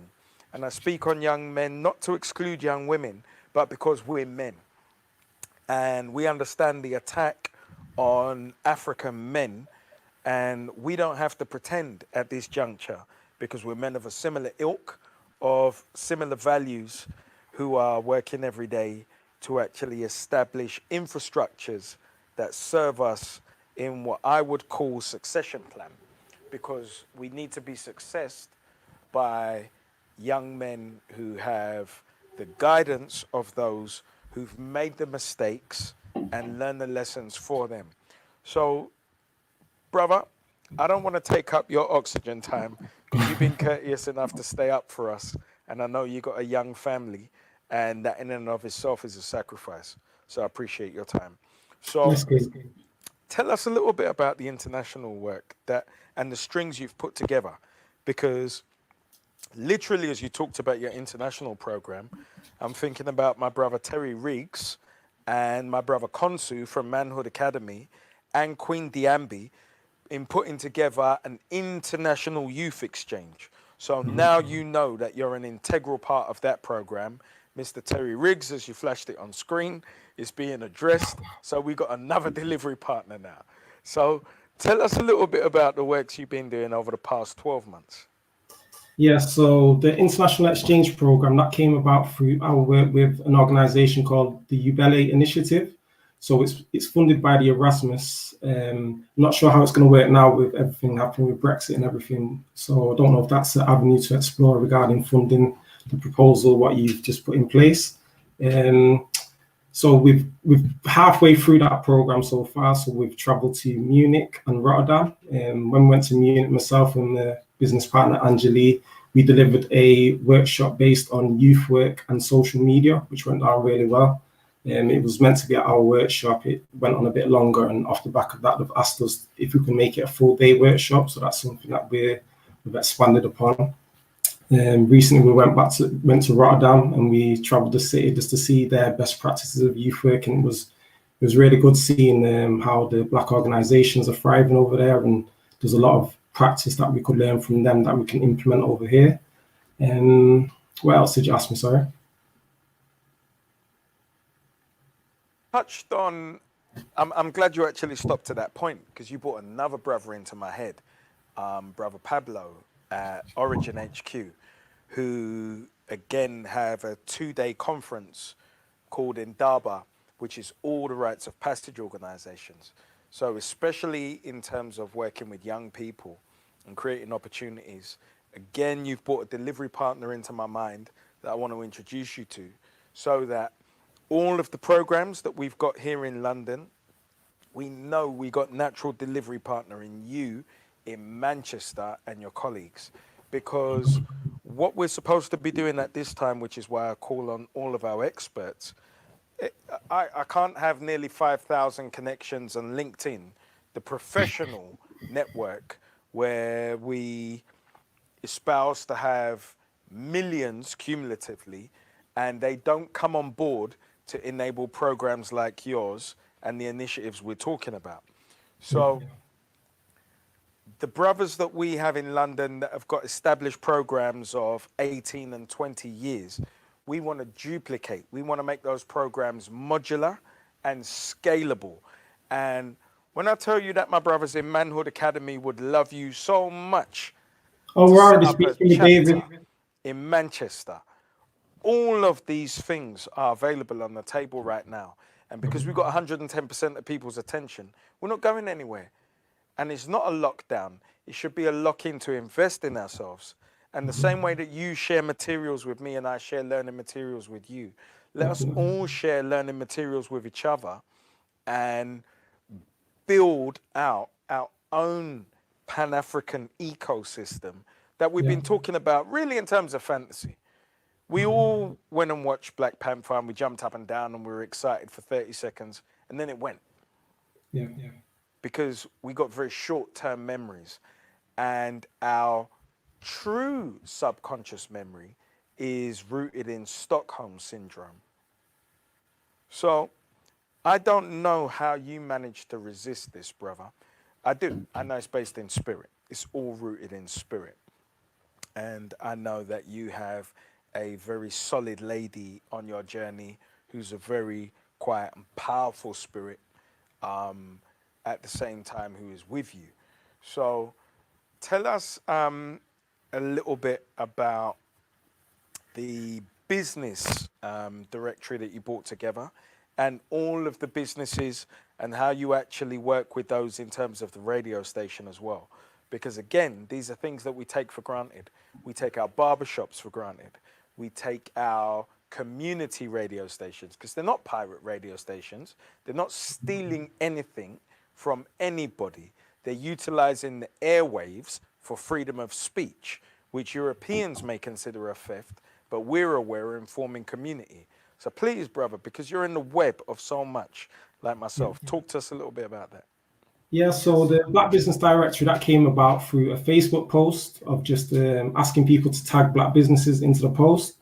And then myself and my business partner, Angeli, we just started speaking about how can we take things further. So then we started collating all these businesses together, putting them in different categories. We created a Facebook page called the Noir Pages. And then we decided to do an actual launch of an actual physical copy, which we produced for the Black Achievers dinner dance. Off the back of that, since you brought up AdPack, it was something that I brought to you as something to make a national thing involving all Black business directors to come under one umbrella. And also it would involve Sable Assets. So now since you've introduced me to Daryl, me and Daryl have been speaking a lot, and it would just make sense for everything to come under that umbrella with our own sovereign currency. So yeah, I think that's the best protocol moving forward. Absolutely. So even as you bring up Daryl and sovereignty, we don't actually think of ourselves as a sovereign people. So we don't act as a sovereign people. Mm-hmm. And even in terms of us discussing this, a lot of people may not even be aware what sovereignty is.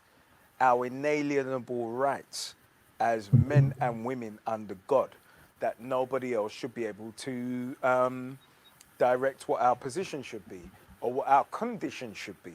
So as you will allow a policeman to stop you and search you on the street and humiliate you, this infringes upon our inalienable rights. And because we don't have our own economy, because we're trapped within the SWIFT system, where our money can actually be frozen and confiscated for our new legislation. And we should be aware, incidentally, that police state legislation has been introduced with COVID-19. It's called coronavirus legislation. And there are so many details in there that give up all of our personal freedoms and human rights, that if we as a community don't have a code and a structure, so I rely on men like Otis Thomas as delivery partners, where we speak to brothers and sisters internationally to create systems where they hear a coded voice. You're not going to go over there and hear something different because we're trying to cut side deals.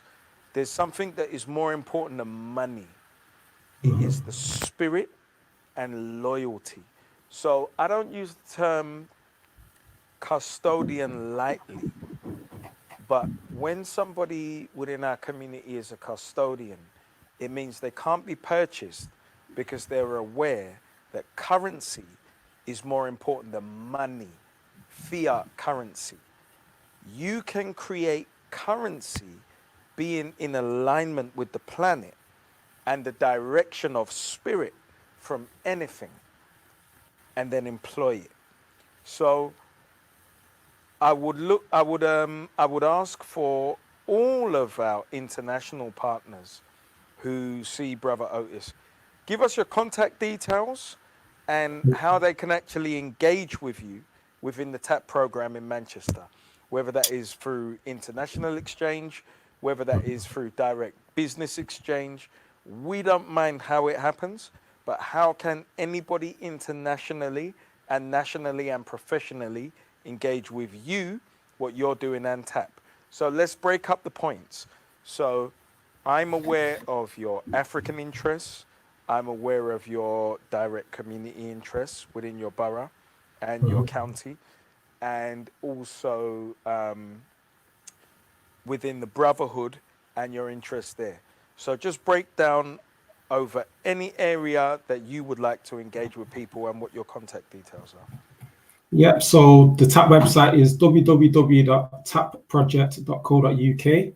Our Facebook page is t.a.p.project. On Instagram and Twitter, it's T.A.P Events MCR. And if you want to add me personally on Facebook, it's Otis Thomas. And just wanted to add something else as well to what you were saying, Dean. Like a lot of us, we're looking for solutions on how to best function within the system, rather than looking how to function outside the system. So since it's conversations very solution-based, I wanted to recommend an organization called LEDGE, which stands for Land Economic Development Group Economics. It's the CEO is someone called Peter Brown. So they have land in Africa.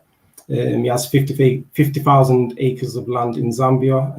Once you become a member, you could, I can't remember the amount, I think it might be 10 acres for like $3,000, and you can build on the land, and it's a full self-sustaining community there with solar panels and all sorts. So yeah, look into that.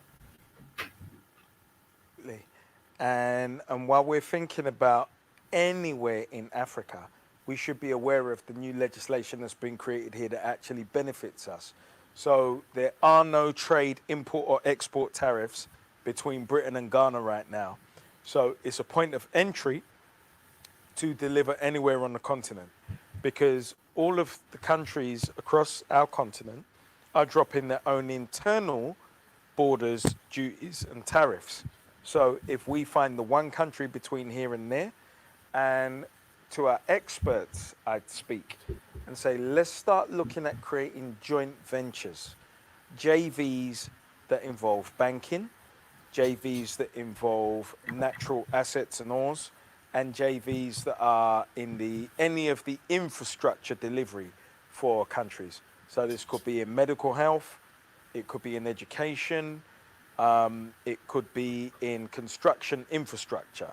Let's start adopting and coming on board. So in tandem with my brother Otis, I'm going to put up our website, which is www.adpac.net, and my email is d.okai@adpac.net. So let's think about what serves us as alternatives. If your back was against the wall and you had to do something different from you've been doing that doesn't serve you, you create something else. This is where we are at. Let's get involved.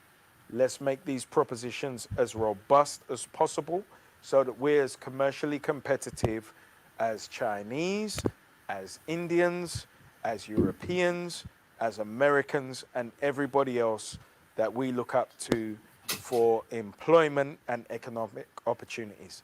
Let us spot those economic opportunities within ourselves, and also be aware that we've got the African Diaspora region, which is the sixth region of the African Union that was created specifically for everybody who was trafficked outside of the continent.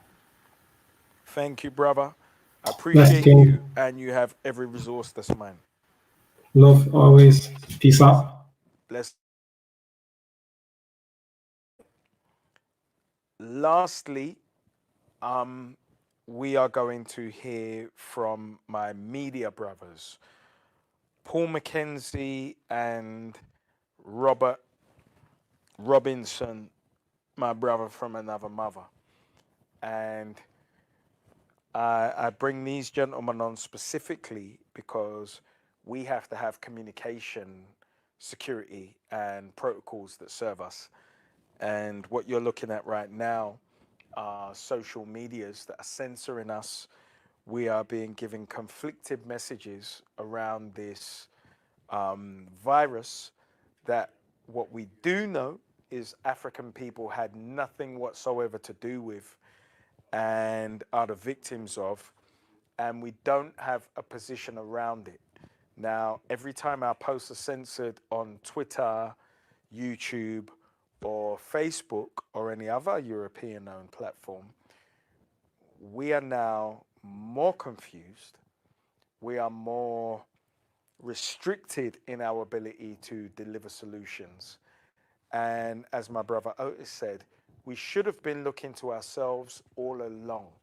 So when you look at the infrastructures of any of the bigger companies, everybody who has created every innovation within those countries has looked exactly like us. What is stopping us from enabling our own platforms, our own corporations, and our own philanthropic organizations from looking exactly like everybody else's? We have to give voice to it, and we have to give breath to it. It is that initial indoctrination, as Afua said. Show me a man when he's 7, and I'll show you the man. We are betraying our children because we're farming them out to who we consider babysitters, and we're calling it education. It's an indoctrination. And if we look at this period just before we went into lockdown, our children were murdering each other at an exponential rate. Anybody who is watching, who is a parent, who has especially a son between the ages of 13 and 20, if you didn't hear from them for 2 hours after you were expecting to hear from them, you may have a fear in your chest that they were murdered. Look at that. Let's not return back to that. Let's be logical now, and let's engage critical thinking as a community, because we've listened to a lot of home truths this evening, but they've been made very palatable by educated and articulate people. But the truth is, our situation has become very ugly in this country. And Britain is one of the easiest countries in the world to live in. You can transport this to France. You could go to Marseille, and you could go across the African diaspora there. You've got the same entrapment. We are contained. Look at the black vests who have been burning down Paris, which is a news blackout, incidentally. Why? It's not because we aren't an effective force. It's because we aren't organized. We are merely out-organized, and that has nothing to do with our intellectual capital, our spirit or resources. It has to do with our intention. What is your intention? And I ask that question, what is your intention? I'm not talking to the people who came here to get some respite from a condition where they may not know how they're eating tomorrow. I'm talking to you as a professional, as someone who's ambitious, who knows exactly what they're going to do. How are you going to contribute to your own community? People who look like you, love you, and would embrace you, and make your community more robust. Based on your expertise and your knowledge and wisdom, make your community more cohesive. Because as you go out and within your role in your profession, and Europeans tell you, you're not like the others, you're special, as they take you in a corner and they rub you on the head. And you feel it, because based on our indoctrination, we're approval junkies.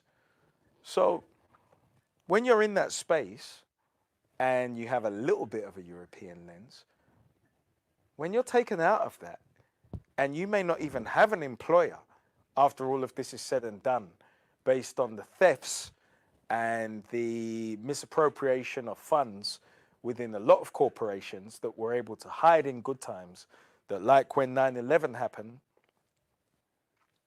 there's no room to hide the losses. What are you going to do? What contribution are you going to make? What difference are you going to make within your community based on the acknowledgement and pat on the head that Europeans gave you to tell you you are different from the others?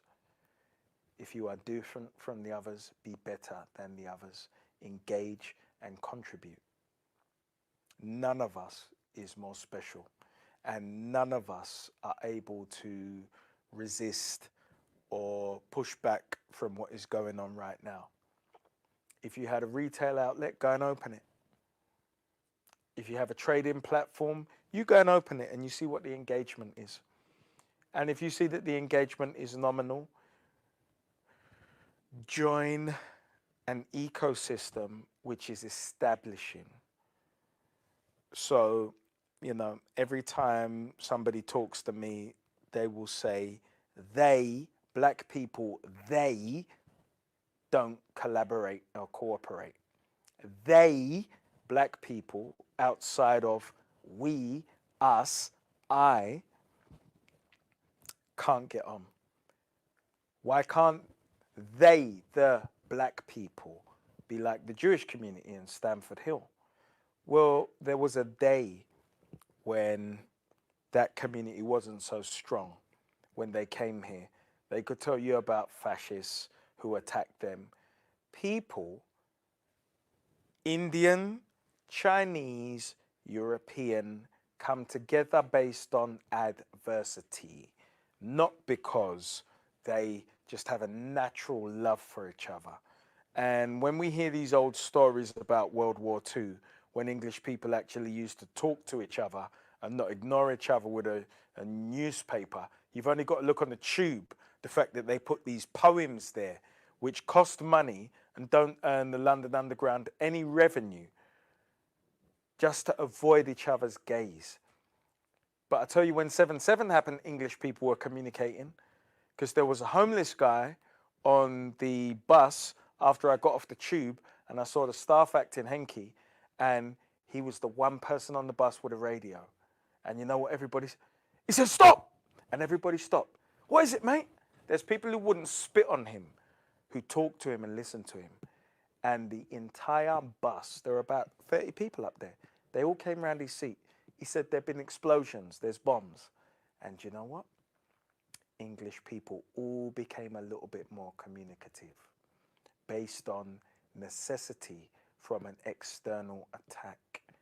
Can we become a little bit more communicative based on an external attack, based on love and empathy, a desire for people who look like us, share our values, share our fears, and potentially our common fate, and come together? So I'm sure I've been joined by our brothers, Robert Robinson and Paul Mackenzie, as brothers from other mothers that I love and I've come to depend on for their counsel, for their wisdoms and experience beyond mine.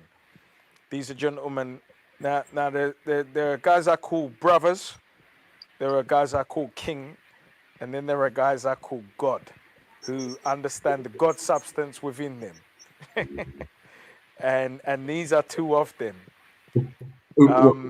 So, Mr. Mackenzie, sir, tell us a little bit about what you do, and then I really appreciate if you took 2 minutes to tell us about what is motivating you every day. And then, Robert, if you could tell us what you do, sir, and tell us what's motivating you every day to be in the lab and creating on our behalf with these entities that are going to be released after our lockdown. And if we're still locked down in 2 years' time, how you'll be entertaining us and engaging us. Yeah, no problem. Well, firstly, for me, it's a bit, I mean, I never go by a title. I just know that I am more of a community activist, a person that prefers action over talking, a person that's changed hundreds of lives by taking action and not talking, and a person that's just generally motivated by seeing a change in areas that people find difficult. And when I say that, I'm talking about, you know, when I started this journey 2 or 3 years ago, approaching different topics within the community that people tried to sweep under the carpet, to bring them to the forefront and actually expose those stories and actually change the lives of those people and the people watching it, was what really inspired me to kind of go on with it.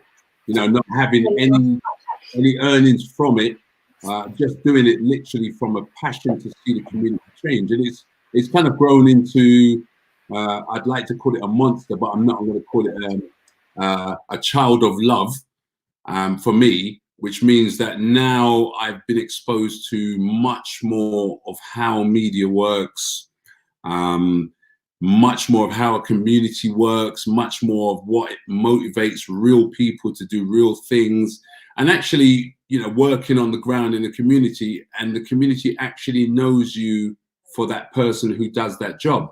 And so for me, what motivates me to get up every morning is the fact that, you know, even though we're on lockdown, and this is between me and you and whoever's listening, so even though we're on lockdown, I'm still going out because there are still real stories out there that need to be told in this time. So I'm still going out there to get those stories now. One story in particular, you might see a video going around. It's I believe, one of the first victims of this new police stop and search law, that they can stop you. And it actually happened to me today, strangely enough. I was out filming and a police van pulled me over and were trying to confront me over the fact that I had a camera in my hand and trying to arrest me. And so for me, it's almost like when you talk about people not seeing the time that we're entering into, it's a very important time now. You know, a lot of people are on lockdown. Even those people that are, quote, awake to what's happening are still becoming fearful of what's happening. And those are the same people that are telling me, you know, you need to be careful, you can't go out with these stories. And I'm telling them, well, if you've got faith in what your beliefs are, you should be going out and doing stories as well, because this is history. And this is the time where anybody who's into media has to be on the ground and has to capture those stories, because you and I know that when we come out this lockdown, they're going to erase everything. And then we're going to have this massive reset process that happens where everybody forgets everything about what they were supposed to be doing and starts to base their lives largely around Maslow's hierarchy of human needs, where everyone's out there doing things just for themselves. And so we have to address those stories now, and that's what I'm out there doing, primarily just addressing those stories at this time in history. Absolutely. And, you know, that Mandela effect that they reported on, we have to look at what is being presented as science fiction as a warning all the time. Because, again, this is a coded language of people who are alchemists themselves, who understand that they can put coded messages amongst each other in how they're going to manipulate society, in how we are going to fall in line, and we do. So you would have looked at the Mandela effect. How can you tell millions of people that thing was different from what it was? Somebody's going to remember. But there are a couple of billion of us in our homes because somebody said there's an external threat. Now, because we believe and we trust in a caretaker state, we capitulate. And the fact that there are brave men on the front line like you actually recording what's actually going on, as opposed to a story that is delivered by a state where even what I call a caretaker prime minister, a caretaker manager has disappeared. A man who called for Brexit, resigned, gave no solutions in his absence, came back, criticized from the wings, and then was voted in as prime minister, shows you just how far the people have fallen. Based on their xenophobia, racism, or whatever, is quite irrelevant. So what I am loving is the mind of my brother, Robert Robinson, and I apologize profusely for keeping you beyond the hours. As we have private conversations, I'm well aware of this God's mind. But as he's just started to publish his thoughts for the world, I understand the clarity of training that he's had over the years, and know that he's a custodian as a media owner that I soon hope to call Media Baron, and I can come for a loan based off the back of shows that I want to executive produce for his platform. Well, Robert Dean, I'm still awake now for you, family. And first, I'd like to say blessings to all the family who are still awake at this time of night. It's midnight. I know a lot of people have locked off for various different reasons, and I understand why. So I really appreciate those who have stayed up to continue listening. Hopefully, we can kind of clarify a few issues. You touched on an issue around the coding between people through the movie industry, through films, through TV, and everything like that. And that's what really got me into media back in the early 90s. It was a tape by Dr. York at the time called The Media and the Devil.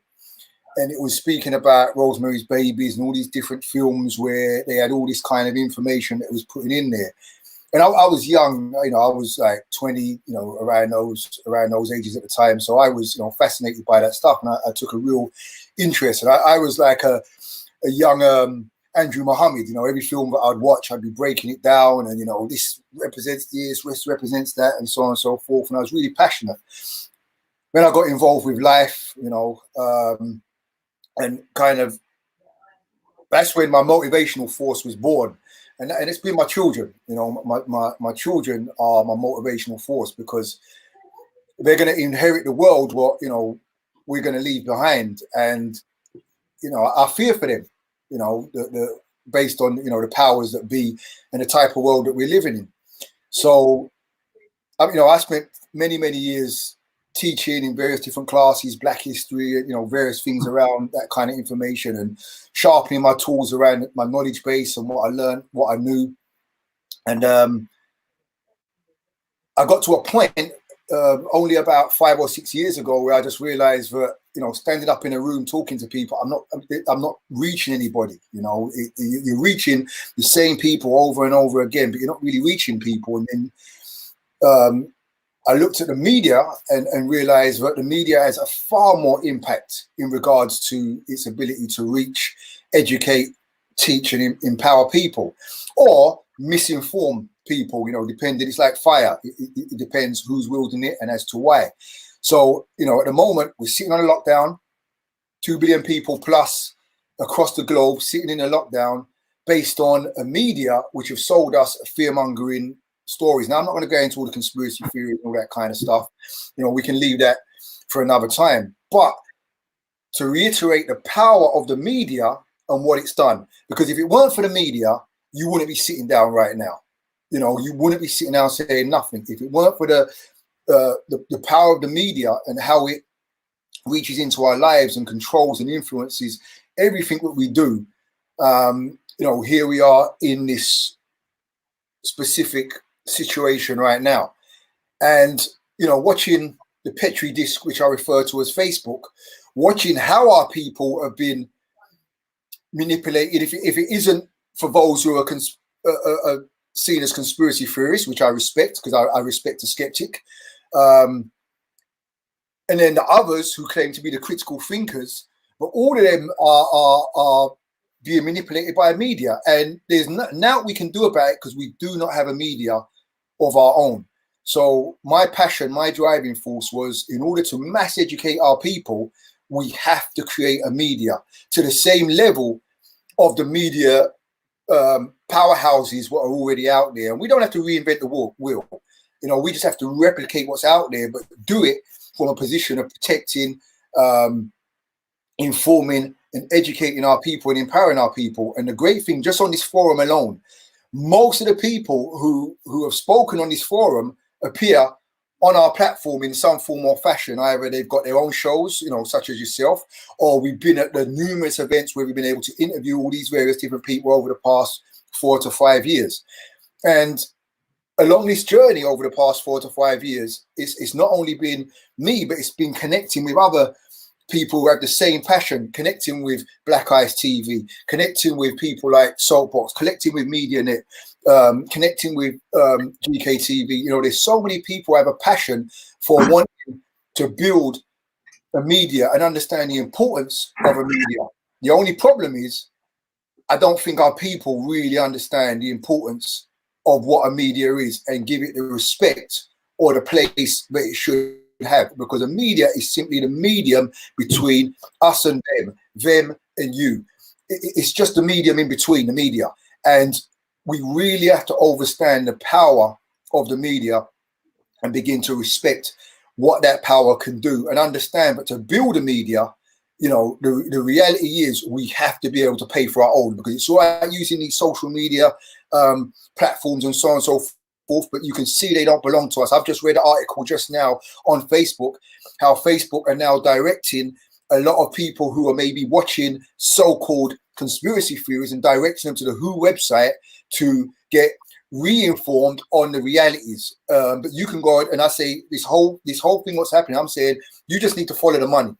You know, you just have to follow the money on this and you'll get down to the bottom of it. But we do not have a reliable media, and sound bites, you know, people videoing little things and sharing little posts here and there is not media, you know. And as a matter of fact, it's deemed not credible. That's why 95% of the people won't listen to it and only 5% will. But the 5% could be right.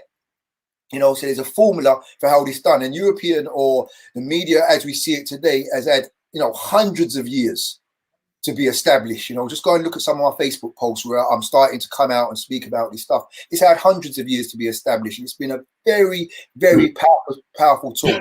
You know, it's sold to the world, but we were 3/5 of a whole human being, therefore allowing for our enslavement globally. You know, it's you know, we've seen the destruction of Iraq, Syria, and all these different things through a powerful media, which leads the way for the corporations and these various people to then get away with doing what they're doing. So, you know, the importance of media is key, and we really, really have to begin to respect it. This is only happening right now because of Brother Theo's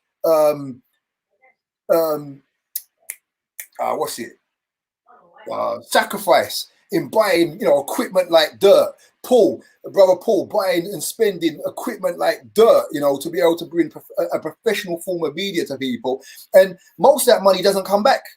You know, a lot of this is done out of passion. It's done out of love, out of a necessity of what's required. You know, we're starting to collaborate. We're starting to build our platforms. We're starting to figure out ways to monetize them. We're starting to do what any business is supposed to do, which is find a service which people need and then fulfill that service. What makes it difficult is just, you know, making people realize how key a media is, because all these people we've had here today, you would never see them if we never had a media like what we've got today, or what people have sacrificed to build. So, you know, my driving force is to make sure that my children have a better world, and only we're going to be able to build that better world for them. So I'm in good company, and I'm happy, and I feel the love of what's been going on here, and especially of these two guys sitting in front of me, and Theo, I know, who's sitting behind some mixing desk somewhere, who nobody can see right now, just cracking on, sweating when the sound goes out and all that stuff, what goes on. So, man, I'm blessed to be here today with you people. You can never see the man behind the camera. You can't see him, but he's working hard, man. He's sweating. I'm looking forward to you guys taking over the Murdochs. But I see my brother Paul taking some notes. So I know you've got some feedback that is in there. Because what we're talking to right now, we're talking to spirit. And our spirit has been neglected.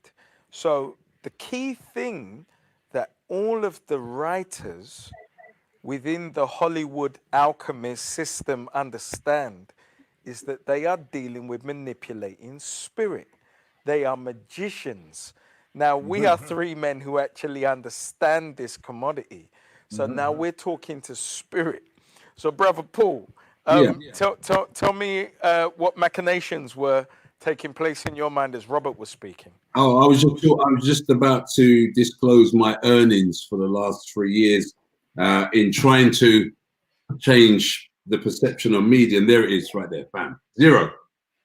Sometimes, and what I'm trying to say is sometimes that when you're trying to change something as big as media, and Robert will tell you this, because me and Robert have met many times at events, tirelessly recording events for future purposes, and sometimes it doesn't give you a return. It doesn't give you a return initially, but the importance of telling a story and recording a story is what makes history. Now, I just want to touch on something which I perhaps missed out in the first powerful few seconds that I had, because, you know, following Robert's speech there, I was like, I'm gobsmacked now. Robert, maximum respect to what you do. And to tie into what you were saying there is that much of what happens in media, we have to understand, is all psyop based. Yeah, it's all produced to make us think, feel, and act in a certain way.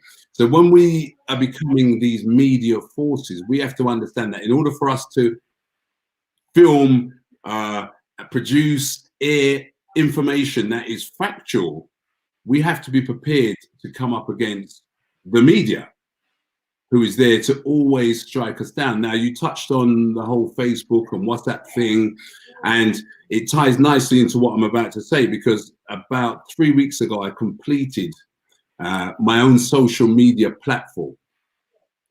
So I've completed phone, yeah. So I haven't bragged about it too much, because I know the conditioning is hard for people to take straight away. It's going to be very difficult for you to tell somebody to leave something that you've been conditioned to use and give your information to resort to something that you can offer as much information as you want, and that information is safeguarded and in a place that you can change it. So that conditioning is going to be very difficult for people to manage. So this social media platform called Phone, which is Freedom of Adverse Media. Now, it's a long shot, but it's going to work. And it offers people literally exactly the same thing you get with Facebook. Yeah. So what's interesting to me is how people's perception of it, because I don't know anybody else that owns a social media platform. I don't. Yeah. However, I do know, and I'm going to go back to what Dean said. Dean said something way earlier in the show. He said something about having 5,000 or 7,000 people on your LinkedIn professionals that should automatically be on this tonight. They should be here tonight. They should be here because this is the media. This is the media that we're asking for. This is the truth. And yet, I'm looking at 118 people watching. This is one thing that always makes me wonder about the jobs that we have to do. Now, with media and telling real life stories, and this is the reason why I still do these stories that mash people's corns, is because if we make it too sweet for them, they'll just eat it and forget it. So we have to create media that is factual. And also, you know, another thing I really wanted to touch on is something as simple as going back to what you're creating there, Robert, is how willing we are to pay our Netflix subscription every month. Unconsciously, how willing we are to do that, how willing we are to pay for our new Apple TV service provider and get that content there. And if you ask for £2 to get access to your material there, which I know is taking you years to compile, it creates a real challenge. And so when I deal with media, I deal with the conditioning around media. I deal with what it is that you are exposed to that's actually changing your perception of your conditioning to change. So it's not the content that you're watching, it's what you do with that content that's really, really important. And what we do as a community, and I'm going to go out there and say this, what we do as a community is that we're very, very good watchers. Yeah, we sit back, we watch very, very well, but the only thing that's going to work is actual, you know, you need to get up, you need to walk into your community. Something you said earlier, one of the speakers earlier said, if you see somebody on a corner who looks like, you know, you walk past them every single day, in this time, they may need to speak to you. They may even have a story. And some of the best stories that I've ever captured in my community are from those people that our own community have casted away. And so for me, this whole thing behind this social media platform, and the reason it's called Freedom of Adverse Media, is because when I first created it, I wanted it to be something that replaced Facebook. And then I had to look at the work I was doing because I had to stay passionate with it, and I had to make it a bit more focused in what it was, you know, the target audience. So we decided to actually create this platform for victims of, for example, county lines who can't use their phones to communicate home, victims of domestic violence, you know, child sex exploitation. You know, all of these people there have a massive need for real social media because their footprint on the other 3 or 4 main social media platforms is getting them killed. So so when these people go on the run or when they're kidnapped and put into cuckoo houses, they can now log on to a secure social media platform that is monitored and managed specifically for their need. So we decided to go down that route instead of the, you know, I'm going to take over the world. I actually thought, you know what, let me think really carefully about this and try and change lives using social media in the way that it was always meant to be used. Yeah. So I became fed up of seeing people's dinners. I don't need to see no more dinners. I don't need to, you understand? What I need to see is something that's real. And I don't want to get an email from WhatsApp telling me that if I don't upgrade, I won't be able to use the service anymore. Or Facebook, you know, or I don't want to say something on Facebook and end up in Facebook prison because it's the truth. Yeah, so we have to look at, even though you're creating that media there, Robert, I understand it fully. You have to look at how that's delivered. Because if it's delivered on these platforms that can put you in prison at any time, then you're going to come up against those obstacles. Exactly. Those same providers know what you're doing. Exactly. They know your goal. Yeah. I mean, I've often said I'm a firm believer of build your own, and to build your own starts off from infrastructure. You know, and, you know, when they go and bomb Iraq and they go and bomb Iran and them places, they're bombing them because they can go in there and build infrastructure. You know, there's massive money, there's massive control when you control the infrastructure. And we've never, you know, while we've been spending 15, 20 years sitting on someone else's infrastructure, we haven't taken that time to build our own. So, you know, for me, you know, social media as it is presently is simply a marketing tool, to the point where it won't be a marketing tool no more. You know, they'll allow you to market so often, and then they'll just stop. And we're already getting it blocked. You know, you're building on someone else's system. Be prepared, but this truth and this COVID-19 is a brilliant way to bring in those restrictions. They started it before with black identity terrorism. Yeah. Or, you know, black identity extremists. Yeah. That's right. And they use that as a vehicle to start. So they done Alex Jones on one side, Farrakhan on the other. And then, you know, using COVID-19 now, that allows them to bring in anything which is considered to them fake news. So our history, our culture, our experiences to them is fake news because it just doesn't fit their narrative. So, you know, as long as people are going to keep pumping out, and, you know, you mentioned about people advising to subscribing to Netflix and that, and people will, you know, because, you know, I like my Star Trek Discovery. There's certain shows where, you know, I may want to watch. There's certain things, but I recognize I'm paying a subscription for entertainment. And that is all I'm getting, is simple entertainment.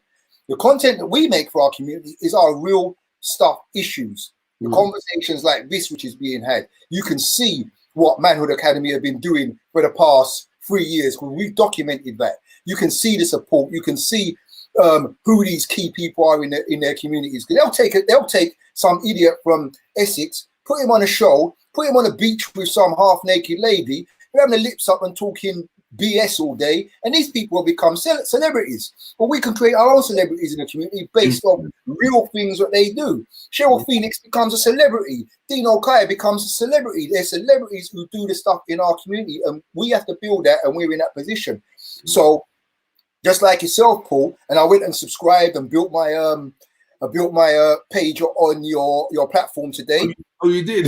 Yeah, there's no way I could come on here today with you and not have done that. No, that would have been you know I was going to ask you that. You know I was going to ask you. Straight up, I knew that was coming. He sent me that link. Let me just add this, right? This is a testament of a true support. That brother there sitting in the chair there subscribed about 3 days after I launched it. He actually subscribed in the soft launch. And that spoke volumes to me. That's Dean Okai. Yeah, he subscribed in the soft launch stage, which, what does that tell you? He's a man of action. He's a man that, you know, when he says something, he's going to do something, he does it. And, you know, we need to adopt that same or similar attitude. If we are going to change the way we use our media, if we're going to change the way we tell our own stories, we can't be the people that, you know, fair enough, we can be in front of the camera, but we also got to be behind the camera. We also got to know what an aperture is. We also got to know how to work a microphone. Because those are the key things that stop us as being media giants, because everything you know and I know is it boils down to quality. Now, it doesn't take, and we had this conversation, Robert, it doesn't take £1 million to get your audio right. That's right. It takes 15 quid. It doesn't take £1 million to learn. You can go on YouTube and learn about lighting and aperture. Tomorrow. And then you can produce material that any other of these media platforms, and I get calls every single week for the content that I create. These are from media platforms that, BBC News, even as far as Russian TV, asking me if they can use the content because they can broadcast, they can use it. Yeah. So what I'm trying to say in a nutshell is this: is that if we start off one of the biggest values that we need to have is quality. Yeah, because we can do it because we got the resources. Yeah. Every other vlogger is doing 4K, but when you see a message from a very serious message from it's done on, I don't know what it's done on. Invest in quality and then you get the returns, And so what we need to do is focus as, let's start with the community. As a community that's in control of their own media, we can tell the narrative how we want it to be told. Like, for example, this whole COVID-19 foolishness, I call it.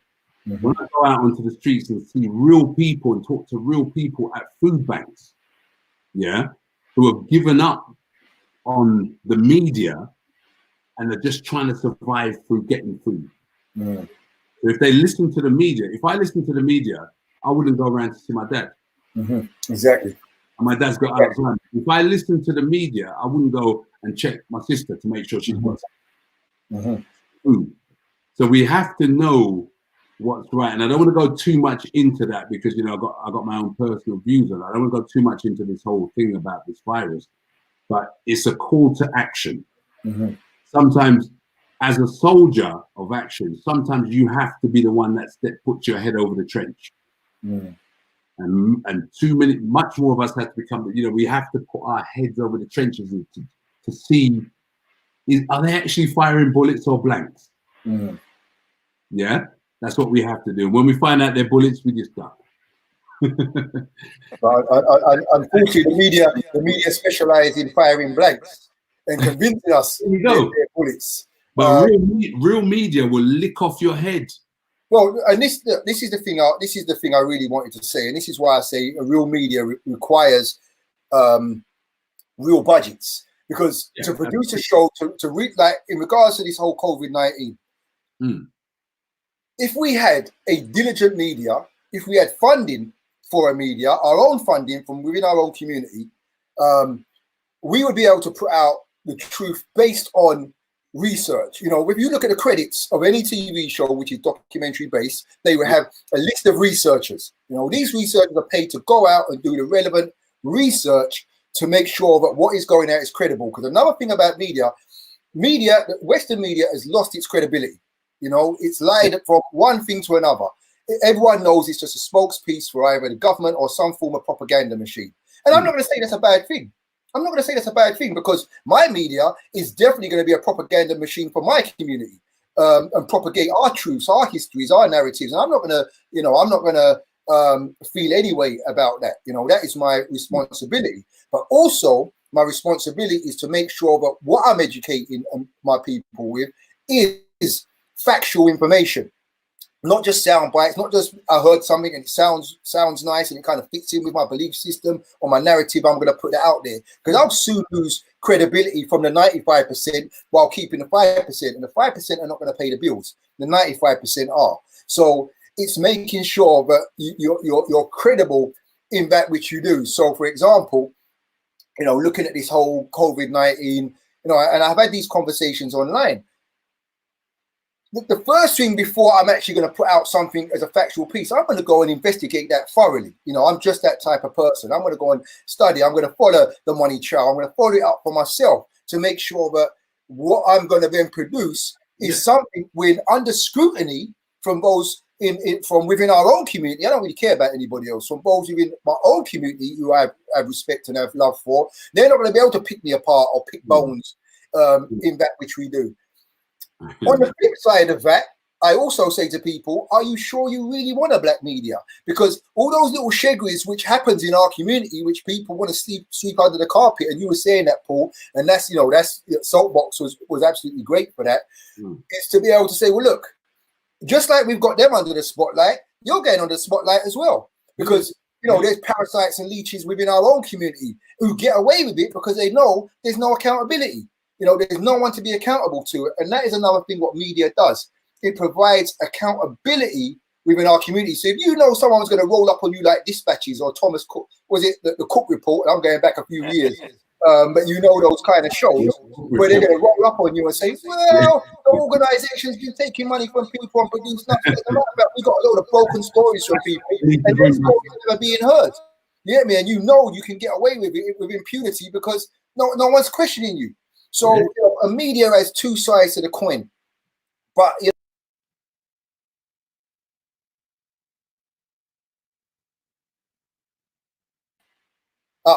a media, at the end of the day, a media has to exist. We have to have an exist. One, to counter the narratives that we're getting from Western, European media, which does what it's supposed to do. I don't expect it to do anything different. Our reality is, well, while you're getting on with doing your job and promoting your issues and everything, we need to be able to do the same. And the thing is, the amount of talent that we have in our community across the board is there. We've got every resource, as you said, Paul, the access, because the reason we've never really looked at media, because there was a time when it was just way out of anybody's budgets. Cameras were like £30,000. Now it's still expensive, but it's come down to where it's affordable and you can go out and do your own stuff. There's so much educators online who will teach you what ISOs are, the type of cameras, the new type of cameras, how to film this, how to film that. So, there's no excuse. There's so much. Another key thing I really want to touch on, we have now the ability to create an industry. Media is a multi-million-pound industry. Now, we've got a fragmented media, people just running around with their phones with a mic on top or a camera with mic on top and doing anything to get on YouTube. And YouTube pay you pennies based on the money that they're making off of your content, So from the time you've got something like Soapbox, from the time you've got the platform HMP TV, from the time you've got GKTV, you've got platforms which are already being built. You have an ability to make an industry insofar as I've got a young intern. People subscribing to our platform doesn't just help, doesn't help buy my yacht. It helps me pay these young people. When Dean has finished training up these young people as part of a program that he's doing through Road CEO, he wants them to go into employment. He doesn't want them leaving with all these skills and they're trying to get into some bougie company in Soho or in Shoreditch somewhere, and they've already got 2 token blacks for their quota, so they're not looking to give them no employment. So we've got the chance to say, well, we've got so many stories, there are so many events covering, and we've got so many issues.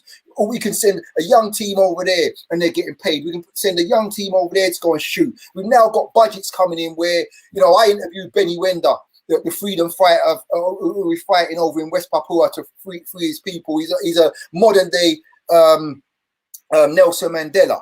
I would love to be able to have the budget to film and shoot his story, from our narrative. But we know that that's going to be picked up by Europeans, like the banker was, like the Madam J. Walker story was. And we get happy when we see it on Netflix, and I understand why. But when you go and look and find out who the writers are, who the people who are actually funding and paying this, so they'll put their homosexual or LGBTQ agendas in there and all the other stuff that they're going to do. And there's no disrespect to those people, but we have no control over what we do. So we have to be thankful for what they give and don't realize what they're really slipping in underneath is really sitting in the mind through this psychops war which is taking place. So, the importance of developing our own media, we really are, our people, we have to see it. I mean, I was posting on this thread, subscribe to the brother.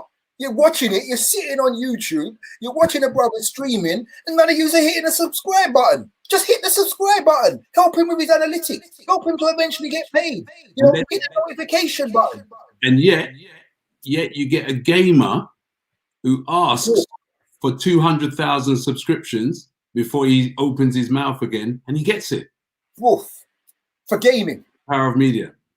And that's it. So, to prioritize, and being aware of that in the development of the platform, and just to give people a little insight into the kind of platform I developed, I looked at, what are black people into? And I chose 10 genres. We've got more genres, 10 genres. A key one for us was to create a genre for children. So we've created children's shows because they often get forgotten. While the big adults run around who want to save the world, we kind of often forget about creating stuff for our children, specifically for our children. So we've done shows which have, got them, I've got them opening up the toys. People get paid for opening up toys, but their education, the science toys, which is in it, and they put them together, and you see, and they discuss how they're putting them together, and they talk about steam power. They pull out the dictionary, they look at keywords, and say, this is circuits. This is what circuits are. So we're getting our children involved in STEM. We've created a gaming thing where me and my son, we was just playing a computer one day, and I said, why don't we just create a show out of this? I went down, set up the camera downstairs, he started asking me questions about gaming in my day and time, and I thought, that's going to appeal to a much wider people, because we can talk about the old ping pong or the old going to the arcades, and then I've got all the graphics and all that kind of stuff. And that's the children. We've done the health. You had our health practitioners on today. You've got them on the platform talking about viruses, what they are, and I don't have to do their job. They've studied it inside out. All I've got to do is give them a camera and say, speak. Look, the graphics, so on and so forth. So we've created the genres for our people to then watch it. But as I said before, we will build it because we'll just build it out of passion. We'll build it because we're creatives. We will build it. Anyway. The thing is, will you come? And we've got to do our job. We've got to make sure we market. We've got to reach out our people. We've got to be out there. We've got to collaborate. We've got to connect. We've got to support one another. We've got to, my job is, how do I get as many people who come to me to go over to Paul? I'm not in competition with Paul. I don't need to be in competition with him. There's 7 billion people on the planet. Half of them are black and half of them are online. What have I got to compete with him for? I think what's happening now is people are starting to wake up to their quote freedoms or freedom of media, and they're starting to look at how their data has been manipulated in the past and how it's going to be manipulated in the future. So platforms like yours and platforms like the one that we're creating are going to be natural choices, if that makes sense. They're going to be a natural alternative choice, because if they're not there, you have to stay there. That's right. I did a video the other day, and it was a very simple video. It was asking, how many people do you know? If I told you I created a media platform, would you believe me? That's how short the video was. Would you believe me? Most of our people wouldn't believe it. Most of our people wouldn't go through you see the registration process you went through there? Yeah. Yeah. See why you're smiling there? Yeah. Most of our people wouldn't go through that. Yeah. Most of our people are used to the format of turning the phone on and Facebook's there, Instagram's there, Snapchat's there, the platform. That whole two-step process is what we have to get back to. So, these platforms that provide you with that instant access, that app that costs 7 million, it's going to feed you what you want initially, because they want your information. So they make it as easy as possible to steal your information. And now we have to get back to a time where we start thinking, hold on a minute, how much do I want to? How much? And Dean will tell you, because we have these conversations, and I said, Dean, look, I can't talk to you on the phone. We have to meet in a park somewhere on a bench. We laugh about it, but at the time I was speaking to him about it, I'm being deadly serious. To get back to that stage where we think about who's listening, who's using our information. I was just going to say, and I've said this before, I bought a book just before the Christmas period called Why You Should Delete Your Social Media Accounts. And it's written by someone who was actually involved in Silicon Valley, involved in the whole creation of social media. And they said they don't call it social media there. It's called behavior modification software. There you go. That's what it's called, behavior modification software. They know exactly. I think Dean may have mentioned it, or someone mentioned it earlier on. I think it was Dean when he mentioned, you know, they have these campaigns to test, you know, the what was it, the T-shirt with the monkey on it and with the black boy and that, you know, and they know how we're going to react. They know we're reactionary. You know, they call TV programs for a reason. You're being programmed on channels. You're being channeled into on the television because they're telling lies to you. I mean, they don't hide what they're doing. And I come along and say that, and we've got so many people conditioned by them. I'll say something like that, and next minute I go, fact checker, you know, these facts ain't been checked, and blah blah blah, and we'll actually buy into that.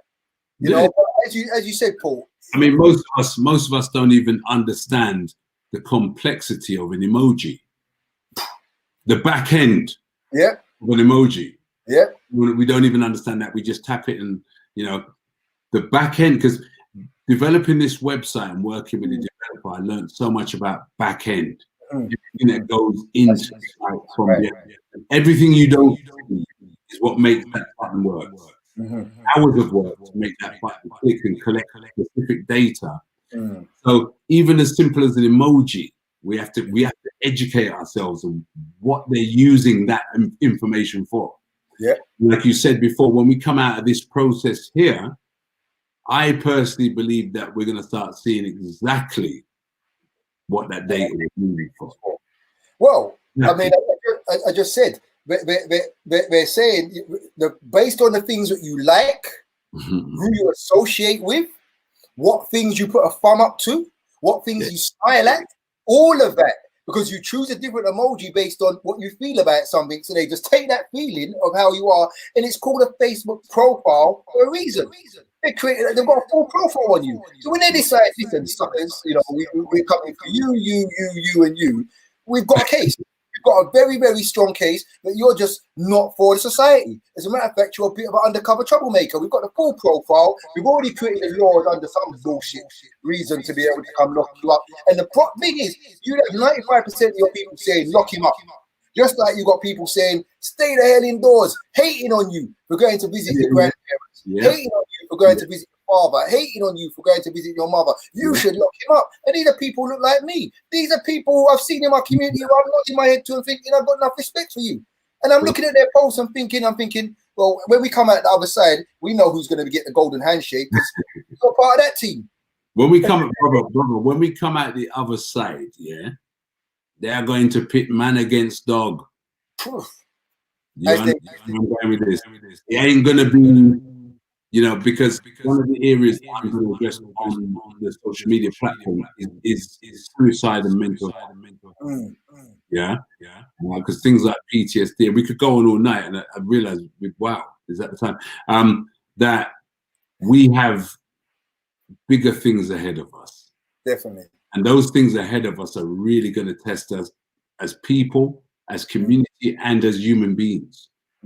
And so we have to prepare ourselves as human beings to fight this next stage.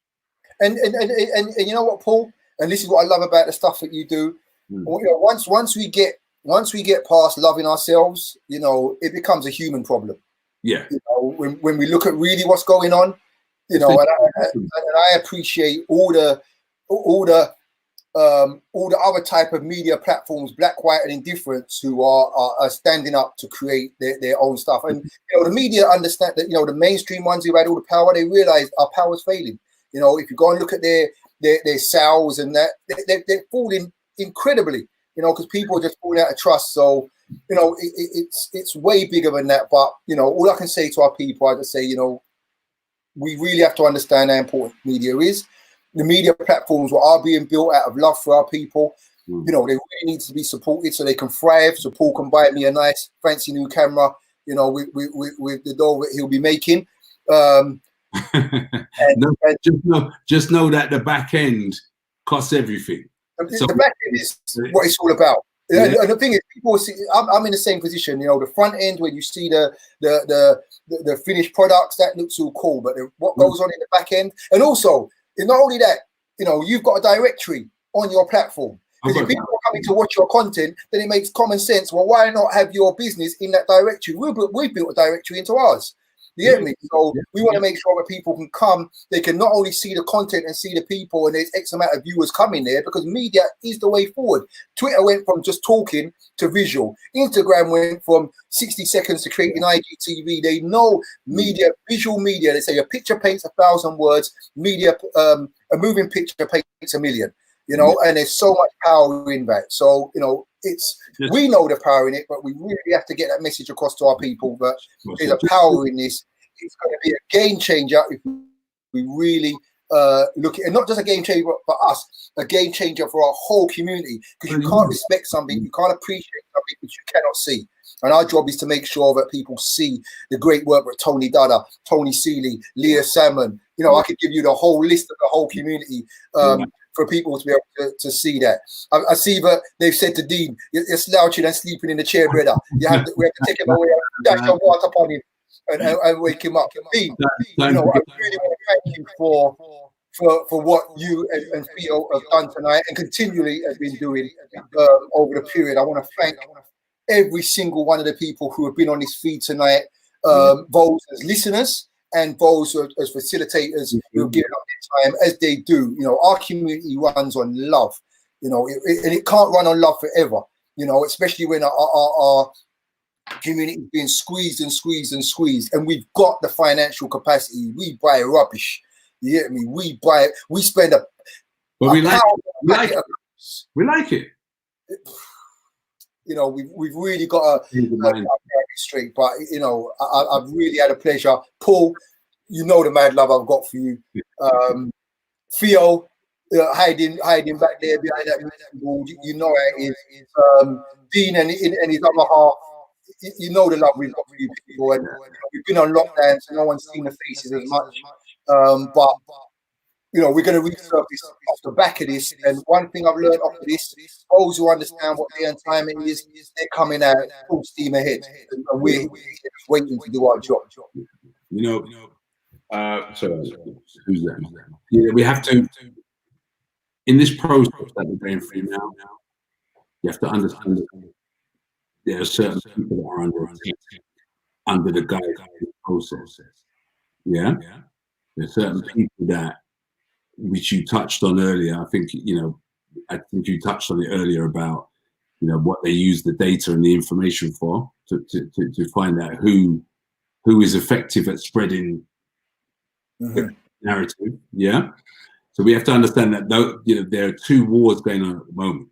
There's two separate viruses going on at the moment, and we have to be aware and prepared for those times where we're going to be challenged, and we're going to have it stuck on us. Of course. Yeah, and it's going to seem as if we've done something wrong, but we haven't. You know, all we're trying to do is to inform people what the truth is. Yeah, and as you know, in history, anybody that tells the truth sometimes has to bite the bullet. So for me, I'm in the lockdown process, and I'm also in the preparation process. So everything I do from now is preparing for the time when, you know, us as humans and part of this greater humanity learn to love again, learn to love communities again, learn to love your brother again, learn to look after your partner and your children again. And this lockdown is the time to, if you don't get those learnings right now, you'll never have them. So again, Dean, thank you, man, for inviting me to this tonight's education. Has been wonderful. It's gone on for a while, but you know, it's a great platform. Thank the other speakers, Robert.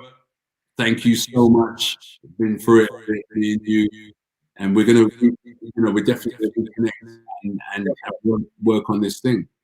Well, I'm going to be putting I tried to upload the video onto your thing today, so I'm going to be putting all our video links directly through your platforms. When people come there, you can either watch them through us or watch them through Paul, and that's what true collaboration, is about. The fact that you've allowed vehicle for that. Yeah, marketing tips. Sorry, I just have to plug this. Yes, you can upload videos on there. You can also create your own groups. You can also create your own private profile, public profile. The only thing you can't do on there, which is it's a locked out site. It's a lockdown site, and it's made that way intentionally. So what happens in that site stays in that site, and that's the importance. That's what you call moving forward. Because what's really messed us up is this ability to share everything. And so when you have a platform where you have pure facts in one place, it becomes more powerful. Yeah, it becomes a real resource. Master D.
Dean?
Okay, so I'm just going to reiterate, just in case I dropped out. If you want to create communication security for your children, www.foam20.com. Put your children onto that, and let's have a mass adoption. And as adults, so that we've got our communication security when we're locked out of Facebook, Twitter, or any of the other social networks that our people don't own, www.blackjunction.com. So let's make the mass migration over to that which serves us. Let's start subscribing to the platforms that serve us. So in HMP TV, the launch is in July. Let's make the mass migration over to HMP TV. And as the subscriptions come in, we start to build, and we'll see the shows reflect what you are putting in terms of your budgets. Your budgets create HMP TV's budgets. So I work with all of these people. I know what they've been building in the lab, and it's amazing. Let's get involved in it. Let's make them robust companies based on our economics, because when all is said and done, we're going to be censored by everybody else, and we're going to be misrepresented by them. So whilst we have the luxury, let us support our own. So with that, if you head over to the ADPAC website, www.adpac.net, all of these solutions are there, and also all of these people are going to be releasing blogs, which are solutions for you whilst we're on lockdown. My advice is to learn as much as you can, to carve out what your initial visions were before you got caught in the trap, and make them happen. Let's take this evening understanding who all these influencers are, and I'm going to post all of their details tomorrow to make a shift. Thank you for following us across 5 hours, for whatever duration you joined us. God bless. Please go below the video and subscribe to MediaNet. I want to thank our sponsor and host, Theo Ambrose, and the platform MediaNet for sponsoring us and this message this evening. Hopefully, as a community, it's brought us a little bit closer together. It enables us to think in a different way outside of our European lens and come a little bit closer together as family. God bless, sleep well, and hopefully tomorrow we are in a paradigm that is a little bit closer to what we desire than what we have actually suffered. Great evening.